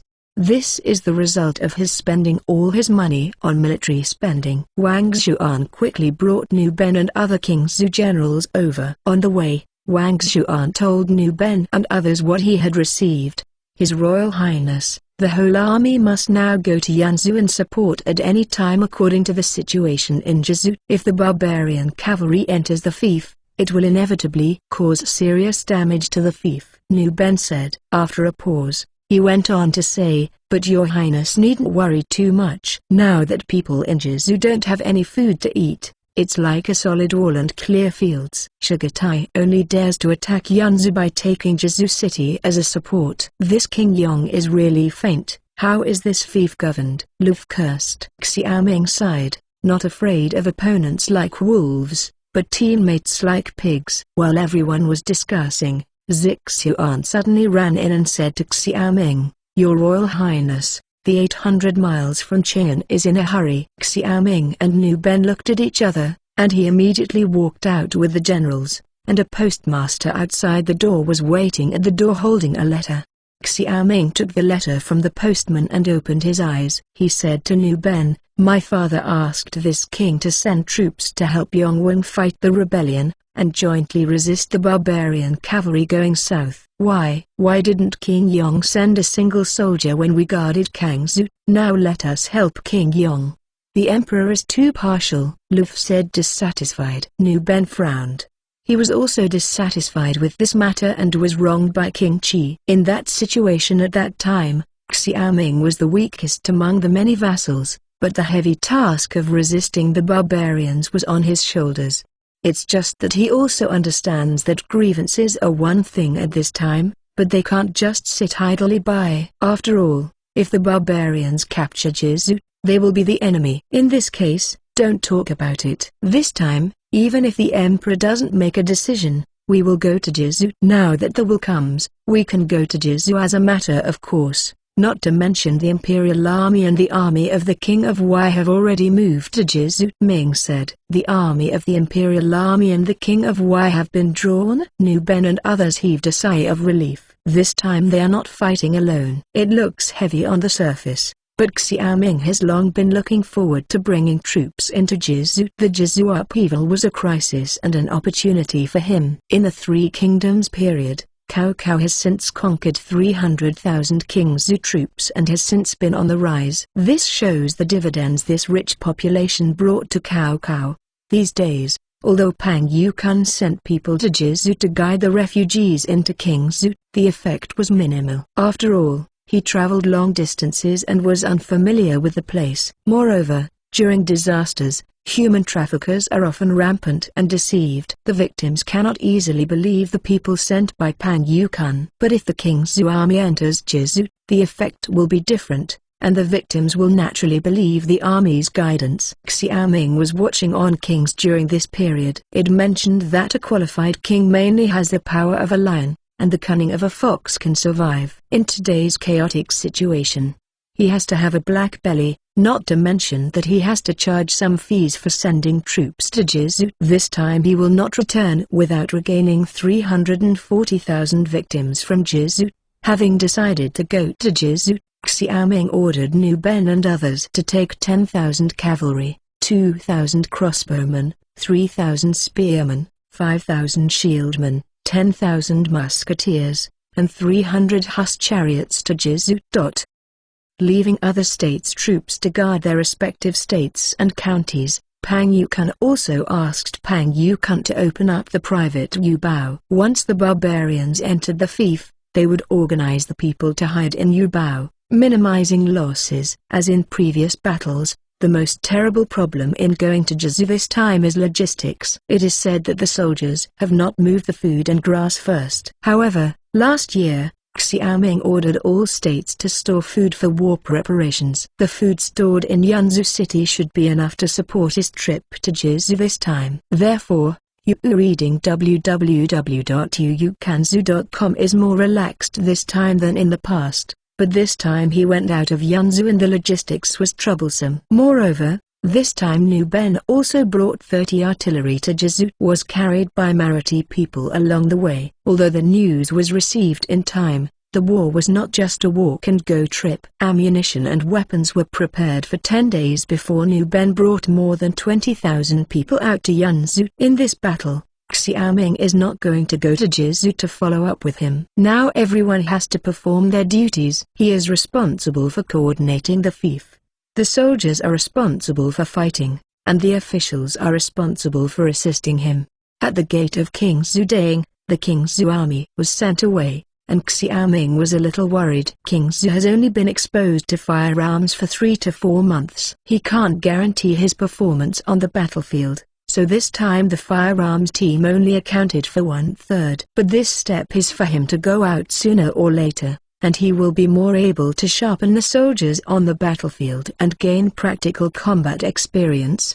Of course, he explained that New Ben's most important task is to take in the victims. To be continued. Chapter 331 Jizu News. Remember, pen fun divided by la, in 1 second, read wonderful novels for free without pop-up windows. On July 25th, New Ben led an army of 30,000 into Yanzhou after a 6-day trek. At the same time, he received news that the 60,000 cavalrymen in Shigatai had approached Jizu. One of the 10,000-person team bypassed Jizu and came to Yanzhou. Taking out the map drawn by King Qi, New Ben analyzed the current situation in the Yanzhou army camp. Luf, Liuxin, Qi Guanyi, and Bai Muju all surrounded the map. Great. 50,000 cavalry is a trouble. We are not afraid of these 10,000 people. Let them taste the power of our musketeer, Luf said excitedly. New Ben frowned. It's unusual for this cavalry to go deep alone. You immediately send out the hussars to investigate and keep an eye on their movements. Luf nodded. This hussar is a division of the King's cavalry. After the reorganization, this cavalry unit does not wear any armor, and the horses are also lightly armed and simple.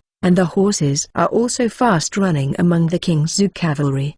These hussars are not only responsible for quick assault missions, but also for detecting the enemy. Yes, Lu flew a military salute. At this time, New Ben said to Qi Guanyi, His Royal Highness asked us to send troops to Jizu this time to collect the victims. Qi Guanyi, you led 5,000 cuirassiers to Jizu to collect the victims and guide them into Yanzhou. Qi Guanyi also said loudly. Then New Ben said to the remaining generals, you immediately organize musketeers, chariots, crossbowmen, swordsmen and shieldmen to fight at any time. You must not let this group of cavalry enter the hinterland of the fief. Yes, the generals shouted in unison. The battle plan was made and New Ben walked out of the barracks. At this time, Yanzhou Governor Kong Yonggan was waiting for him outside the barracks. Kong Sishi, this time the army is stationed in Yanzhou. There is much harassment. I hope Kong Sishi will not be offended. New Ben said with a fist. Kong Yonggan said, Dudanu, you are wrong about what you said. We are all looking forward to your coming. Recently, there have been rumors in the city that the King Long King is preparing to attack Yanzhou City to grab food. The people in the city are more disturbed. Now you come, we can feel relieved. New Ben sneered. This, as your Dragon King is so arrogant that he dared to attack Yanzhou's idea. Doesn't he know that this is King Qi's fief? Jizu has no food. This King Long King is also rebelling against the crowd, and his people can't stand it without food, Kong Yonggan said. New Ben sighed, as His Highness said. Now it is really an internal and external trouble. In Jizu City, King Yong is pacing anxiously. At this time, Chen Xinran came in from his home. Has the Forbidden Army come? Has King Y's army come? Has King Chi's army come? King Yong asked with red eyes. This time he was really anxious. The civil chaos in the fief was still not resolved, and at this time the barbarian army arrived again. Now Chagatai is leading the cavalry to looting outside the city of Jizu and encircling the city of Jizu. The fief who came to help Jizu was killed by the barbarian cavalry. In the wild, his army was not the opponent of the barbarian cavalry. His Royal Highness, no. The barbarian cavalry is still outside the city, and they haven't seen any army at war. The army in the city has all boarded the wall, Chen Xinran said. King Yong suddenly became angry when he heard this, and he pushed all the teacups on the table to the ground. This group of bastards, this king is about to die, why don't they come to rescue me? Bastard, bastard. Chen Xinran lowered his head and dared not speak out. King Yong was always violent. When he was young, King Yong was also a very brave warrior, but the rich life of more than 20 or 30 years made King Yong's body bloated. Now King Yong only knows how to do it every day, and there is no more bravery back then. The only constant is his violent temper and self-assertive character. The Jizu drought should not have developed so far since last July, but King Yong didn't care about the disaster. When the King Long King rebelled, he was negligent, and he hurriedly sent troops to suppress it when the King Long King took his seat. But this is the second thing. From Chang'an, the grain and grass of the fiefs of various feudal lords were deducted layer by layer. When the King of Yong was here, he also detained most of it, and the remaining part was sold to grain merchants.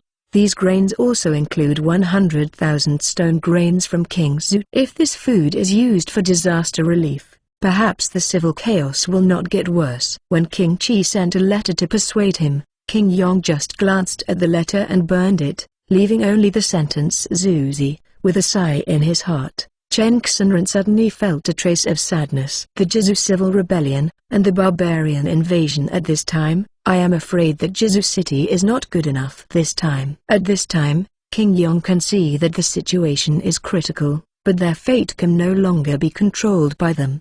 His Royal Highness, but the cavalry outside the city is now 10,000 less, and a 10,000 person team seems to have gone to Yanzu. Chen Xinran thought of a news. I went to Yanzu, great, great, maybe these cavalry were going to attack King Chi just staying in Jizu. Yes, yes, it must be like this, ha ha. You go right now. Cheng Tu told the leader of the barbarian tribe that King Zhu had a great harvest last year and there was a lot of food. If they are willing to go to Jizu to plunder, we are willing to donate food and grass. King Yong took a few steps to Chen Xinran, looking like a madman. His Royal Highness, this is collaborating with the enemy, Chen Xinran said. King Yong immediately changed his face and said angrily, whether it is to collide with the enemy or not, it is better to die now than this king. This is a flowery world. This king has not enjoyed enough. Besides, there are many vassals in the Great Yu Kingdom. Like a dynasty, the vassal king eventually established himself as the king, and then he was the king's enemy. Chen Xinran was suddenly speechless, facing King Yong's fierce eyes. He sighed and walked towards the city wall. At this time, hundreds of miles away from Yanzu city, the hussars who had been out for investigation had found the barbarian 10,000's team moving towards Yanzu. On a plain, these barbarian cavalry are fighting a group of rebellious troops with various farm tools. Although there are a large number of rebellious troops, the barbarian cavalry is very fierce, and they are arranged in a circular formation on the plain to surround the rebellious troops in the middle and constantly shoot arrows in their hands. The besieged rebellion army had no access to the barbarian war horses and was shot by arrows. The hussars looked at the flag of the rebellion army again. The 3 characters of the King Long King were clearly written on it. This must be part of the rebellion army, and I never expected to meet the cavalry of the barbarian. Staying in place to continue to observe, after the fierce battle of this hour, the rebellion quickly disintegrated, and the barbarian cavalry drew out their sabers to continuously hack and kill the fleeing rebellion soldiers. However, This pair of cavalry didn't seem to want to entangle with the rebellious army too much, and soon regrouped and set off again towards Yunzu. Seeing this, the Hussar immediately went to Yunzu city. He also saw the grain and grass on the horseback of the barbarian cavalry. It seemed that the barbarians' journey to Yunzu was planned to be continued. Chapter 332. Both sides remember. Pen fun divided by La. In 1 second, read wonderful novels for free without pop-up windows. Captain. This time the barbarian general leading the 10,000 team is called Kyaha. Report to the governor that the barbarian 10,000 people team is less than 100 miles away from Yunzu. Return to the governor. The barbarian cavalry massacred and looted along the way, and the victims in Jizu suffered heavy casualties. In the Yunzu camp, the Hussars who went out to investigate kept returning to report the news. Pop. Luff smashed the table fiercely as a lot of news came, and said angrily, Captain, the barbarians are trying to attack the fief in the same way as we did on the grassland. Nu Ben looked solemn, and he finally understood why a 10,000 person team came from the main force of the barbarian cavalry to Yunzu. Kyaha, is this name a bit familiar? Liu Oxin frowned suddenly. I remember Wang Xuan once mentioned it. When Nu Ben heard the words, he suddenly remembered. He said, this Gushor is one of Sugatai's heroes. It's just that the last time I led the cavalry into the grassland, I attacked his tribe. The slaughter of men, women and children was exhausted. Wang Xuan has always been responsible for the collection of information on grassland tribes, and the general information on this grassland has now been provided to the King's army.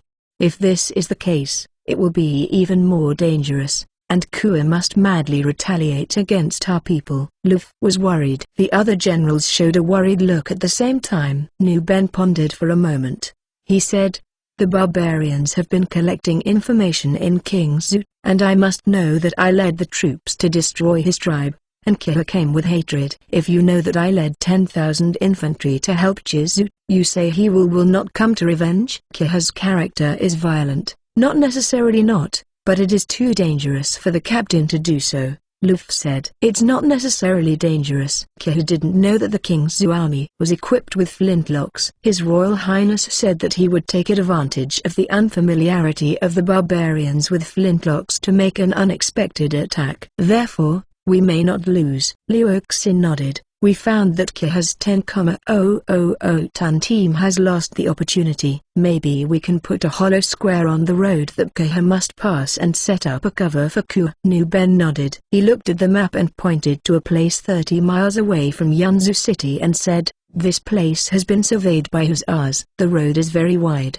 with grass on both sides of the road, and woods outside the grass. Kyaha must follow this path if he wants to enter the hinterland. Dayu State is different from the grassland. The grassland is wide, and the cavalry can walk on the grassland wherever they want. But in the country of Dayu, the living custom of farming civilization is to set up the city in a traffic fortress. The cavalry of the barbarian people can go around the city without attacking the city, but they must take the spacious official road. Of course, the barbarian cavalry can also choose to take the trail to avoid the official road and go straight to the rear city. But in the case of unfamiliar places, few generals will choose this kind of risky behavior. After all, a person who does not pay attention to the army will face the danger of getting lost. Based on this, Nu Ben decided to place the army on a broad official road. After delineating the combat location, Nu Ben immediately ordered the gun team,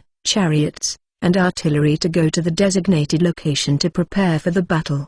Upon receiving the order, Luff and Liu Oxin immediately dispatched troops. Now Kyaha is only 100 miles away from Yunzu city. At the barbarian marching speed, he can reach outside Yunzu city tomorrow, and this is based on the barbarian marching at full speed. In fact, a horse is an animal with very poor endurance and can sprint, but a long-distance horse must stop and rest after running for a while, otherwise it will only abandon the horse. It's just that the barbarians often have 4 horses per person, so this time Nu Ben assumed the fastest marching speed of the barbarians. That night, King's city went out of the city overnight to set up a battle on the official road outside Yunzu city, waiting for Kyaha to come. At the same time, taking advantage of the investigation, Nu Ben continued to send out hussars to investigate, and hung his flag high, deliberately lure Kya to come. At this time, 50 miles away from Yunzu City, Kya was leading a cavalry brigade approaching Yunzu City along the official road. The scout kept bringing the collected news. This time, the strategy of bypassing Yunzu and going straight to Kingsu City was formulated by Sugatai, and he was the first to undertake this offensive plan. After losing all his people, hatred spread in his heart day by day. As long as he can get revenge, Kya is willing to lose his life. Master 1, we found the Kingsu army 20 miles away. They seem to be waiting for us, the scout said. Kya frowned. Why does the Kingsu army find us in advance every time? The scout was silent, and he didn't know. Now he hadn't found any of the Kingsu army scouts, but the Kingsu army seemed to know their whereabouts, and he also didn't understand. After hesitating for a while, he said, "Ignore them. This time we will bypass Yunzu City and go straight to Kingsu, looting the grain and grass near Kingsu City." The great upheaval in Jizu gave them a chance. The severe cold on the grassland last year killed many livestock, and the Golden Horde had food problems for the first time. For this reason, various tribes sold many slaves to save food, and more slaves were killed to save food. The most important task for them to go south this time was looting. Only after passing through Jizu they saw only barren land, and the hungry and mad victims could not find food in Jizu. After the discussion, Sugatai asked him to go to Kingsu to retaliate. "It's just that we have no other way to go except the official way," the scout said. "Idiot, wouldn't you catch a local citizen and ask for directions?" "Don't hurry," Kya said angrily. The scouts rushed out. At this time, another scout arrived again and said, "Major, the Kingsu army in front is infantry and chariot. There are only a few cavalry, and the middle flag is written with the word Nu Ben." Nu Ben, the name instantly made Kya's eyes red. Now they know who looted the grassland in the first place. One is Lif, the other is Nu Ben, and Nu Ben is his enemy. "I'm going to kill him." Kua's chest heaved violently, and he was about to rush out after he took the reins. At this time,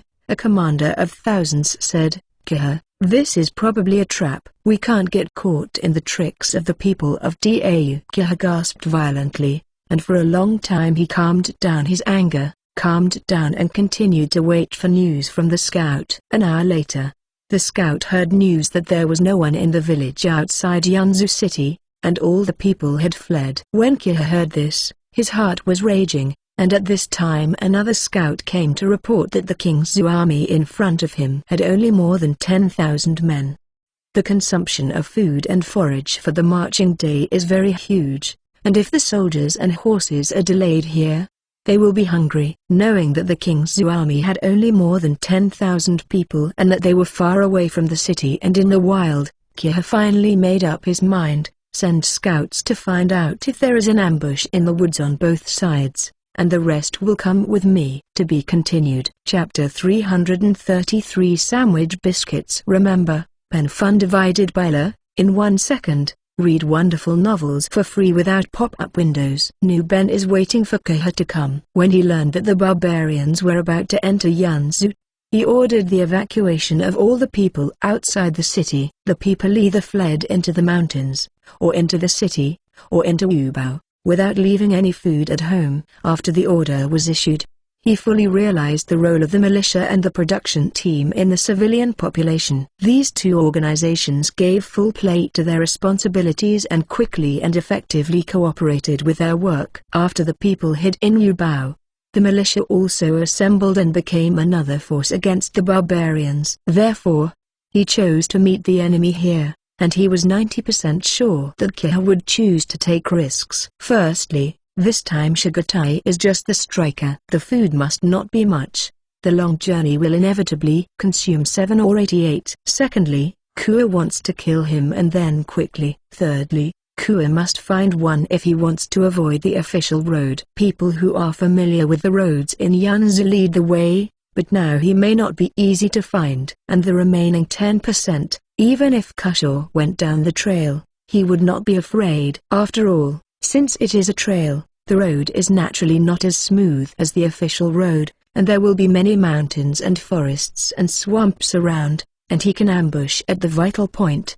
Captain, Kya's cavalry moved and are coming here. The voice of a hussar broke Nu-Ben's contemplation. A smile came to the corners of his mouth, and Nu-Ben shouted, "The whole army is ready." As his voice fell, a rhythmic bugle sounded, and the soldiers of the King's army immediately moved. The first action was the chariots. At this time, the chariots driving the Huss chariots immediately began to change their formations. 300 Huss chariots were separated and 3 square defensive formations were besieged. Each Huss chariot designed by Xiaoming is 5 meters long. 100 Huss chariots add up to 500 meters long, with the gap between the chains. One side of a square defensive array is close to 200 meters.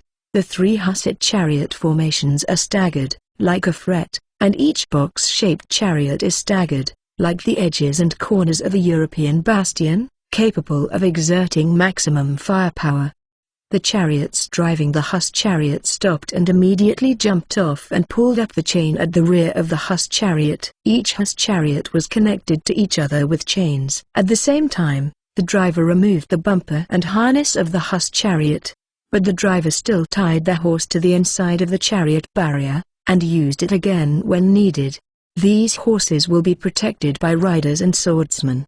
The square car formation was completed. At this time, the musketeers immediately relied on the Huss chariot and lined up along the edge of the square car formation, forming a weird hollow formation with the Huss chariot on the inner layer and the 3 rows of musketeers on the outer layer.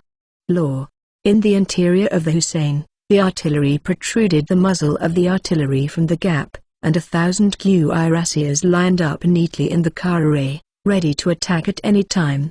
This kind of tactics was decided by Xiaoming and Nu-Ben under the same research. It is precisely because of the trust in this kind of battle that Xiaoming dared to help Jizu with a small amount of troops. In the King's army, there are musketeers standing outside, soldiers hidden inside the chariot, and the battle formation with cavalry on standby inside is called the sandwich biscuit battle formation. Of course, only Xiaoming can get this title. The battle formation was completed, and Nu-Ben and other generals were protected by a Hussar formation behind. After completing the layout of the sandwich biscuit battle array, everyone awaited the arrival of Kya. If it were before, Nu-Ben would never fight 10,000 cavalry in such an open area, because even 30,000 infantry is not an opponent of 10,000 barbarian cavalry. But now, relying on this unprecedented battle formation, he believes that 10,000 musketeers, 3,000 cavalry, and 4,000 chariots are enough to defeat the barbarian cavalry in the wild. But before this, he couldn't even think about it. Without 5 times the strength of the troops, the army of the Great Yu Kingdom did not dare to fight against the barbarian cavalry in the wild. While waiting, the dust raised by the cavalry gradually appeared not far away, and soon, the barbarian cavalry appeared in front of the King's army. 300 meters away, Kya's cavalry stopped and began to adjust the formation, facing each other on the open land stretching for 6 miles. Is the King's army crazy? Kya looked at King Zu, who was wearing a dark green uniform and holding a strange spear weapon in his hand, said lightly. The other commanders also looked confused. The King's army in front of them not only did not gather together to form a tight formation, but it was divided into 3 square formations. For them, this was nothing short of death. Going past the 3 rows of soldiers in front, Kya looked at the cavalry guarded in the middle. These cavalry only had 3,000 men. For him, these cavalry were not enough. He looked at the chariot behind the soldier and was slightly surprised. He really couldn't understand the layout of the King's army now. Commander, what a strange formation is this? Why have we never seen it before? A commander asked. I've never seen such a strange battle formation. Kya stared at the last battle formation as he spoke. Especially the eye-catching cow made Kya's eyes gradually red. The King's army used to shrink behind the city wall to fight. Now it is a natural advantage for the barbarians in such a vast area. The 2 sides stood still, staring at each other, and after a dead silence, Intelligence brought by a barbarian scout broke the silence. "No ambush," said the scout. "Kill." At this moment, Kiha raised the scimitar in his hand, and Kiha's cavalry rushed towards the King Zu army in a 300-meter-long queue on the 6-mile-wide plain. Like the previous experience of the barbarians fighting in the grassland, the barbarian cavalry is also ready to outflank the two wings and finally complete the encirclement, ready to use the circular array to shoot the bow and arrow in the hand. Nu Ben smiled when he saw the barbarian cavalry still adopt this kind of tactics. The barbarian cavalry can shoot at 50 paces and start shooting arrows, while the effective range of the musketeer is from 80 to 90 paces, which can be fired before the barbarian cavalry shoots arrows.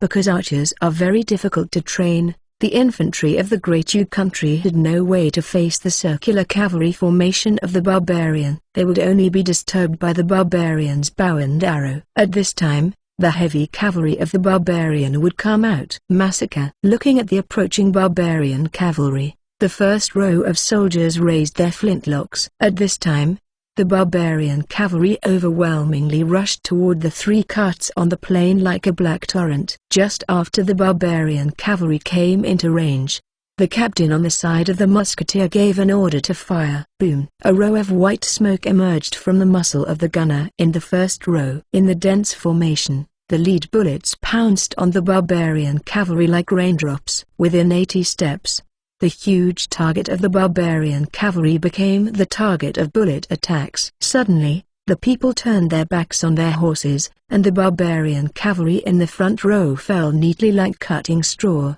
and the cavalry behind could not dodge as much as the front horse tripped and fell to the ground. To be continued. Chapter 334 Fear of being dominated. Remember, pen fun divided by la, in 1 second. Read wonderful novels for free without pop-up windows. P.S. There are 3 chapters today, 5 chapters tomorrow, and of course 6 chapters are also possible. I hope everyone will support you. Snail will work hard in the second half of the month and try to update the 4D every day. Boom! A row of white smoke gasped again, and the second round of 3 shots began. After firing in the first row, the musketeers did not retreat to the third row to reload, but evacuated into the car array through the chains between the Huss chariots. There is a special soldier in the Huss chariot's chariot who is responsible for opening and closing the chains. The gunfire sounded, and another row of barbarian cavalry fell. At this time, the barbarian cavalry who rushed had realized that they had entered the trap, but they could only continue to outflank the flanks, because once they stopped, they would be hit by the cavalry behind. What made them desperate was that they were still facing the strange weapon of the King Zu army. When they rounded back to the side of the car formation, row after row of barbarian cavalry fell. At the same time, the sound of artillery sounded on the battlefield. The black artillery shells bounced on the ground, hitting the horse's leg. The horse's leg broke, and the person was directly penetrated. 30 artillery screamed on the battlefield. Kiha, who was holding the winning ticket, was stunned. The artillery of the King Zu army was blocked by the soldiers. He did not see any artillery in the car array. He finally realized that he had been fooled. In just an instant, more than 2,000 cavalrymen fell in front of the King Zu army, while the remaining cavalry continued to circle. But after a burst of white smoke, these cavalrymen fell one after another. At this time, the King Zu army, after firing, the musketeers hid in the chariot formation, and at the same time the chariot quickly opened the chariot. The Hussan chariot is similar to a box, and the cover of the box is a barrier to defense during the war. These iron-covered lids were lifted up, and the entire car formation immediately became a 2-meter-high bastion. On the lid were reserved gunholes. The soldiers with flintlock guns immediately followed the gunholes. Outside shooting. At this time, the barbarian cavalry had already rushed within 50 steps. When they wanted to fire their bows and arrows to fight back, they desperately found that the King Zu soldiers in front had hidden in the car array, and their bows and arrows were shot on the erected car panels. Can make a crisp sound and then fall. What made them even more maddened was the white smoke coming out of the holes in the car plate, and the cavalry kept falling. And this is not what scares them the most, because every time they complete a round of shooting, King Zu's tank will be pulled down, and then the king's army who just hid inside will use that strange weapon to shoot again. The cavalry suddenly turned over again and fell in pieces. Nuben and the car array looked at the current results with satisfaction. The barbarian cavalry had lost more than 3,000 men, while the king's army had almost no casualties. He watched not only erect the chariot plate, but also smiled at the corners of the lower chariot. The boards on both sides of this tank can be put down. In order to enhance the survival rate of this tank, King Chi installed a layer of iron plates on all sides of the tank. During the battle, the outer car panels were erected for defense, and the inner car panels were put down to form a slope. Soldiers could board the chariot through the and constantly exchange shots. In the space where the barbarians are shooting arrows, the chariots can also lower the outer car plates, allowing the soldiers hiding inside to use 3 shots to attack the barbarian cavalry galloping against the edge of the chariot again. In this way, the car array not only protects the musketeers, but also allows the musketeers to continue shooting. After several rounds of shooting, the barbarian cavalry rushing over fell one by one. At this time, the barbarian cavalry stopped attacking. Devil, this is the weapon of the devil. The horrified cry of a barbarian cavalry caused chaos in the cavalry. The second group of cavalry who was preparing to attack watched the 3,000 cavalry continued to fall in the white smoke and flames, and they hardly caused any casualties to the king's army. Fear began to spread in the hearts of the barbarian cavalry. At this moment, they suddenly recalled the horror of being dominated outside Kangzhou city. The king's army is invincible. Over 1,000 people have been lost in the chaos in Jizu, and now more than 3,000 people have been lost in the blink of an eye. The remaining cavalry showed fear one by one, and had no intention of fighting. If this continues, they will only die one by one. This is not a question of courage, but because it is a desperate battle. Kill. Rush to me. The enemy is right in front of him. The enemy is right in front of him, and Kua is not reconciled. How can the invincible barbarian cavalry lose to the soldiers of the Great Yu country? How can a wolf lose to the rabbit?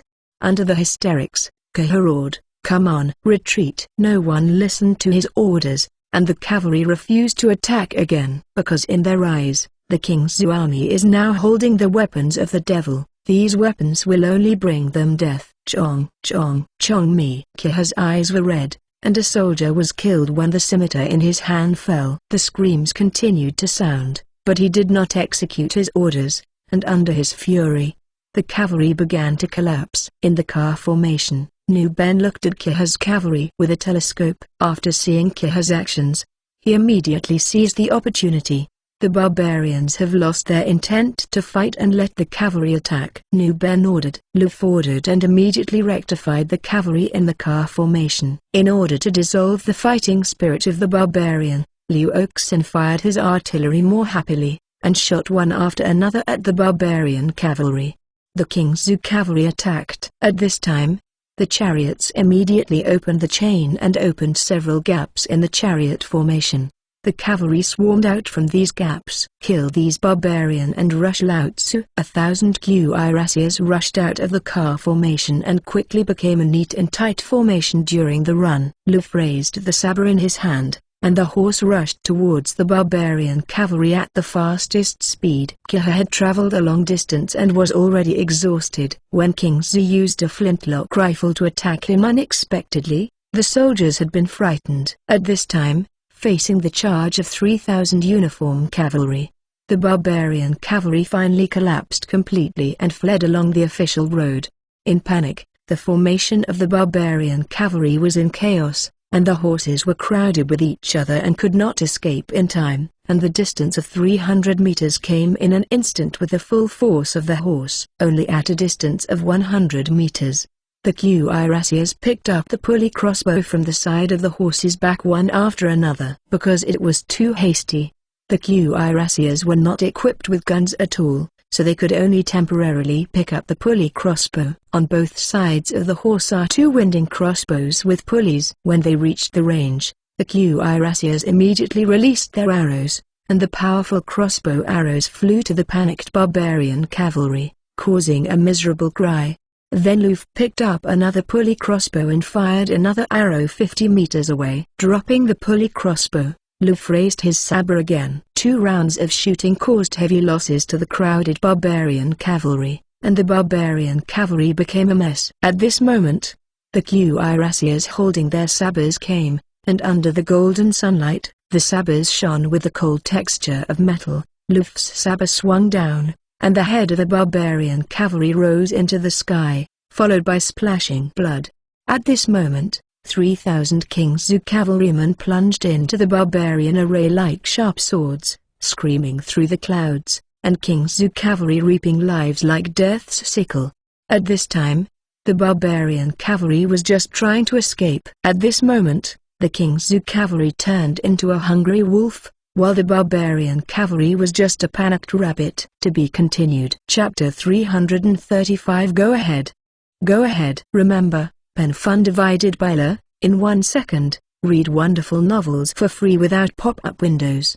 Kua's eyes were filled with blood red, and his ears were filled with the screams of his subordinates. He was defeated. The defeat was so thorough. At this moment he realized the despair of the army of the Great Yu Kingdom when they were surrounded by them. He was even more shocked than fear. What was shocked was what the weapon that sprayed flames and white smoke was. What was this strange array of vehicles, and why the unfavorable charge was like a picture in front of King Zhu's army this time? Thin paper is usually torn easily. It's just that they can't continue to think more. The King's cavalry wearing silver breastplates will soon complete the encirclement on both sides. Die or flee?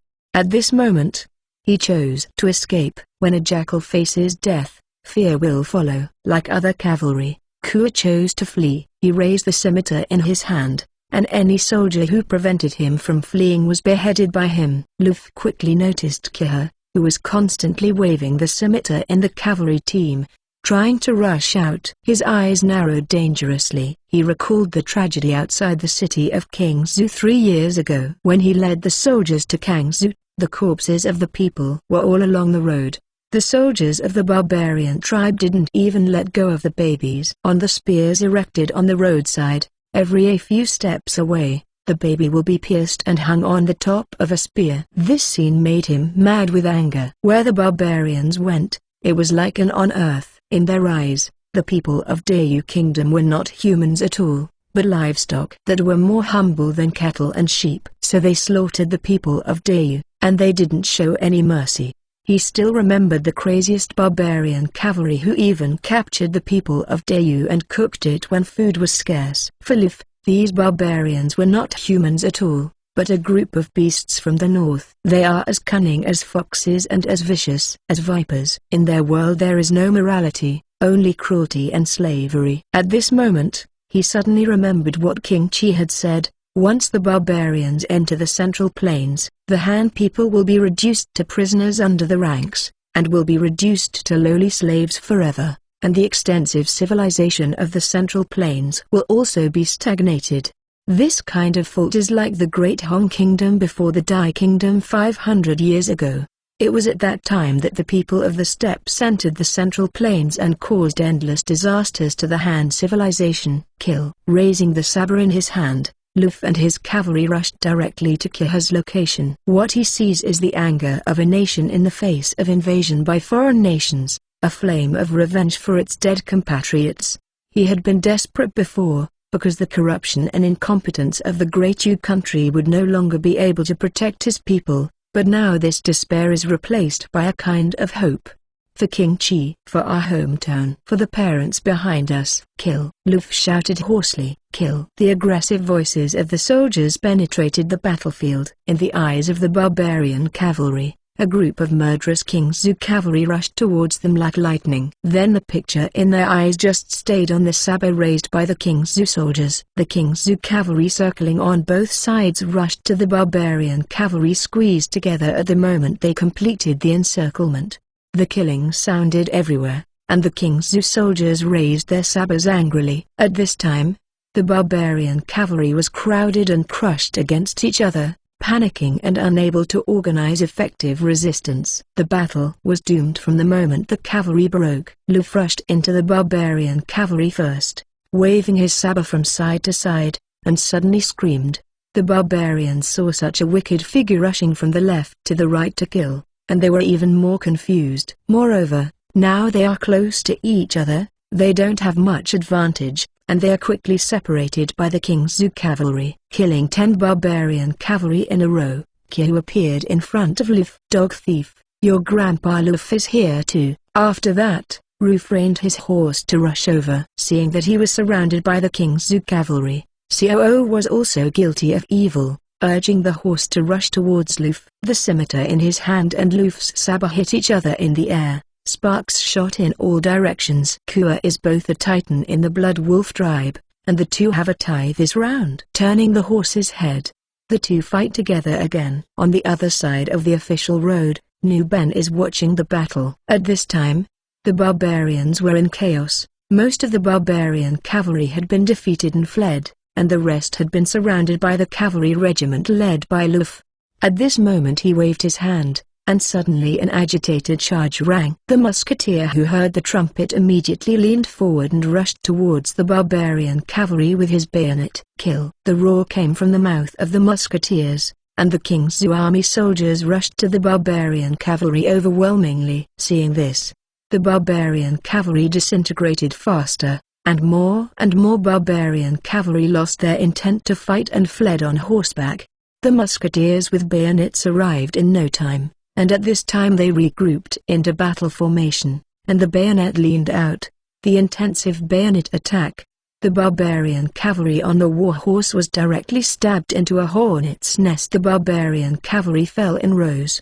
After an hour of fierce battle, the barbarian cavalry that was surrounded were all annihilated. Luf and Kuo are still playing together. Kuo stopped at this time. He looked at the King Zhou soldiers around him and laughed wildly. You hand dogs, Bishan Taiji will avenge me, and he will definitely kill all of you in the country. The man who snatched all your women and turned them into our slaves, the Iron Cavalry of the Golden Horde will step down on King Zhou, so that you will not be left behind. He was cursing frantically when he suddenly saw a general riding a war horse, rushing towards him with a saber in his hand. When Qiu saw this person, his eyes were bloodshot, and he squeezed the scimitar in his hand and rushed towards the person. Luf turned his head and saw Nu Ben rushing towards Qiu one by one. He stopped when he wanted to rush over. At this moment, Nu Ben's war horse and Qiu's war horse passed by. The light of the knife flashed, and a head soared into the sky. With just one blow, Nu Ben cut off Qiu's head. Luf's heart was cold. Nu Ben was born with great power, and he was really strong in martial arts. Seeing this scene, the soldiers from King Zhou suddenly shouted for peace. The governor is mighty. The governor is mighty. Nu Ben had a straight face. He picked up Kuo's head with a saber, and shouted, "Soldiers, we have won. The barbarians are not invincible. Over the years, the barbarians have owed us too much blood. Now we have to get it back. Get it back. Get it back." The soldiers roared angrily. Nu Ben nodded, and threw Qiu's head on the ground. At this moment, his eyes were slightly moist. When did he see too many heads of Dau country generals being cut off, just as he was just by the barbarians? Raise it up and insult, now. They want to retaliate. To be continued. Chapter 336. Hot air balloon in King Zhou. The battle reports from the front are continuously passed to the Prince of Qi Palace through the post on the official road. August 1st. Chinese network? The barbarian 10,000 Chief Qi had died in battle, and the news of the collapse of the 10,000 team reached the Dudu mansion in just one day, and Nu Benti asked the post to send the battle report to King Zhou overnight. Okay, Nu Ben fought a beautiful field annihilation battle outside Yanzhou City. According to him, this loss is almost negligible and it is a real victory. In the governor's mansion, Xiaoming handed the battle report to Zhang Xingcheng. Looking carefully at the news on the battle report, Zhang Xingcheng said with a smile while stroking his beard, "The combination of the flintlock and this battle seems to allow the King Zhou army to fight the barbarians in the wild. If so, the King Zhou army can also fight with the main force of Shugatai through this formation." Nu Ben said in the battle report that after a few days of repairs, he was going to Jizu. The mixed application of the hollow square and the Gara ray made him a lot bolder. Xiaoming said, His Royal Highness. The lower officials feel that there is no need to let General Nuben go to Jizu immediately. Suggetai's troops still dominate, and once we go out of Jizu, our logistics will be lengthened. At this time, there are chaos everywhere in Jizu. The threat is great. If the transportation line is cut off by the barbarians and/or rioters, our soldiers will be in danger. The aid to Jizu this time is true, but the preservation of strength is also true. Xiaoming nodded. The soldiers of the King's army were not afraid of fighting. They were afraid that their food would be cut off. If Suggetai encircled the King's army and did not attack, the army would face despair within 10 days. Then what do you think? Xiaoming asked Zhang Xingqing. He was still good at the ancient tricks. Waiting for the Imperial Army and King Y's army to act together. Let King Y's army protect our food and grass. This time King Y must be the same as the last time, but just walk through the field and let them play the forward. They naturally refused, but if they were asked to protect the transportation line, they would naturally not push it away. Zhang Xingqing analyzed. Pang Yukan on the side also said, Zhang Xingqing is right. The army sent by the King of Y this time is a mountain camp. Who doesn't know that this is the worst army of the king? So, this time in Jizu's poverty, this king can only rely on the forbidden army. Xiaoming had a headache. At the same time, there was some anger in his heart. So intrigue, how did the Great Yu country, which is holding back each other's legs, resist the barbarians? I'm afraid so, Zhang Xingqing said, and Suggetai is only a forward. If Pashan comes again at this time, the King's army will be in trouble this time. Upon hearing this, Xiaoming sighed. This time Nuben brought out basically all his elites. He didn't want to kill all his soldiers. Just as Zhang Xingqing said, he wanted to help Jizu, but he also had to save it. You can't be a gunman for others. The cunning old man, like King Y, always prefers to spend money to be lazy. However, in Xiaoming's opinion, it may not be a good thing to let the King's army practice. The battlefield is changing rapidly, and this expedition may be able to train more generals for himself. The three agreed, and Xiaoming drafted an order to make Nuben wait for King Y's army, and then go to Jizu to relieve Jizu from the trap. At the same time, he once again gave instructions to guide the victims into King's. He felt more and more that population is combat effectiveness and population is productivity. Otherwise the population of the fief is not enough to support the consumption of war. This is the sorrow of a country with a small population when it faces a country with a large population. When the weapon generation gap is not very large, the use of human sea tactics is enough to destroy the other side. And now the population of his fief is not large, only a quarter of the barbarians, which does not include the slaves of the barbarians. The difference in overall strength is too great, which is why he wants to get people crazy. These people also had a miserable life under King Yong's rule, unable to take advantage of the population, and it was different when they came to his fief. Not only can it provide reserves for its own army, but it can also provide labor for all walks of life in King's. In this way, he can have the capital and the barbarians to consume for a long time, until the barbarians are brought down by war. As he was writing, there was a noisy voice outside the Dudu's mansion. Suddenly remembered. A guard suddenly ran in and said hurriedly, Your Highness, something strange has appeared in the sky. Heaven? Xiaoming was startled when he heard the words, and suddenly he laughed and said to Pang Yukan and Zhang Xingqing, Go, let's go and see. Both Pang Yukan and Zhang Xingqing showed interest. The three went out. The people on the street stopped one after another, pointed their fingers to the sky, and kept whispering. At this time, in the sky, a large grey balloon was slowly moving, and the balloon was about 50 meters away from the ground. But the 10-meter diameter of the hot air balloon makes the hot air balloon look very huge. You can see the hot air balloon moving anywhere in King's. His Royal Highness, what is this? Zhang Xingqing was shocked. The officials of Dayu State are still strong in feudal superstition, and at this time they can't help but associate the hot air balloon with the gods and ghosts.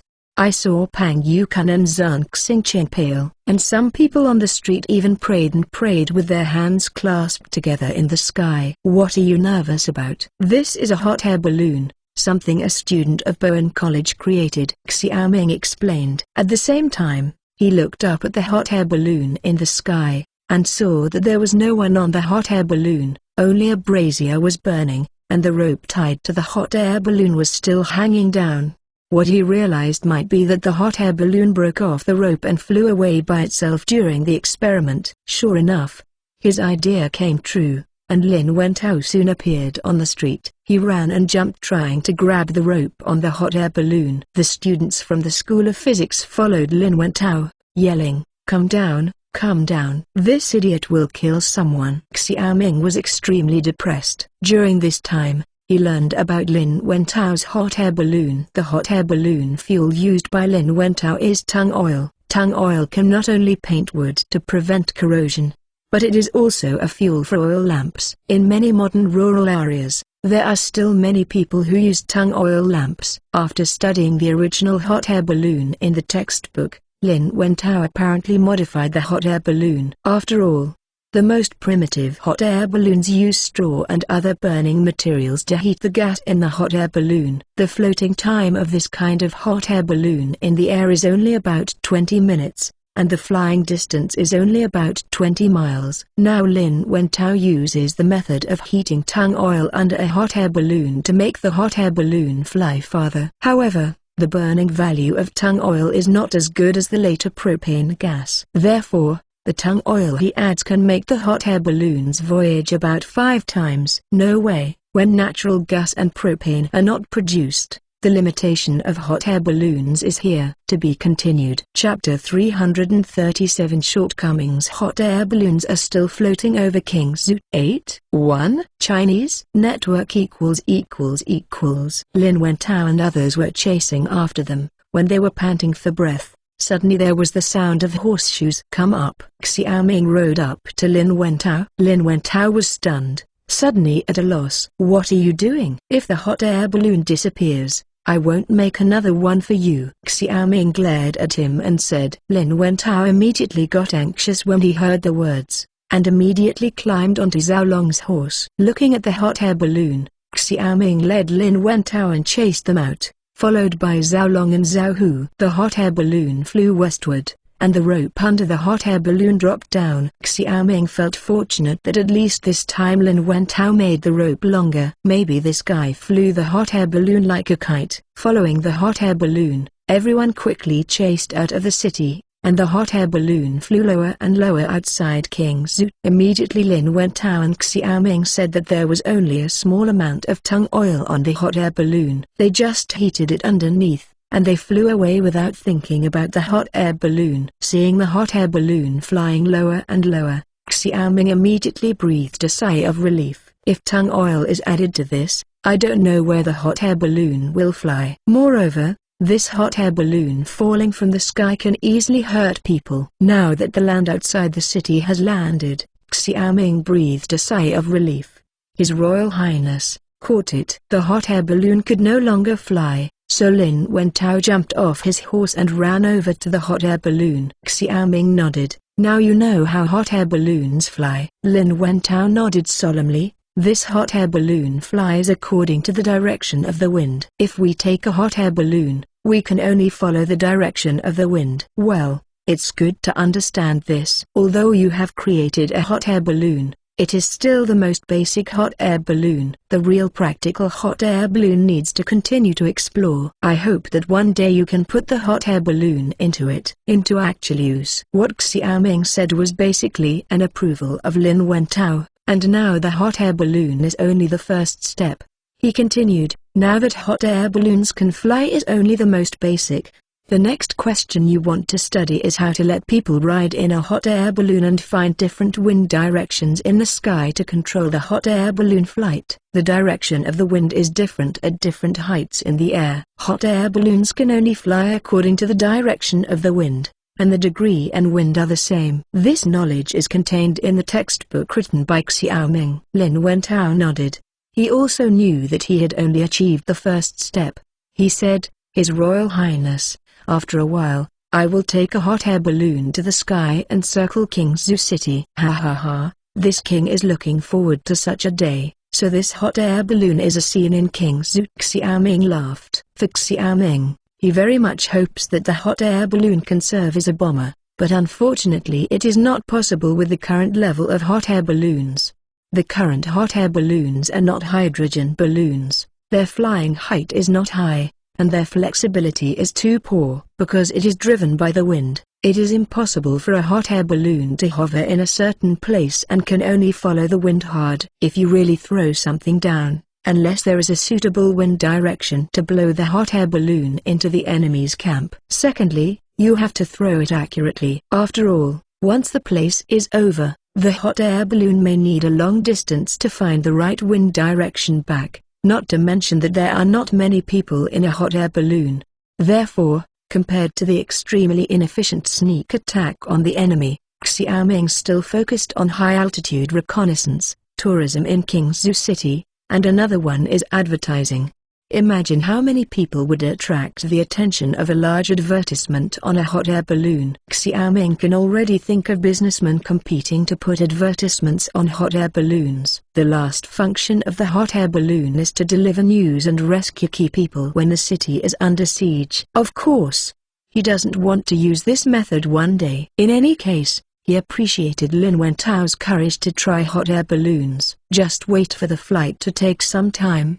Let Zhao Long and Zhao Hu cooperate with Lin Wentao to put away the hot air balloon. Not long after, the students from the School of Physics also arrived. After saluting Xiaoming, they stepped forward to help Lin Wentao put away the hot air balloon. Xiaoming looked at the busy students with satisfaction. He finally saw a slight change in them. And this change will only become more and more obvious. When the students here were busy, the city of Kingzhou had already been blown up, and the people who came and went, and the merchants who came in and out were all coming to the city gate.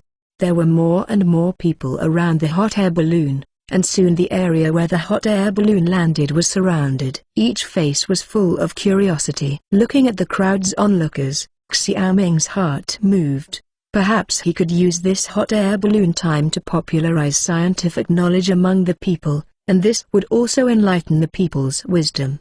In the crowd, Xiaoming also saw Cao Zhengying. He was looking at the busy students with a look of astonishment, and his mouth couldn't close. Since ancient times, people have been in awe of the sky. Flying is an unattainable dream. It is conceivable that a hot air balloon drifting from space will shock them. For foreign merchants, the hot air balloon made them feel that King Zhu was more mysterious, and King Qi was more unpredictable. From their hearts, they gradually became full of awe in King Zhu. King Qi could even fly to the sky. But what else could not be done? While the local merchants were surprised, they looked at the foreign merchants' faces full of pride, as if to say, "Look, this is our King Zhu, and whoever dares to say our King Zhu is shabby." Seeing more and more people surrounding him, the soldiers guarding the city suddenly rushed over. They sent some people to surround Xiaoming and the other was to disperse the people. The situation in Kingzhou is now complicated, and Xiaoming's safety is the most sensitive string in everyone's heart. Waiting for Lin Wentao to arrange the hot air balloon and let the carriage pull back, Xiaoming returned to the city. Speaking of it, it was the first time he saw a hot air balloon. Although he was very clear about the structure of a hot air balloon, it was the first time I saw it in kind, so he was full of curiosity. On the way back, Xiaoming and Lin Wentao kept chatting. Lin Wentao initially talked about the next step to realize hot air balloon rides, while Xiaoming talked about letting hot air balloons conduct high-altitude reconnaissance, and also talked about the role of other hot air balloons. Especially when he said that he could use hot air balloons to make money, Lin Wentao became more excited, because he felt that the hot air balloons he made were at least not something to be seen, and the money was not in vain.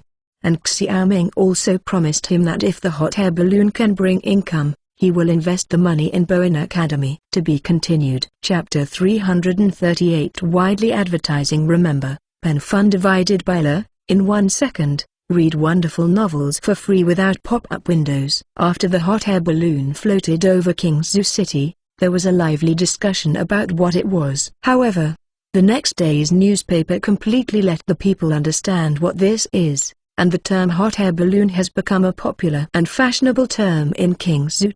"What is this hot air balloon?" asked a foreign merchant who had just entered the city. "This hot air balloon is something flying in the sky, probably like a ball," a Kingsu native answered proudly. "A flying ball?" The foreign merchant was puzzled. "Of course. Even pigs in Kingsu can fly." Kingsu is a place where anything can happen. This is what the newspaper said. Kingsu people have strong confidence. The businessman smiled awkwardly. It seemed to him that all the people in Kingsu were sick, and they were still very sick.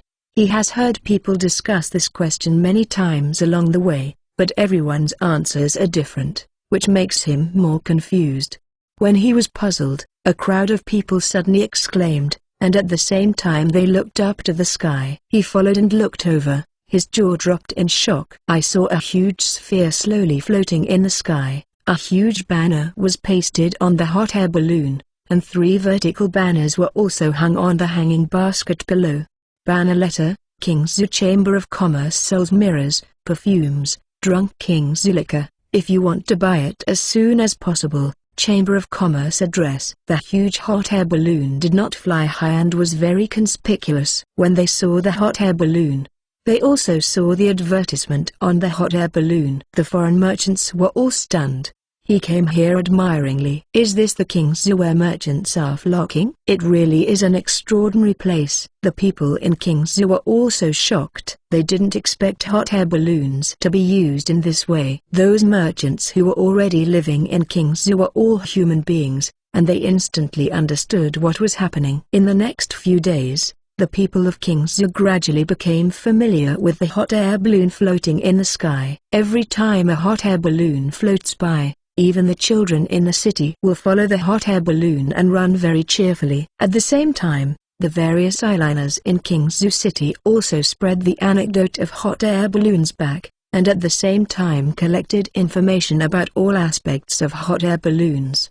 However, Li San is free to deal with these matters, while Xiaoming is busy dealing with the merchants. After all, he still bears the name of the chairman of the Kingsu Chamber of Commerce, His Royal Highness. "This hot air balloon is really amazing. I don't know if His Royal Highness can also put the name of the Ko family bank on it and write down the management of the Ko family bank." It was the first time that Cao Zhengyang found the Qi Palace. He went to the Chamber of Commerce first, and after learning that the Chamber of Commerce had no right to intervene, he immediately came to Prince Qi's mansion to visit Xiaoming.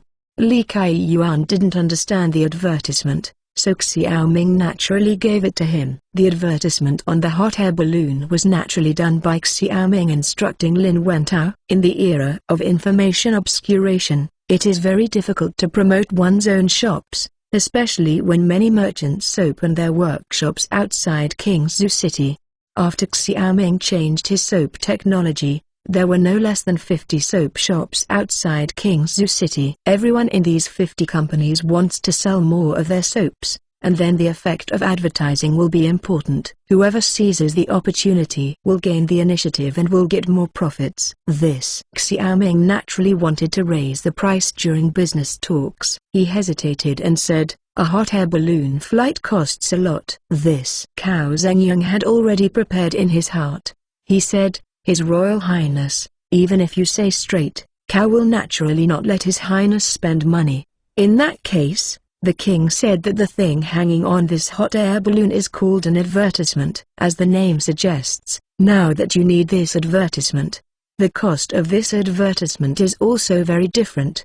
His Royal Highness, please speak. Xiaoming continued, "You must have seen many banners hanging on this hot air balloon, and the positions of the banners are different. So the problem is that the position of each banner is different, and the price is also different. The banner size is different, the price is also different. So where do you need the banner and how big?" Cao Zhengyang recalled that the banners on the hot air balloons were of different sizes and positions.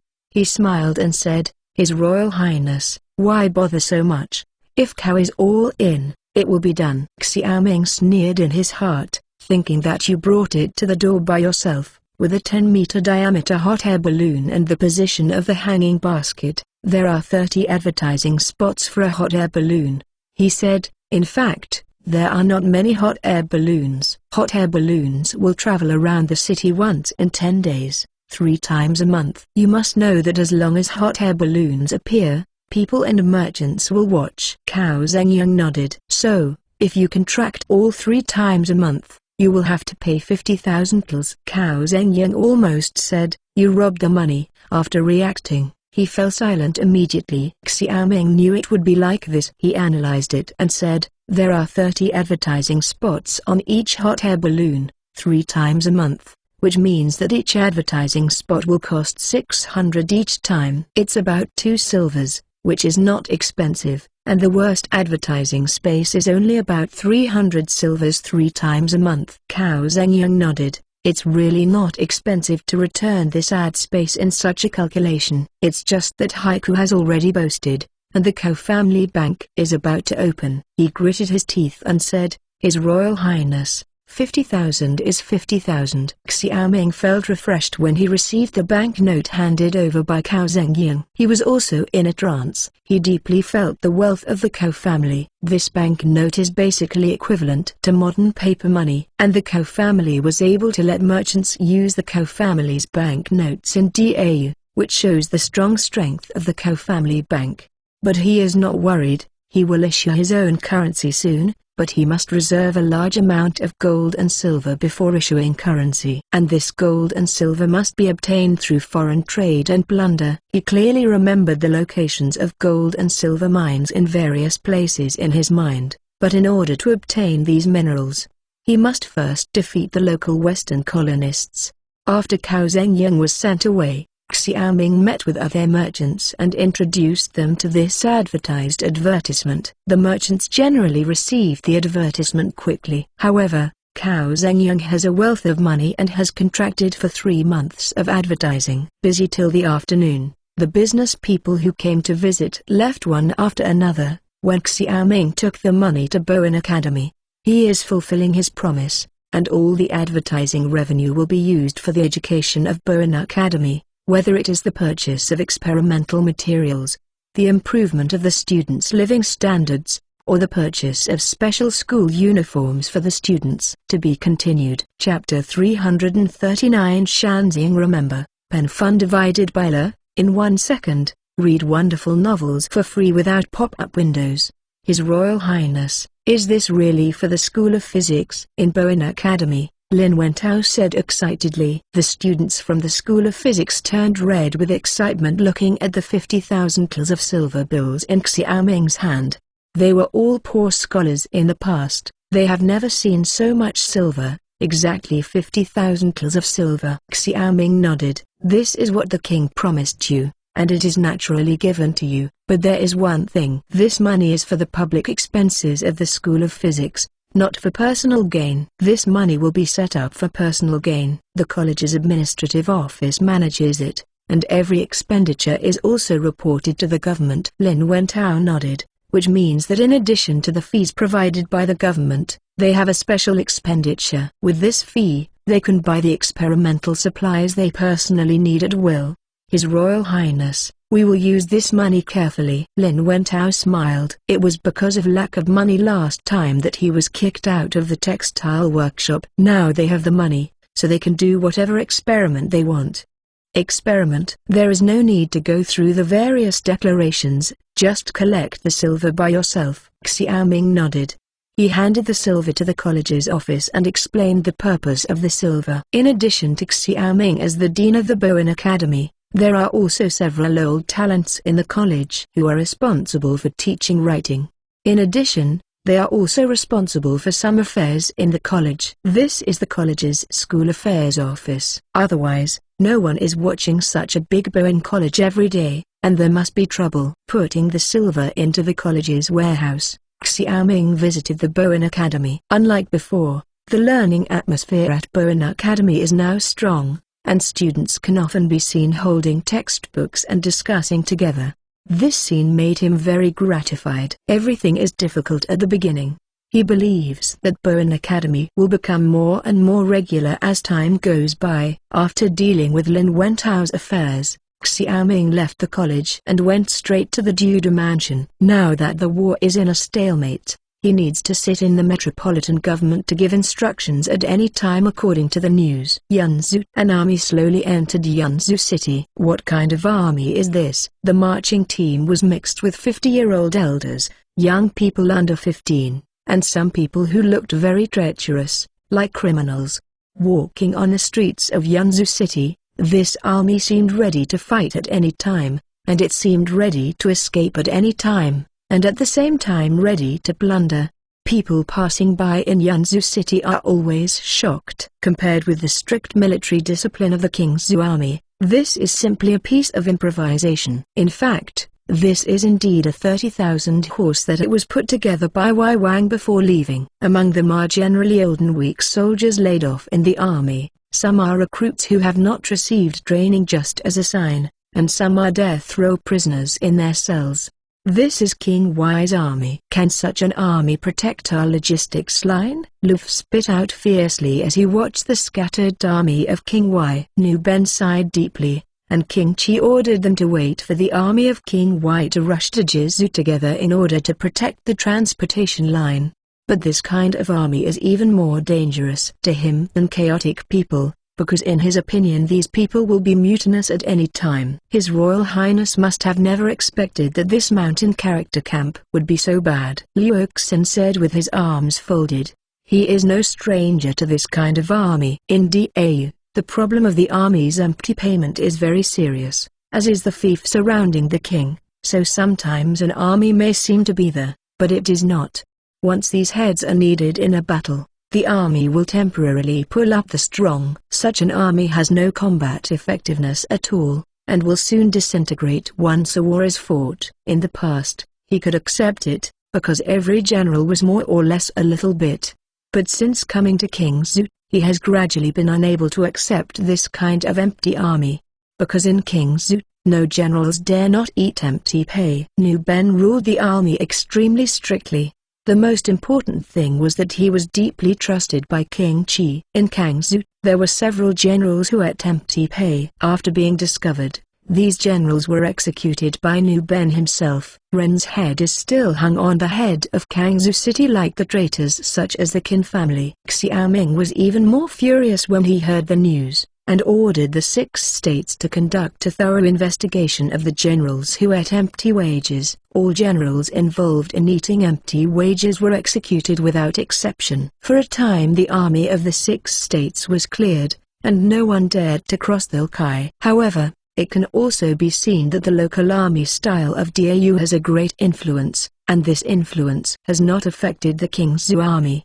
Because the King's army is the direct line of King Chi, under personal control, discipline is strict. But the other 5 states' armies still inevitably suffer from this kind of decay disease of the Great Yu country. Now that he saw King Y's army, Liu Oxin instantly understood what kind of army it was, an army that had been eaten up. A group of soldiers improvised.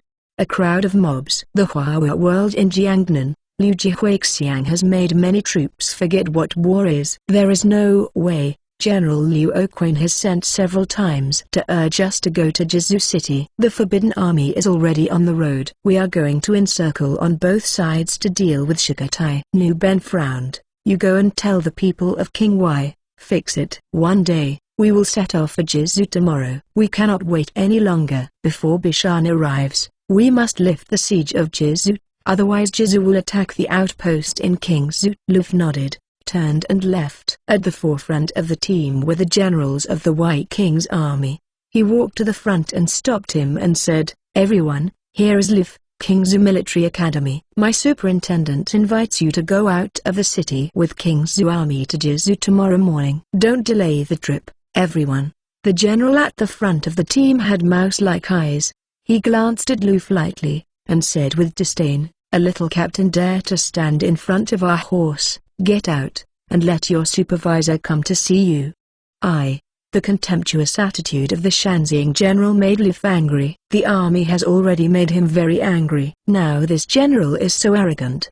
He angrily said, "You are also worthy of seeing my governor?" Pooh! The Shanxing general was furious when he heard that. The captain of the little King's army actually played arrogantly in front of the King of Y's army. He was really dauntless. "Someone came and took him down for me," gave him a severe lesson and let him understand whether it is Wai Wangda or Chi Wangda. Suddenly, the general's guards got off the horse and rushed directly at Lif. At this time, the rest of the king's army felt something was wrong.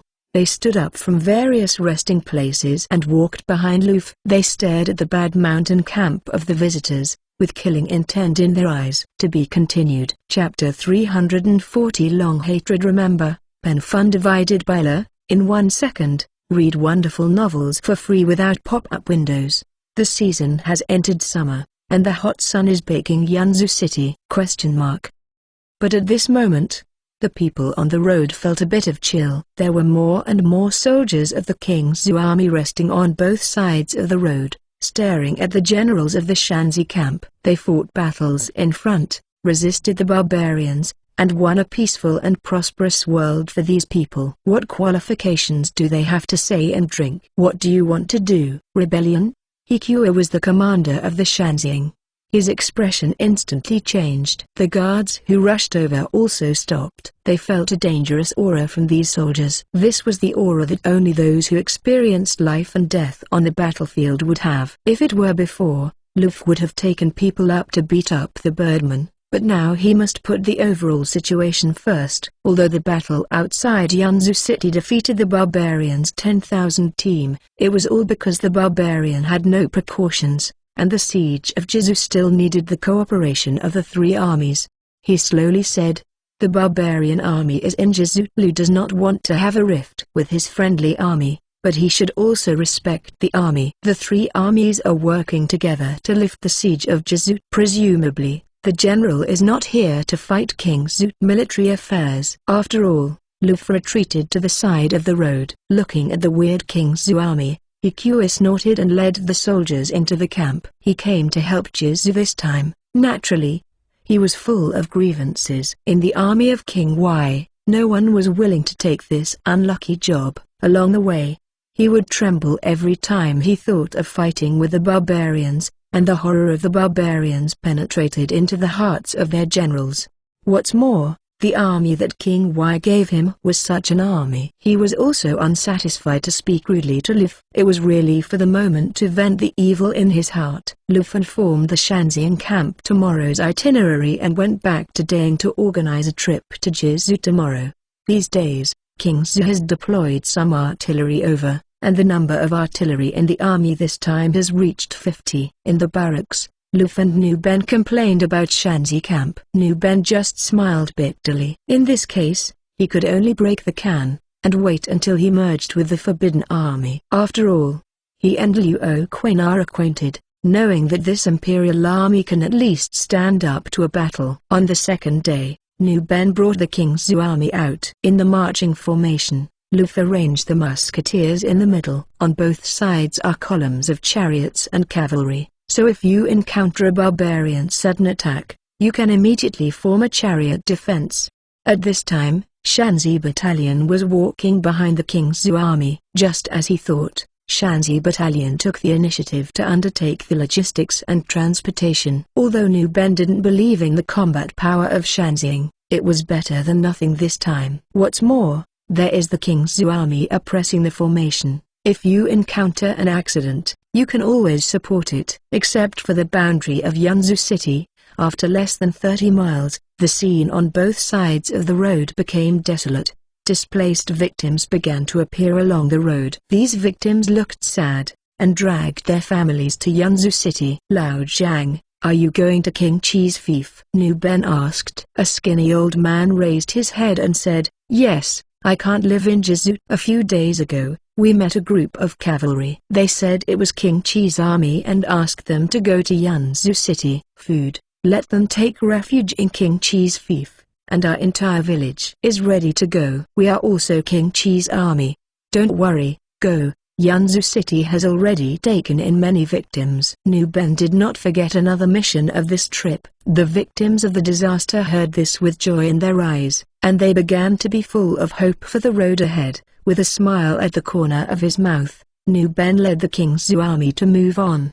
He sent Chi Guanyi to gather the victims first, and it seems to have been effective. At least 30,000 or 40,000 victims have gone to Jizu along the way. This Jizu drought really caused the local people to suffer, and Yongwon's failure to rescue the disaster made him lose the support of the local people. Outside the city of Jizu, more than 2,000 barbarian soldiers were knelt facing north. Behind them also stood more than 2,000 barbarian soldiers, holding machetes in their hands and waiting for Sugatai's orders. Jizu city has been besieged for more than half a month, and Sugatai has always been besieged but not attacked. The army of King Yong who came to help was continuously annihilated. Afterwards, no army dared to come to support. And just as Sugatai's winning ticket was in sight, and just waiting for the Peishan army to arrive, news came that the Kihawan team had broken up, and at the same time 2,000 returning cavalry were detained by Sugatai. The coach abandons the soldiers, cut. Soldiers abandon the coach, cut. Those who disobey the military order and retreat without permission, cut. 2 cold golden tents of sweat came out from Sugatai's mouth. The cavalry knelt on the ground, looked numb, knowing that they were bound to die when they chose to retreat. At that time, they were really terrified by the weird weapons of the King's army, which led to a major defeat that has not been seen since the founding of the Golden Horde. At this moment they have become a disgrace to the Golden Horde, and their families will live in mockery. The Golden Horde established the country with a bound horse, and attaches great importance to honor, and this concept of honor is engraved in the hearts of every person in the Golden Horde.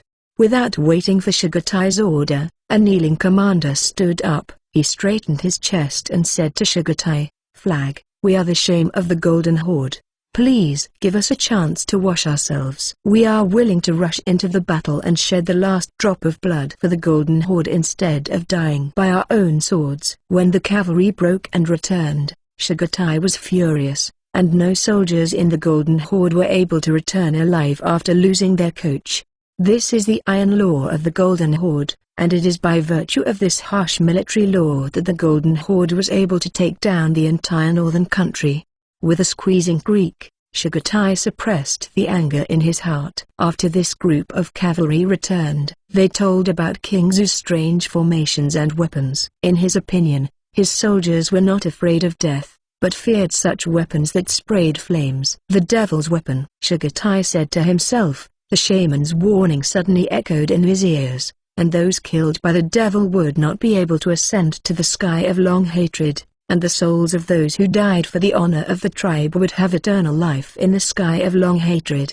Therefore, the soldiers of the Golden Horde were not afraid of death, but they were afraid of the legendary devil. In his opinion, it was that the fear in the hearts of the soldiers was touched by someone in panic that led to this defeat. But whatever the reason, these soldiers must be executed. But he is not a pedantic person. It is better to let these 2,000 people die on the way of charging than to die in front of him. That kind of weapon is similar to artillery, not a weapon of the devil. You cowards, I will give you another chance to prove to me your bravery with your blood. To be continued. Chapter 341 Rebellion Army Siege. Remember, pen fun divided by la, in 1 second. Read wonderful novels for free without pop-up windows. Qi Guanyi led the cavalry to a stop in front of a deserted village. Since they left Yanzu, they have been searching for victims in Jizu and guiding them to Yanzu, Kingzhou and other places. They have achieved good results these days and have guided many victims. It was noon, and Qi Guanyi was going to let the soldiers take a break while feeding the horses with fodder. At this moment, a hussar galloped from a distance and said urgently, "Lieutenant School, we have a large number of chaos 10 miles away." They seem to be heading towards Yanzu City. Qi Guanyi took out the steamed buns from the bag on horseback and prepared to eat. He immediately stuffed the steamed buns back and shouted to the soldiers, "Assemble all, come with me." After all, Qi Guanyi retreated to Guting village 10 miles away with the hussars. On the map, there is only such a village 10 miles away. The cavalry gathered immediately. The reason why Nu Ben gave him so many cavalry was because he was afraid that they would encounter a chaos. But now he didn't care how much this was. At this time, the Kingzhou army had already headed to Jizu. If Yanzu city was besieged by the rebellion, the Kingzhou army would lose its supply line. These starving rebellious army will not care about whose transportation line this is. The soldiers quickly mounted their horses and followed Qi Guanyi towards Guting village. After arriving in Guting village, Qi Guanyi and the soldiers were silent for a moment. On the official road leading to Yanzhou city, dense rebellion troops were slowly moving. The ranks of the rebellion army can't see the end from south to north at a glance. "Lieutenant, look, that is the banner of the Azure Dragon King," a soldier said. Picking up the binoculars, Qi Guanyi looked over. As expected, the advancing team was full of banners of the King Long King. In the front of the team were people with a variety of weapons, while behind the team were people carrying bags and pushing wheelbarrows. "It's just that there is very little food and grass on the car. There must be 300 to 400,000 people, right?" A general was full of worry in his collar. "Yanzhou city is not Kangzhou city. The city wall is less than 5 meters, and the defenders are less than 10,000 people. What can I do?" Qi Guanyi frowned. "Immediately send someone to inform His Royal Highness and the governor that so many chaotic people are too dangerous. This King Long King is holding the people and weighing himself. No one knows what he thinks. If he is a loyal person, he can still persuade him. These people put down their weapons and entrusted to our highness. If this Azure Dragon King is ambition, it would be dangerous." The other generals nodded. Qi Guanyi hesitated for a moment, and said, "Now we will withdraw to Yanzhou city immediately to prevent any accidents." After that, he turned his horse's head and headed towards Yanzhou city from another official road. One day later, the news reached the Dudu mansion. Hearing this news shocked both Xiaoming and Zhang Xingqing. "His Royal Highness, if the 300,000 rebellion army besieged Yanzhou city, the new Dudu's supply line would be dangerous. We must ensure that Yanzhou is safe and sound." Xiaoming also realized the seriousness of this problem. For this King Long King, it is not just King Yong, and no one knows its character. He just knows that the King Long King led the rebellion army to defeat several cities and opened the granary in the city to relieve the victims. And because of this feat, more and more people in Jizu joined the King Long King's subordinates.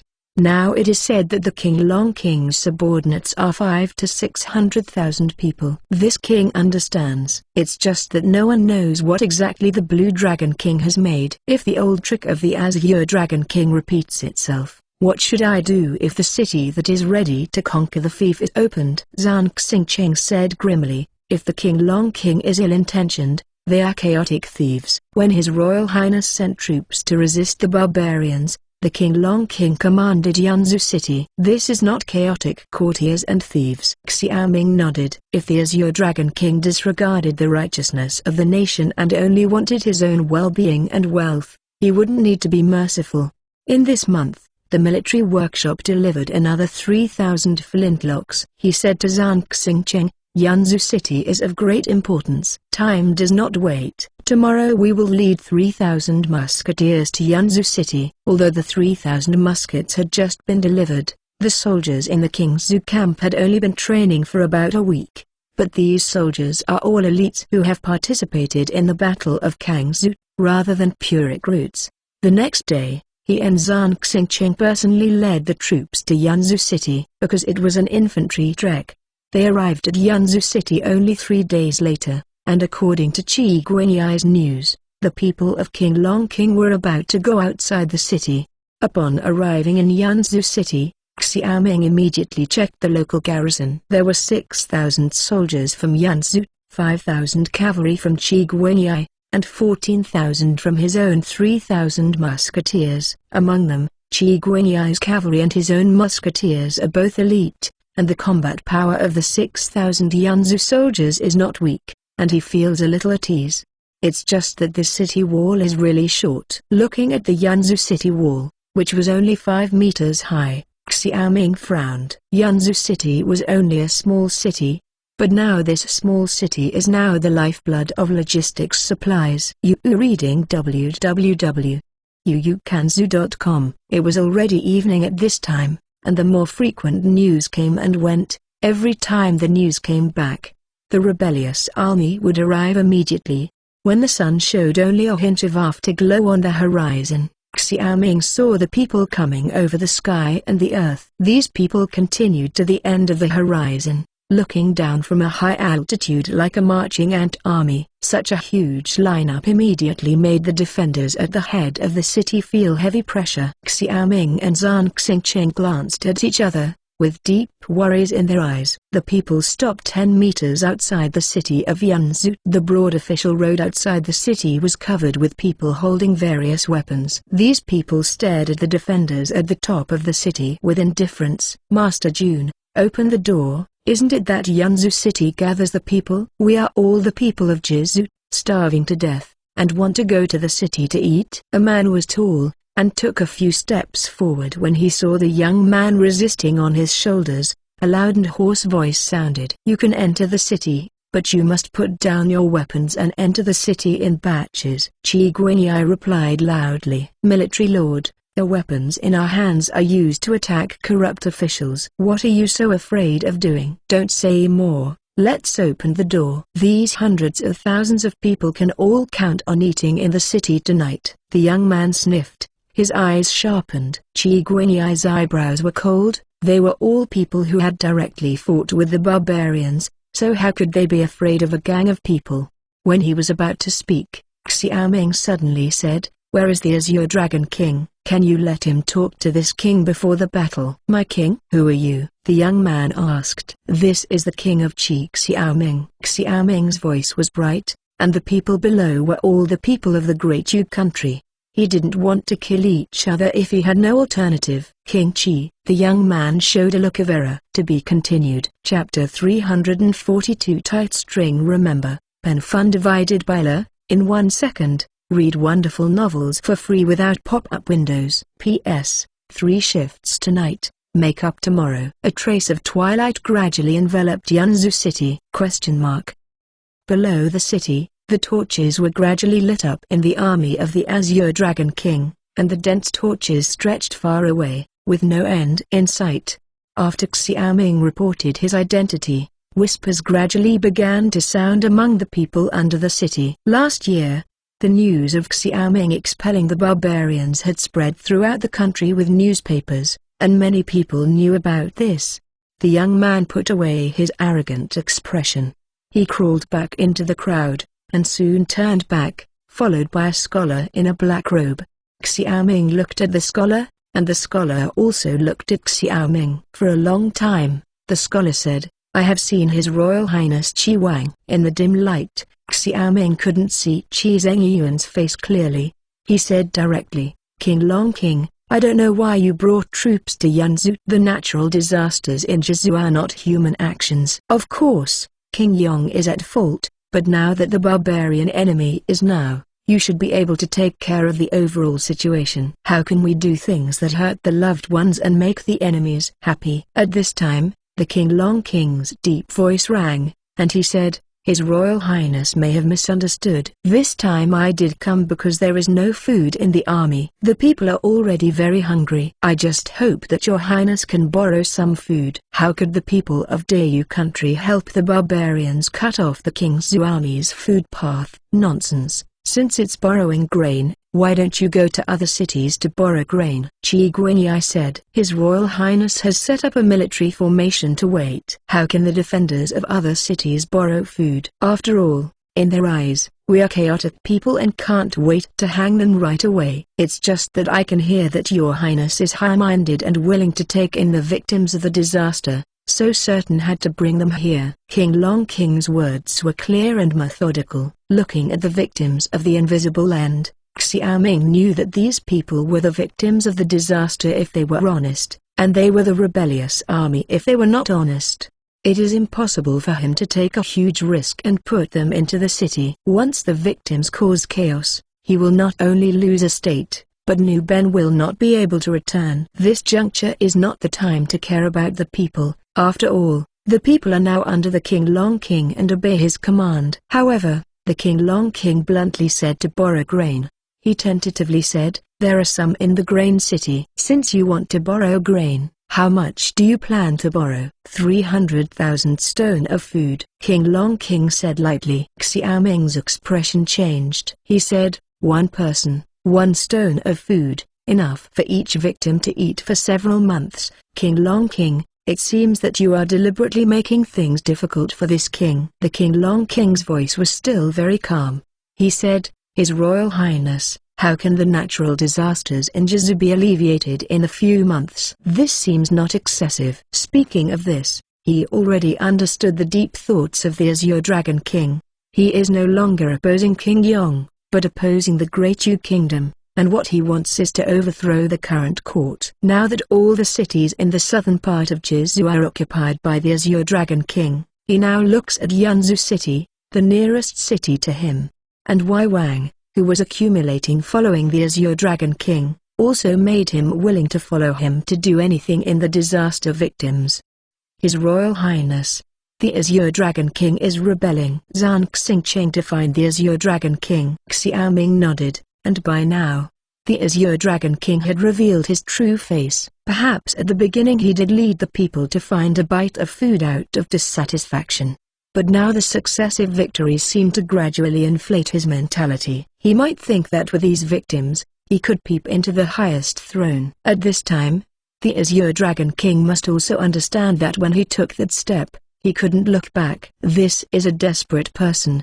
His vision is also very vicious. The main force of the king's army is outside, and the inside is empty. It is when he is profiting. Now that we have embarked on this path, benevolence, justice and morality are bullshit, and what national justice has talked about is that only success and failure are the truth. How to do this is the question that Xiaoming and Zhang Xingqiang are thinking about. The eyes of the two met for a long time, and the army besieged the city. They only had one choice, so let's fight. It's just a pity for the innocent people. Xiaoming sighed in his heart. These people don't understand. They only believe that the Azure Dragon King who can find them food is right. He didn't want to use this method to gather the victims, but now it seems that he has to do it. But he finally persuaded, the King Long King, in front of you is the king's army, not the chicken and shingles of Yongwen. You have to figure it out. His Royal Highness, I am just borrowing grain. If your highness refuses to borrow, why bother to say that the people behind me have no grain to eat, and I can't control it? With a cold snort, Xiaoming didn't plan to pay attention to the Azure Dragon King anymore. He is too naive. These 300,000 to 400,000 victims will only be encircled and wiped out by the Great Yu country in the end, and he will eventually embark on the road of failure. Although the Great Yu kingdom was in decline, it was more than enough to suppress a rebellion. If King Yong had not been restrained by the barbarians, they would not have survived until now. The night is getting darker. The King Long King marching all the way does not seem to want to attack the city at night, but the 300,000 victims have blocked the water of a small Yanzu city. It was night. King Long King looked at the small Yanzu city. Just as Xiaoming guessed, it was precisely the emptiness within Kingzu that he considered to take advantage of the situation. The food in Jizu was almost eaten, and more of the food was hidden in the city of Jizu by Emperor Yong. Now Jizu city is besieged by the barbarians. He did not dare to provoke the barbarians. A month ago, his 30,000 people were killed by the barbarian 10,000 cavalry. Although he organized training for the people after the start of the army, they were no opponents compared to the barbarian cavalry. To provoke the barbarians now will only be defeated. Therefore, he chose King Qi. In his eyes, King Yong is a royal person, and King Qi is also a royal person. What is the difference between the two? Moreover, in his perception, both Wai Wang and Yan Wang are too strong, and now he is far from opponents. Therefore, he can only compete with these vassals when he takes the vast land from Jizu to Kingzu. Looking at Yanzu city, his ambitions are constantly swelling. He is no longer a poor scholar before, but a general with hundreds of thousands of people. While he was pondering how to attack the city tomorrow, Xiaoming was also pondering how to capture this huge team of victims. For him, he absolutely did not allow the King Long King to bury the lives of these people, but to capture these people. Some casualties were unavoidable. His Royal Highness, the people of the Azure Dragon King are just a group of mobs, without any discipline or training. and the people's determination to follow the Azure Dragon King is not very big. After the officials observed, many people looked very hesitant, so the officials thought that there was no need to defend the city. We must take the initiative to go out of the city to confront the people, to deter the people with the musket team, and the cavalry to round up and let these people surrender. To be continued. Chapter 343 Fight. Remember, pen fun divided by la, in 1 second. Read wonderful novels for free without pop-up windows. In the early morning, a loud broke the tranquility of Yanzu City. Immediately afterwards, shouts of kill sounded like thunder from all directions. The flood victims attacked Yanzu City at the 4 gates at the same time. Last night, the nerves of the Yanzu army and the King's army had been tense, always guarding the Azure Dragon King to attack the city. After a night of silence, the Azure Dragon King finally gave the order to attack the city. Now for the soldiers. These people are no longer disaster victims, but rebellious troops. They will never let these rebellious troops ruin their increasingly prosperous hometown. His Royal Highness, let our militia also go. At this time, Xiaoming was dressed in military uniform, and the 4 gates were attacked at the same time. The strength of Yanzu City suddenly became a little tight. He led 2,000 soldiers, ready to help the gates with insufficient manpower at any time. At this moment, a large number of people stood in front of him with farm tools. These people either lived in Yanzu City, or evacuated from outside the city to the city. At this time, they were all angry. Perhaps they sympathized with the Azure Dragon King at first and sympathized with these victims, but now they only have dissatisfaction and hatred. They collected disaster victims in Yanzu City and treated them with all their benevolence. But now this group of people is going to attack Yanzu City. To them, these people are not as good as the barbarians. Xiaoming was a little surprised. He didn't expect that the people would organize spontaneously to help him defend the city. His heart suddenly warmed. After all, his policy of benefiting the people during this period was not in vain. What the people want, he has nothing to fear. At this time, another group of people rushed over, but these people were not from Yanzu, but the victims who were gathered during this time. An old man said, His Royal Highness, we are all from Jizu, but we can't see the King Long King attacking Jizu so indiscriminately. Please let us go to the top of the city and tell our villagers not to attack Yanzu City, King Long. Many people in the King's team are our relatives, and I believe that they will not blindly follow the Azure Dragon King. At this time, Zhang Xingcheng said to Xiaoming, His Royal Highness, this old man is right. At this time, he can use the heart attack technique. If the people outside the city know that their relatives will have enough food and clothing in Yanzu City, they will definitely morale is lost. Now all necessary means must be used at this moment, otherwise, once Yanzu City falls, he will lose everything. Xiaoming nodded to Zhang Xingcheng. With Xiaoming's approval, Zhang Xingcheng clasped his fists and said to the victims who gathered together, Thank you. The victims outside the city don't know the inside story, but they are afraid of being deceived by someone with a heart. I also hope that you can speak out in the city to avoid hurting the innocent. His Royal Highness must be a great grace to take us in. There is no reason to repay us, so please let the adults lead the way. The old man said loudly. Zhang Xingcheng nodded. He first divided the people of Yanzu City into 4 parts to support the 4 sides of the city gate, and then led the victims to the top of the city. Xiaoming looked at the busy exhibition and prospered, feeling a little at ease. He was going to go to the top of the city to supervise the battle, but Zhang Xingcheng and a group of generals tried their best to dissuade him, fearing that he would have an accident at this time and lead to a great chaos in the fief. But since he didn't reach the top of the city, he couldn't stay idle and continued to sit in the big camp, deploying troops to support each city gate at any time. Yanzu City is a small city with a wall of only 3 or 4 miles long. At this time, it was besieged by 300,000 victims, just like a mound attacked by marching ants. Facing the flood victims, the soldiers gritted their teeth and clenched their weapons. After the shouting and killing sounded outside the city, the victims rushed under the city wall with the cloud ladder spreading over the sky, and in an instant hundreds of cloud ladders were erected. Along the ladder, the victims scrambled up. But at this moment, The only 10 artillery pieces on the head of Yanzu City began to explode with thunder, and the shells shot out, sending out a string of blood mist in the crowd. These 10 artillery pieces were left by Nu Ben when he went to Jizu to prevent accidents in Yanzu City. Boom! 10 artillery fired continuously. The thunderous sound and terrifying lethality immediately plunged the siege army into chaos. Some of the climbing army was shocked by the sound of the artillery, and they instinctively flee under the panic. The people above have to come up, the people above have to go down, and people keep falling on the ladder. At this moment, the catapult in the city suddenly threw powder cans outside the city. Knowing that Yanzu City might be under siege, Xiaoming brought along all the weapons and ammunition that Qingzhou City could carry as a precaution. Boom!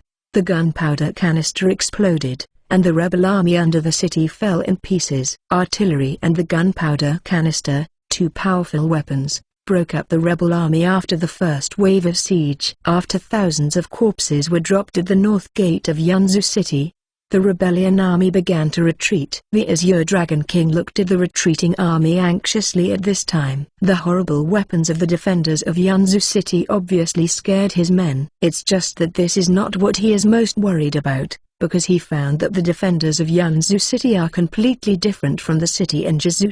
Every time he attacked the city for several months, the defenders at the head of the city almost lacked their will to fight. In his opinion, the decadent reign of King Yong has made these soldiers no morale to resist, but now he is here. The defenders of Yanzu City saw a determination not to retreat. The country of Diaoyu is rotten to its roots. Why are you still working for the mediocre royal family? King Long King roared in his heart. At this moment, he couldn't understand why these Yanzu defenders were fighting. King Long, the weapons of the Yanzu garrison are too powerful. What should I do? This is far more terrifying than King Yong's fire tube. The young man carrying a broadsword has lingering fears. Pacify the soldiers, reorganize the siege, so that they don't panic. We have more than 300,000 people. Can't we still not get to Yanzu City? King Qi is in Yanzu City. Just break Yanzu City and capture him alive.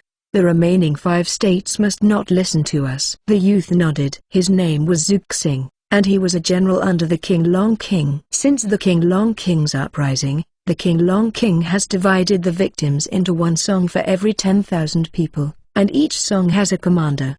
At the same time, he professed himself as the General of Heaven, and set up another General and General of People, among which Zuxing was the General of People. In this siege, he brought Zuxing and left the Daigong General Shan Gang in Jizu to defend the attacked city while taking in the victims. When he learned that King Qi was taking in the victims in Jizu, King Long became furious, and he was already very dissatisfied with King Qi.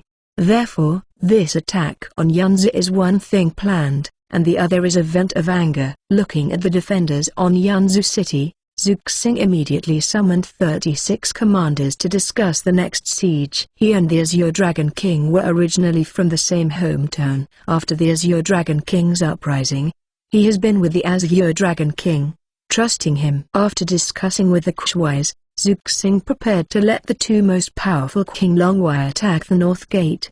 The soldiers of these two songs were the first to attack the city with the Azure Dragon King, and they were the guards of the Azure Dragon King. To be continued. Chapter 344. Rite of Poison. A faint smell of gunsmoke filled the battlefield outside Yanzu City. August 1. Chinese Literature Network. Opening parenthesis closing parenthesis opening parenthesis closing parenthesis opening parenthesis closing parenthesis opening parenthesis closing parenthesis. Repulsed the first wave of rebellion, and there was a terrible silence on the battlefield. Taking advantage of this gap, Zhang Xingche immediately dispatched militiamen, and the 30,000 self-organized militiamen in Yanzu City were assigned to Dongmen, Nanmen and Ximen respectively. He knew that the North Gate was now the focus of the rebellion's offensive, but Xiaoming had already made arrangements, and 3,000 musketeers were already on standby at the North Gate. At the same time, Qi Guanyi led 5,000 cavalry soldiers to polish their sabers, ready to cooperate with 3,000 musketeers to directly attack the rebellion at the North Gate. Looking at the militiamen with firm expressions and swearing to defend Yanzu City, A smile filled the corners of Zhang Xingcheng's mouth. This is the people of King Qi's fief. They support King Qi wholeheartedly, and for King Qi and their homeland. They will fight hard against any enemy. The militiamen went to the top of the city and were immediately assigned to their positions by the generals of the Yanzhou army. On weekdays, the militiamen receive military training during their slack hours, and even organize joint training between the militiamen and the armies of the states every year.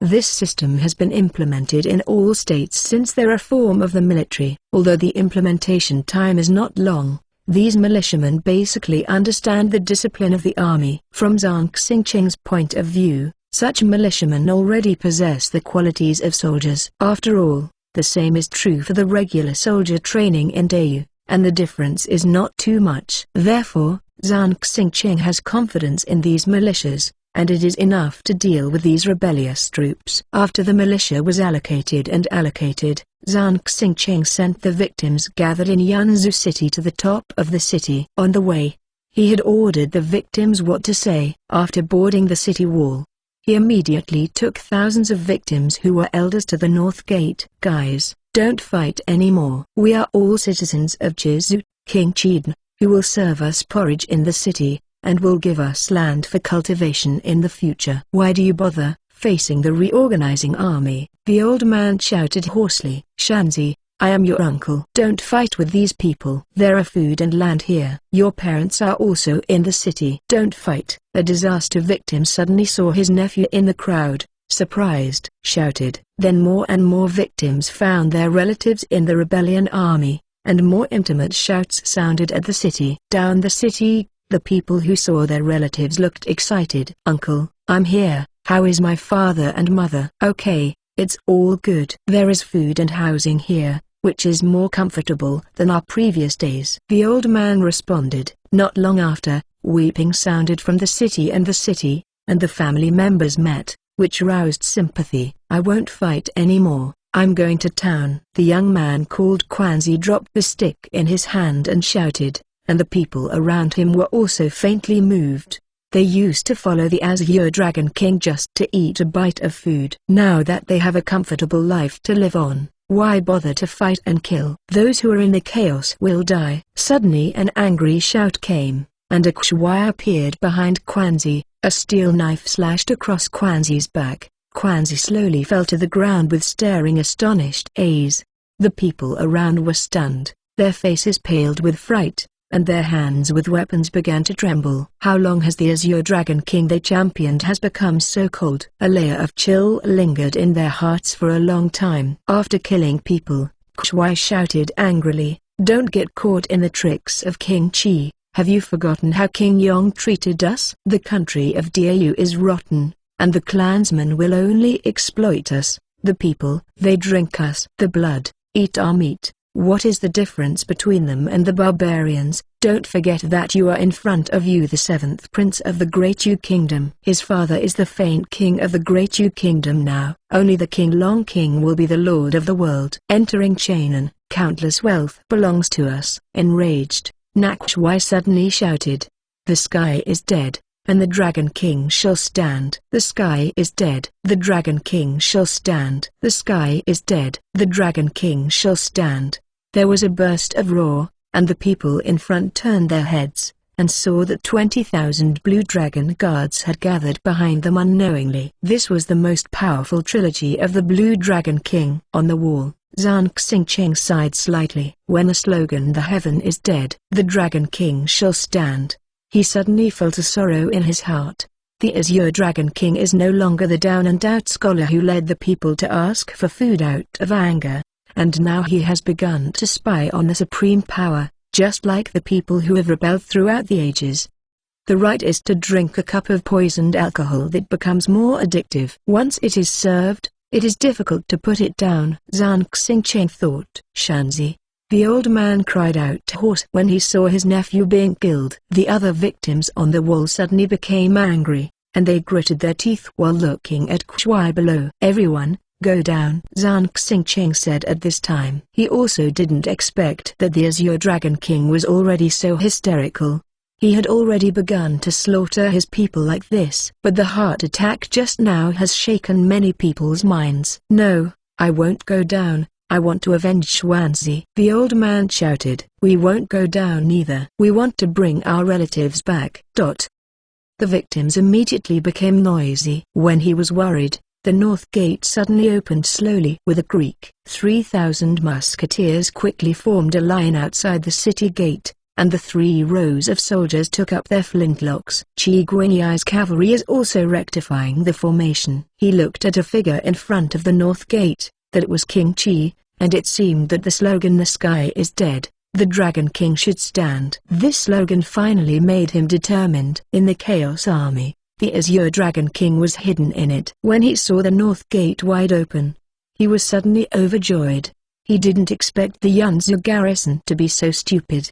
He immediately gave the order to attack. "Go!" After receiving the order, the people of the previous songs began to rush again under the urging of King Longwei. At the gate of the city 3,000 musketeers are waiting. When the rebellion rushed into the shooting range, the first row of musketeers pulled the trigger. Bah! The white smoke blazed with the fire, and the soldiers of the rebellion army in front fell one after another. The people in the back were so frightened to see this scene. They had no intention of fighting. At this time, how could they dare to continue to rush in the face of such a flame-spraying weapon? After the people in front fell, they immediately retreated in terror. Zuxing was also frightened by this scene and paled. For a while, he didn't know whether he should continue to lead King Longwei into the battle. Just when he hesitated, a thunderous sound resounded from the city gate. Then a scream sounded, a bunch of blood mist splashed around him, and the blood splashed on his face. He looked at the city wall,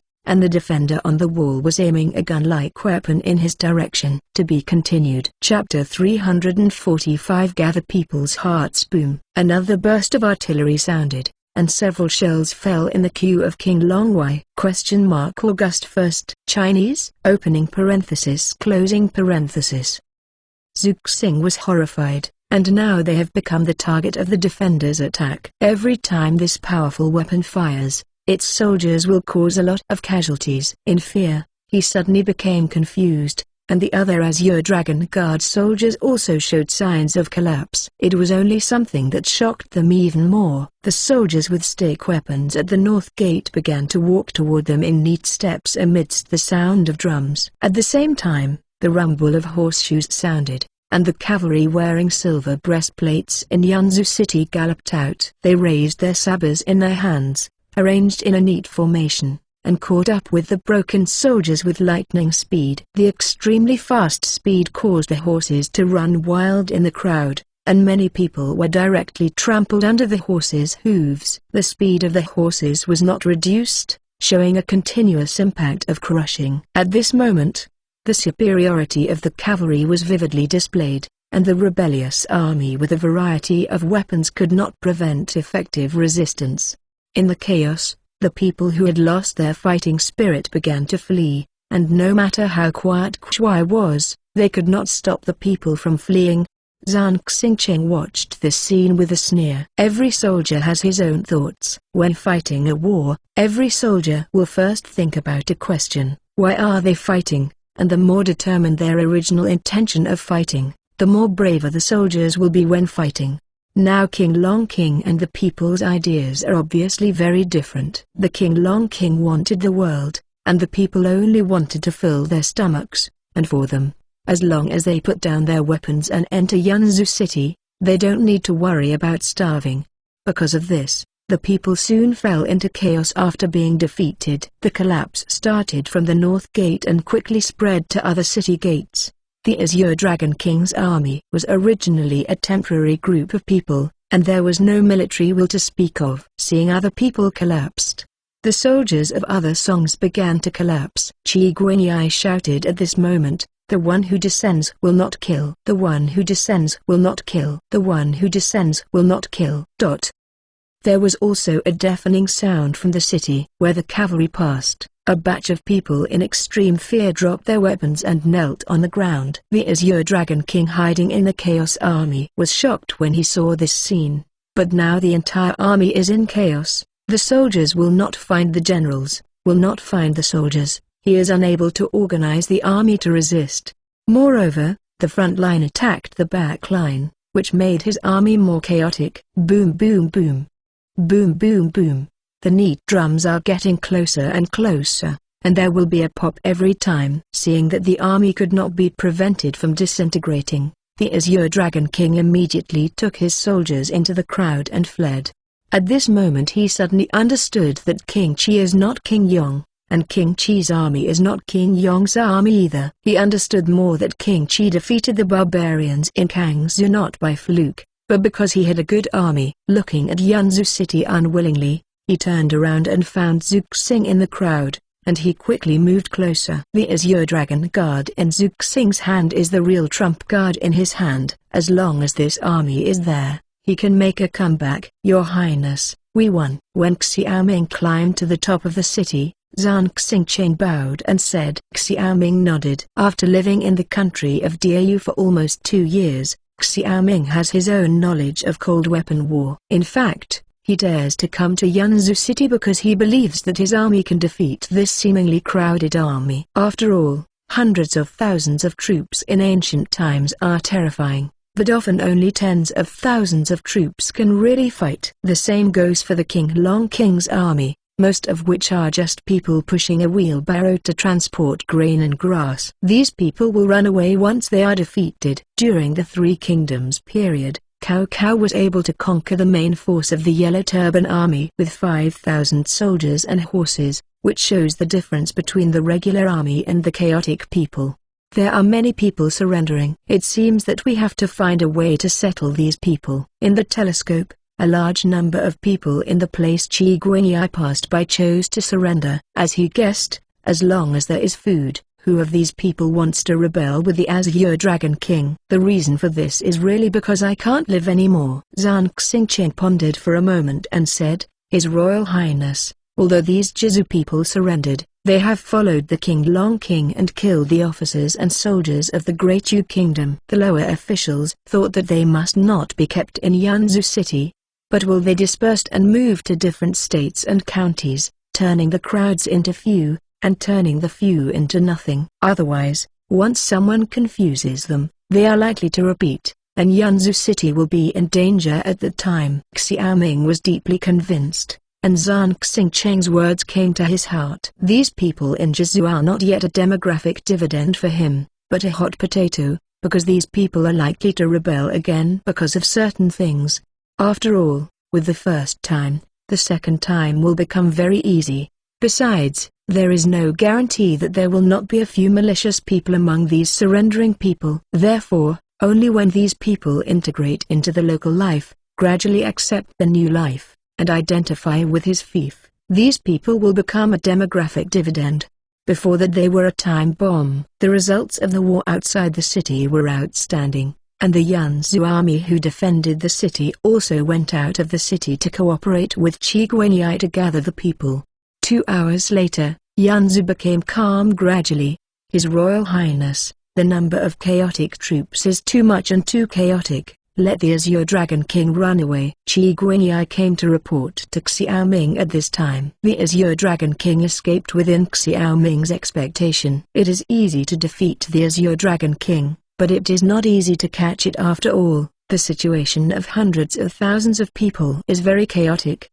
The disintegrated people obstructed the Azure Dragon King and also prevented Qi Guanyi from chasing him in time. No, don't chase it anymore. It is important for the victims to gather these. After this matter, he will not come easily again. Xiaoming said. Qi Guanyi nodded, and immediately took the cavalry to gather the people. The battle lasted from morning to noon, and it was another afternoon to gather the victims. In the evening, Zhang Xingqiang gave him the approximate number of victims. 150,000 people. It seems that more than 100,000 people have been separated. Let Qi Guanyi continue to go out tomorrow to guide the victims into the fief. These victims can only be reduced to the tools of the King Long King in Jizu. Once the siege of Jizu comes into contact, the court and Yong the king is about to deal with the King Long King. At that time, these people will inevitably have a tragic end. Now that the country of Diaoyu has been devastated,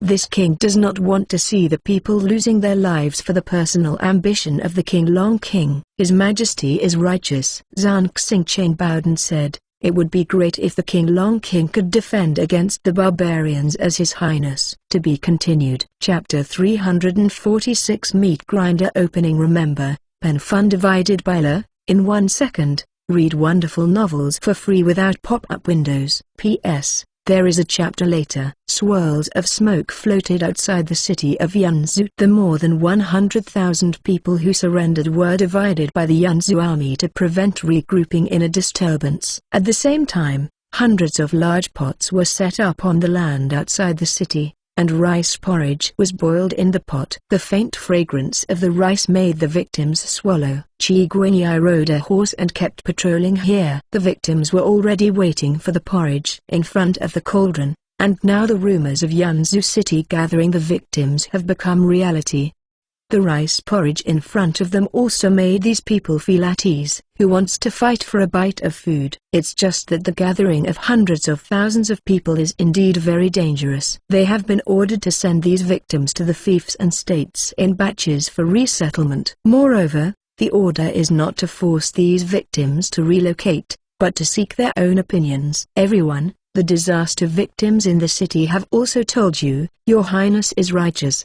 He said that as long as they are willing to move to Qingzhou, Kangzhou and other states, the people can get their own land, and can live in these places with peace of mind. After eating this dinner tonight, those who are willing to go with us will gather at the north gate when the time comes, and someone will enroll you on a throne and assign you to different places. After a pause, Qi Guanyi continued, "Of course, if you don't want it, we won't force it. You can send 3 catties of rice to each person, and you can go where you want to go." The victims listened to Qi Guanyi's words with ears erected. As soon as his voice fell, there were whispers among the victims. Qi Guanyi observed these people. According to these people, they were all people who had just been with the Azure Dragon King, and some of them were even dragged into the army of the Azure Dragon King by fellow villagers.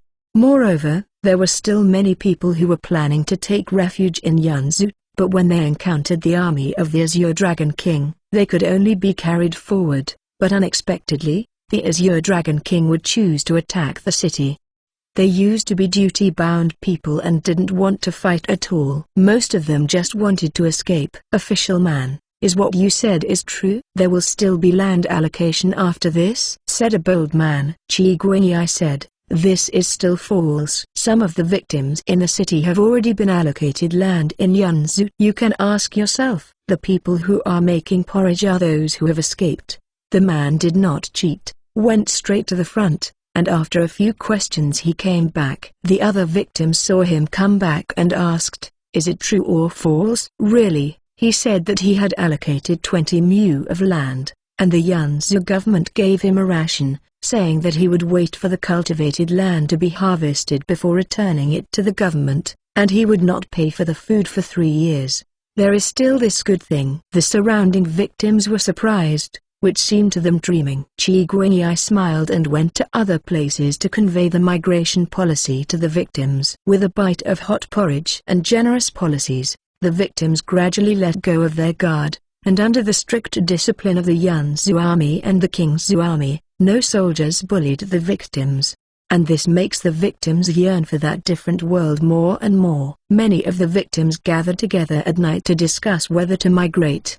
The next day, the north gate was occupied by people who wanted to migrate to Luzhu. Xiaoming and Zhang Xingqiang were very pleased to watch this scene. As long as the policy is not afraid to attract these victims, the choice between and heaven is easy to make. Of course, some victims were unwilling to leave their hometowns. As promised, Xiaoming gave them rations on the road and asked them to defect to their relatives in other places. Xiaoming's kind deeds quickly established his prestige among the victims. After all, there are many people who speak big words in the Dau Congress, but not many people can really fulfill the promise. Because of this, Xiaoming's seemingly insignificant charity made the victims from Jizu grateful, and his charity further spread as the victims went to all directions. What surprised Xiaoming was that many of the victims who escaped in the last battle spontaneously returned to accept the arrangement of the Yanzhou government to settle in Luzhu. In just 10 days, Yanzhou counted 200,000 people who migrated, and this number is still increasing. His Royal Highness, the disaster victims' affairs are finally settled, but it's a pity for the people who died in battle. This Azure Dragon King is really abominable. The barbarian enemy is now, so he doesn't want to serve the country. Instead, he fought the idea of attacking the city and grabbing food. Zhang Xingqing said angrily. Xiaoming nodded. There is not enough human heart to swallow an elephant, but the Azure Dragon King is probably not an easy person to deal with. Otherwise he can't easily capture several counties. His Royal Highness is extremely true. Zhang Xingqing pondered. This time the surprise of artillery and flintlock made the rebellion disintegrate so quickly. If it were ordinary weapons, it would be a deadly battle. The two were talking. Suddenly there was a noise outside, and then Zhao Long and Zhao Hu, who had been guarding the door, walked in with a scout covered in blood with his arm.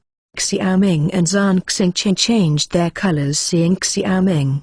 The scout said weakly, "Your Royal Highness, the barbarian reinforcements have arrived, and the King's army led by the new Dudu was besieged by 80,000 barbarians in Fenching." Shanxian took the grain and grass and collapsed without a fight, and the grain and grass transported on the way back was robbed by the Azure Dragon King. After all, the scout passed out. Pop! Xiaoming slapped a hand on the table fiercely, his chest undulating violently. "King Long King, shameless gangster. Do you have no national justice in your eyes?" Zhang Xingqing also blushed. First he attacked Yanzhou, and now he robbed Yangdao. This King Long King ignored the King's army and the Forbidden Army who resisted the barbarians on the front line. What kind of rebels were this? It was a riot. This Shanxian camp is also a waste. Zhang Xingqing stomped his feet. When Nu Ben set out, a part of Shanxi camp took grain and grass to follow the King's army to Jizu. After arriving at Fenching, the city of Jizu, Nu Ben ordered to wait to join the Forbidden Army, while looking for opportunities to break through Sugutai's blockade of Jizu. Because Nu Ben judged that this battle might take a long time, he asked Shanxian to continue to transport food reserves for 1 month. After all, he was worried that he would also be under siege, and if there was no food and grass, he would be in a mess. Now that the grain and grass are robbed, the King's army's grain reserves are insufficient, which makes Xiaoming not in a hurry. His Royal Highness, Fenching is a small city inferior to Yanzhou City, and the city wall is nothing more than a soil embryo wall. The top priority is to lift the siege of Fenching. Zhang Xingqing calmly reminded. Xiaoming sighed. He didn't expect that a war would be so difficult. Now that Bshan reinforcements have arrived, this Jizu city is probably about to become a meat grinder. He said to Zhang Xingqing, "Order Qi Guanyi to lead 5,000 cavalry and 3,000 musketeers to quickly assist Fenching. If this battle is lost, there will be no royal foothold in the north." To be continued. Chapter 347 Rush to the rescue. Fenching, Nu Ben, Luf, Liu Xin and other generals were discussing how to deal with the next war in a private house. 8:1 Chinese? Question mark opening parenthesis closing parenthesis question mark opening parenthesis closing parenthesis opening parenthesis closing parenthesis opening parenthesis closing parenthesis opening parenthesis closing parenthesis. When they were stationed in Fenching waiting to join the Forbidden City, reinforcements from the barbarians suddenly arrived, and 80,000 cavalry soldiers blocked the siege of a small Fenching. The Shanxi battalion collapsed without a fight. There was only food for 15 days in the city. The barbarians learned of the situation in the city from the captured Shanxi battalion soldiers, so they decided to adopt a siege tactic. Capital Governor, kill it. Now the barbarians must have the same idea as Jizu City. They are going to trap us to death and at the same time wipe out the reinforcements coming to help. Now the news of our siege must reach His Highness. Are we waiting? Are they coming to die? There is no fear on Luf's face, only perseverance. Nu Ben was silent. The barbarian cavalry outside the city was Bshan's reinforcement. He didn't know whether Bshan was in the army, but the barbarian artillery did arrive. Liu Oxin stood up at this time and cursed, "Don't talk about other things, at least kill the barbarian artillery. Otherwise the barbarian artillery poses a great threat to the Karare." These barbaric dogs actually relied on their artillery to bombard Fen City. This will let them know how powerful our artillery is. "That is, General, fight. You can't wait to die in Fenching," other generals said one after another. After pondering for a while, Nu Ben said, "It's not the time yet. We can't fight rashly until the Imperial Army." "I believe Liu Oquane. He knows what to do now. Bshan wants to besiege us. We may not be able to give him a back-and-forth attack." Can the Forbidden Army really work? Luft did not believe in the combat effectiveness of the Forbidden Army. Liu Oxin said at this time, "The Forbidden Army may not be as good as our King Zhu army, but the Jinwei led by my father is also a top-notch soldier in the Great Yu Kingdom. At least it will not run away like the gangsters of the Shanxi camp." "Can you fight? See you on the battlefield." Luft snorted.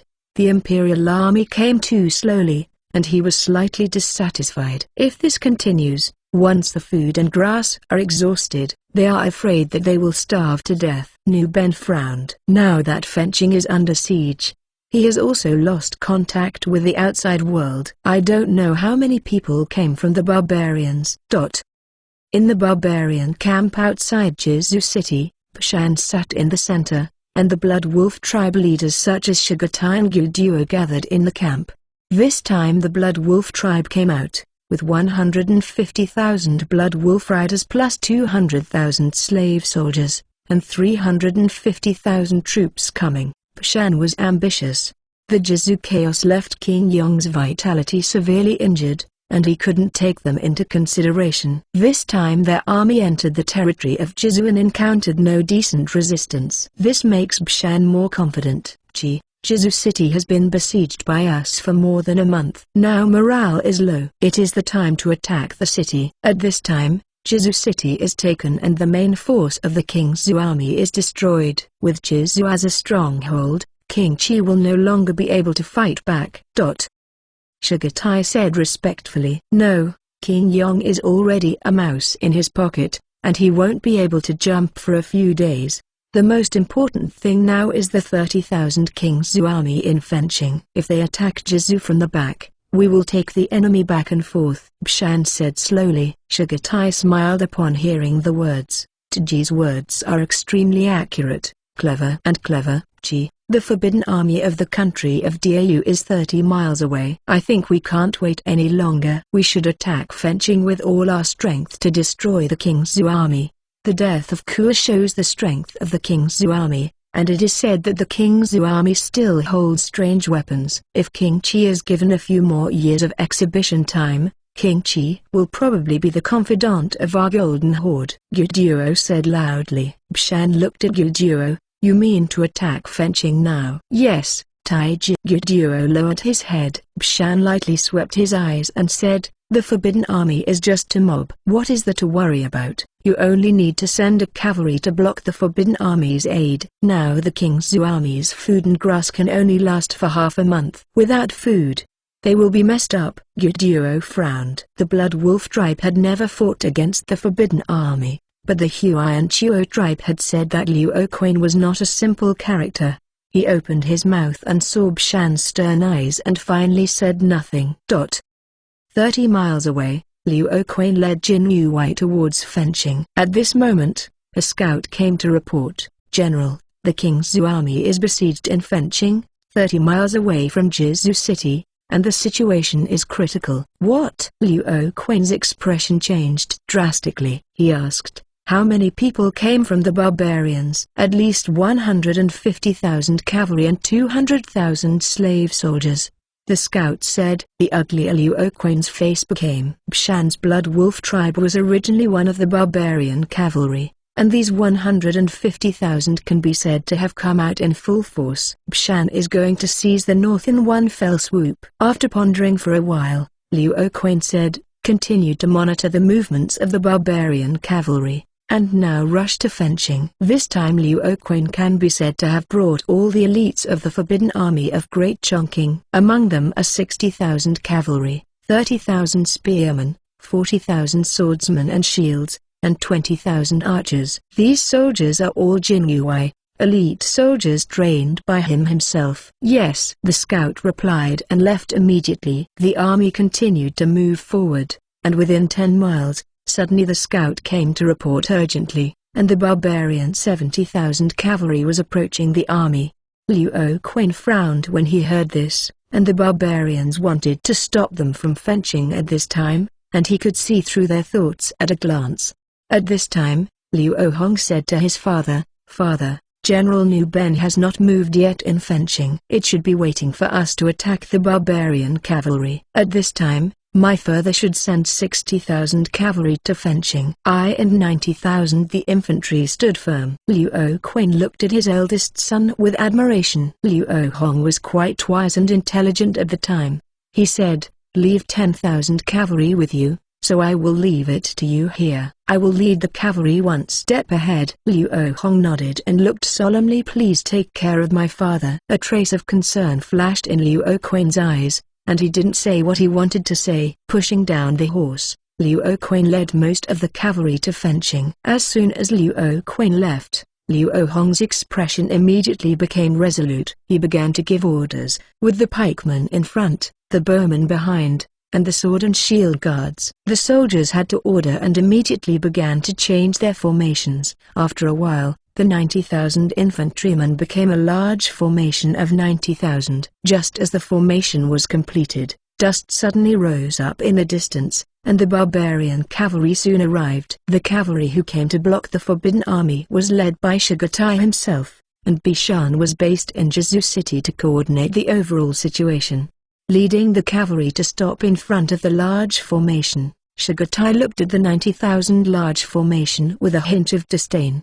In Jizu and Bingchuan, fighting the cavalry in such a place is simply looking for death. To be continued. Chapter 348 Secret Weapon. A bleak warm wind swept the dust and blew towards the great formation of Kingu. Bei, Chinese, text ===. In the hot and dry September, the broad yellow land outside Jizu City was colder than winter. Great Yu Kingdom's most elite imperial army, Jin Yuai, and one of the barbarians' strongest cavalry, Blood Wolf Guard, will fight here. At this time, Liu Ohong looked at the barbarian cavalry 300 meters away. His hand holding the sword at his waist was white because it was too hard. Fighting brothers, fighting father and son soldiers. He followed Liu Oquan to fight in the north and south since he was a child, and he could understand the look of his father in more than 20 years of getting along.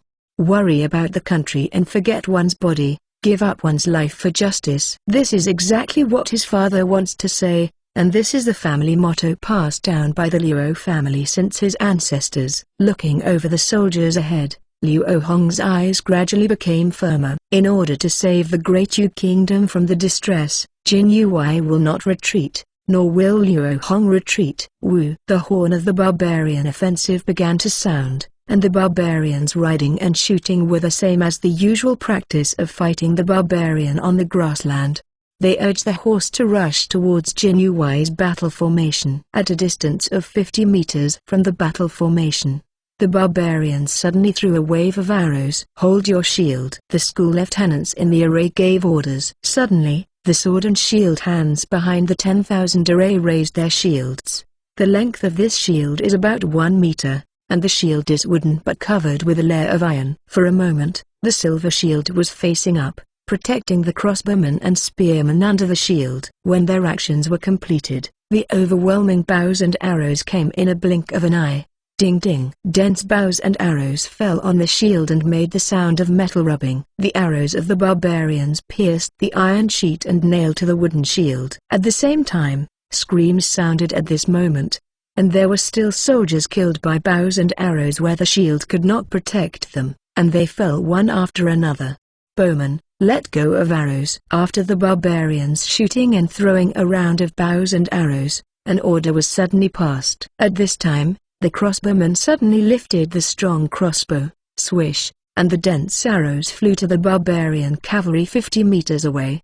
The barbarians who were about to turn and attack the formation of the Dayu team from both wings suddenly turned on their backs. It's just that the barbarians did not stop riding and shooting. They began to move to both sides along the Jinyuai formation, using bows and arrows to attack the soldiers in the battle formation from time to time as they moved. Luo Hong observed the situation on the battlefield. The barbarians' method of attacking Greater has never changed, but this method is also the most troublesome.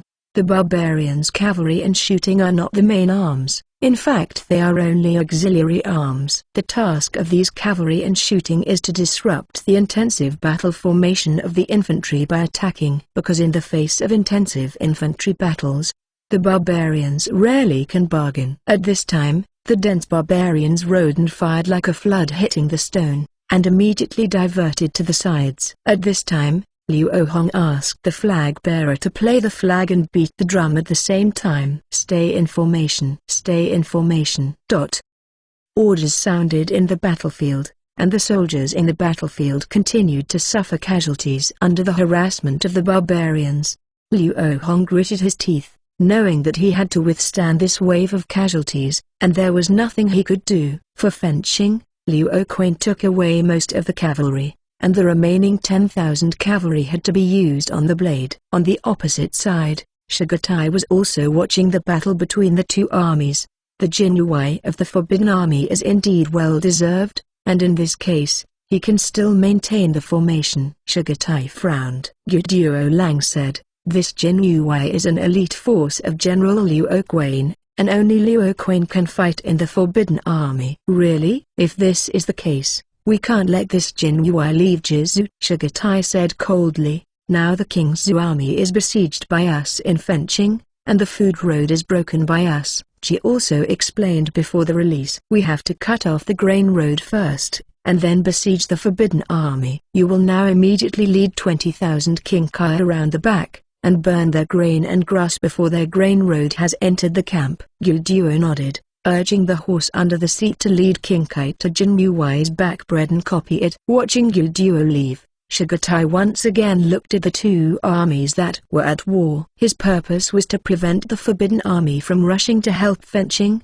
and to stop the Forbidden Army here at the least cost. So he was not going to let the heavy cavalry behind him charge and fight head-on, but continued to harass him by shooting. If the Forbidden Army can't stand the chaos, it's time for them to harvest. When he was proud, suddenly a scout came to report and said, "Flag, we now have a large number of cavalry from the Great Yu country rushing towards Fenching." Hearing this, Shigatai's eyes narrowed, and he understood that the purpose of these imperial troops in front of him was the same as his purpose, to contain each other's forces.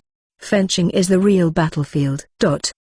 Yunzu City, a carriage from Kingzhou slowly drove into the city. Sitting on the carriage, Lin Wentao looked at the ruined city curiously, and after receiving Xiaoming's order, they arrived here with a hot air balloon. Lin Wentao. As he was looking around, a majestic voice rang, and when he turned his head, he saw King Qi approaching him. "His Royal Highness." Lin Wentao got off the horse and said with a bow. Xiaoming looked anxious at this time, and he didn't stick to these etiquettes. He asked directly, "Have you mastered the simple manipulation of this hot air balloon?"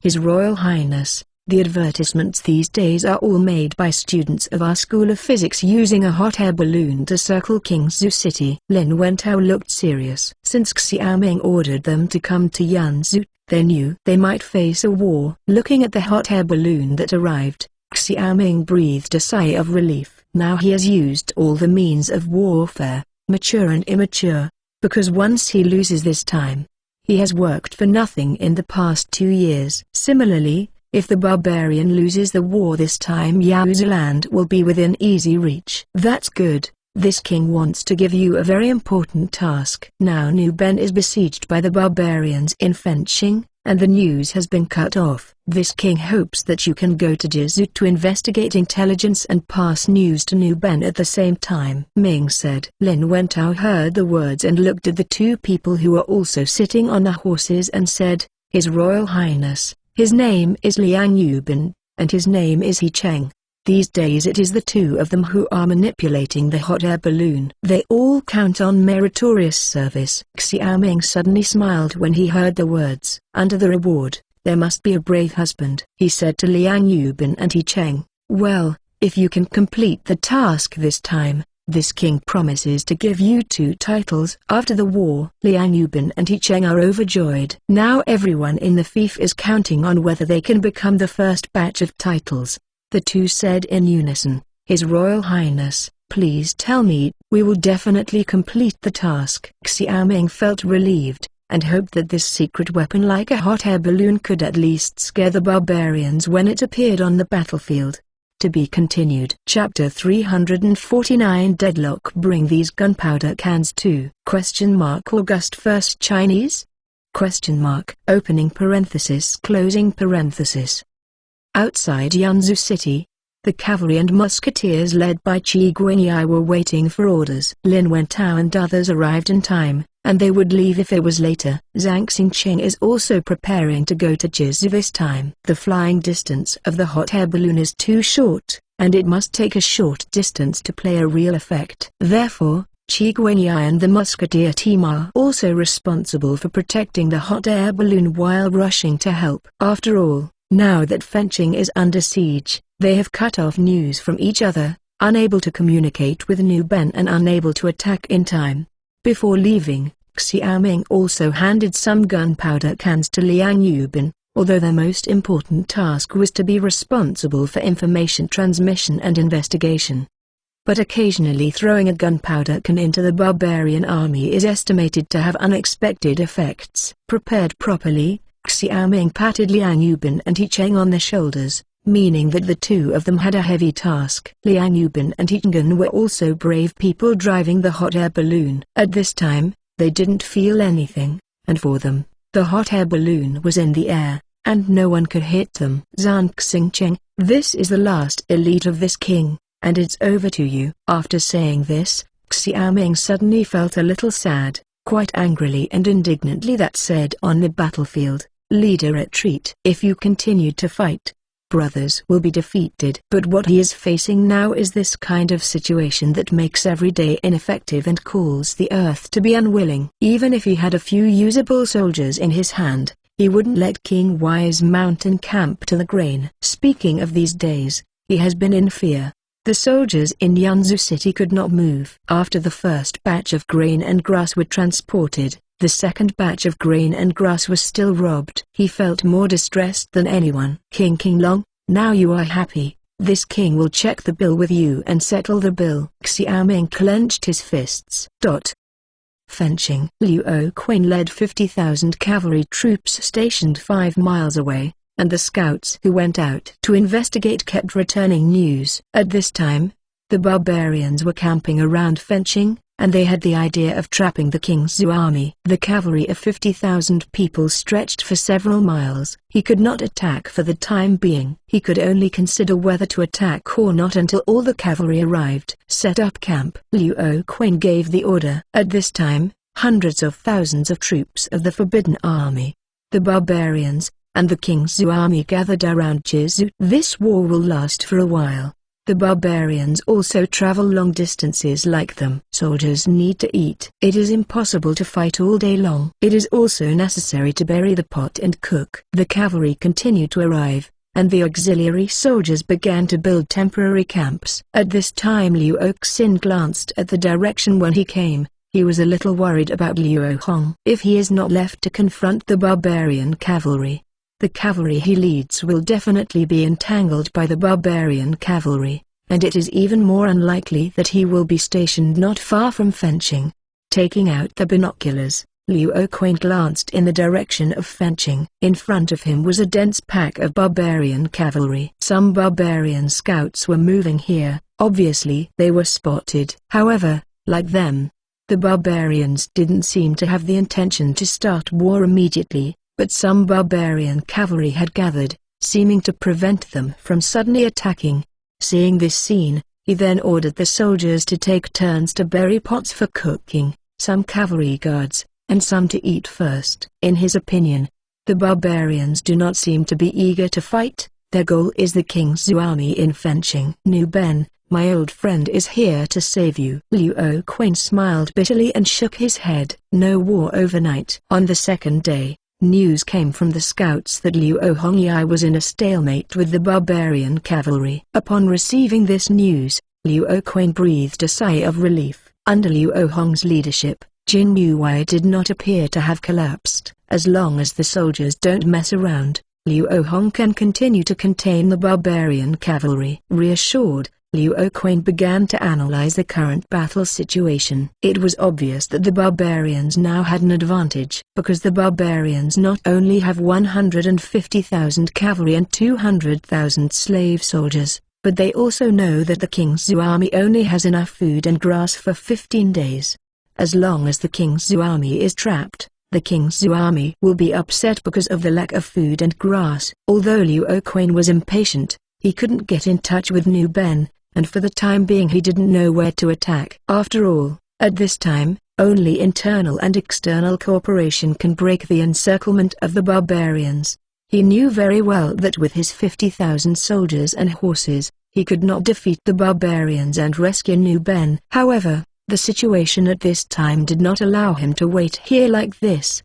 He had already sent someone to pass the news to Xiaoming and discuss countermeasures. When he was thinking about how to arrange the attack, suddenly a cavalry general galloped over. "General, the barbarians sent 20,000 horses to attack our grain and grass, and the soldiers who escorted the grain and grass suffered heavy casualties. Please send troops to help."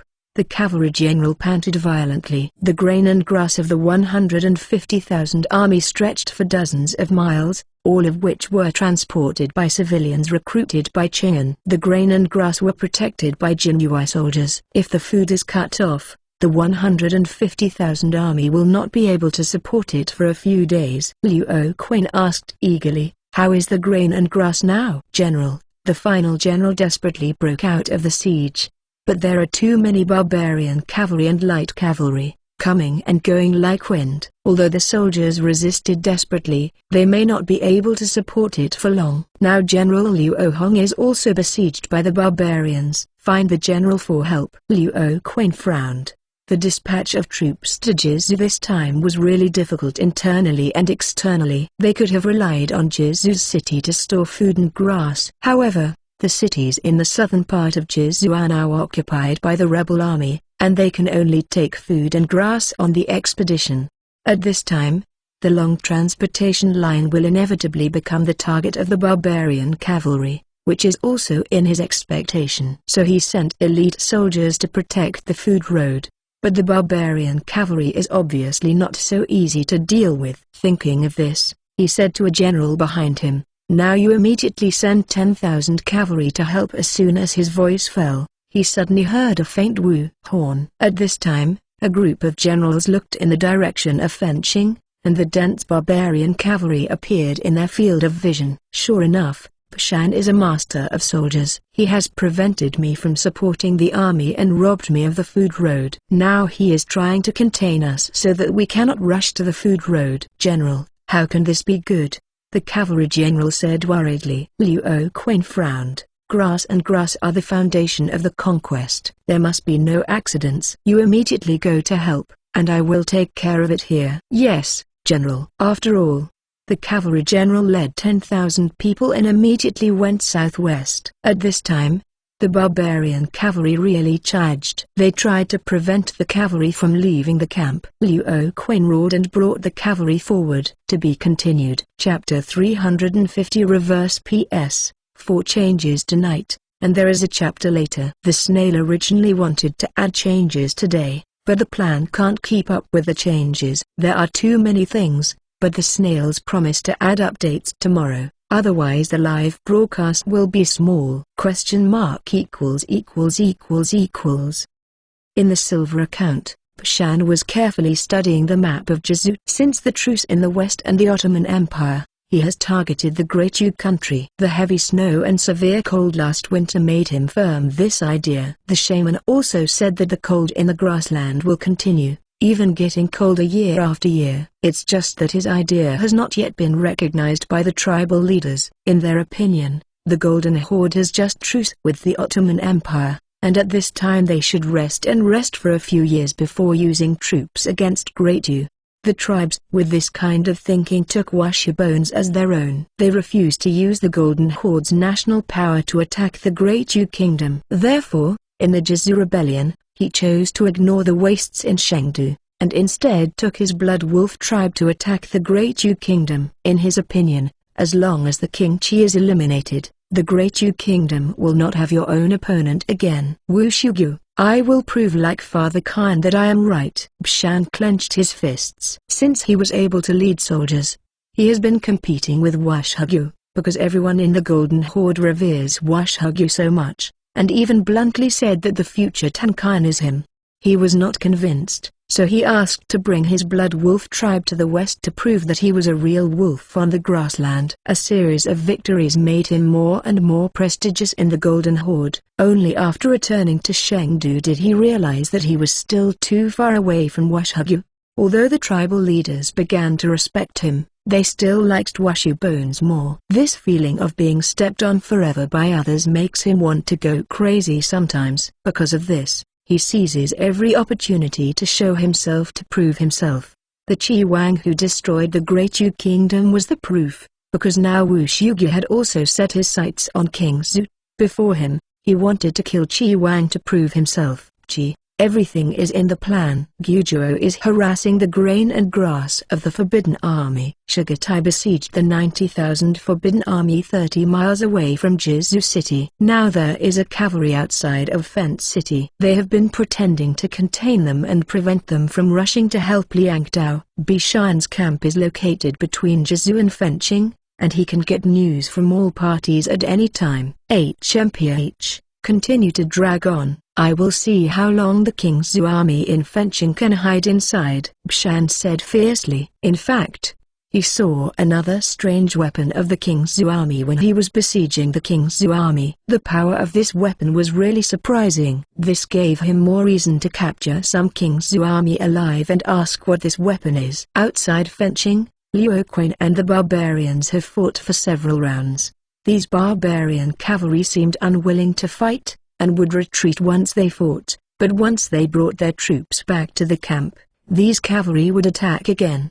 Seeing this, Liu Quan sneered. These tactics of the barbarians were all he used to deal with the barbarians. When confronting the barbarian cavalry who came to harass again, Liu Quan suddenly shouted and led the 40,000 cavalry to charge. The pretending barbarian cavalry retreated in shock. The generals of the barbarian camp saw that the Forbidden Army of Dau suddenly turned to attack and immediately sounded the emergency horn, and the voice of Wu resounded through Fenching. In the city, Nu Ben suddenly opened his eyes after hearing the urgent assembly horn of the barbarians. This is the urgent assembly horn of the barbarians. It must be the Forbidden Army here, Nu Ben said suddenly. The other generals in the room were overjoyed, and Luf said, Captain, what are you waiting for? Kill. After pretending to be a grandson for so many days, the barbarians should know that we are great.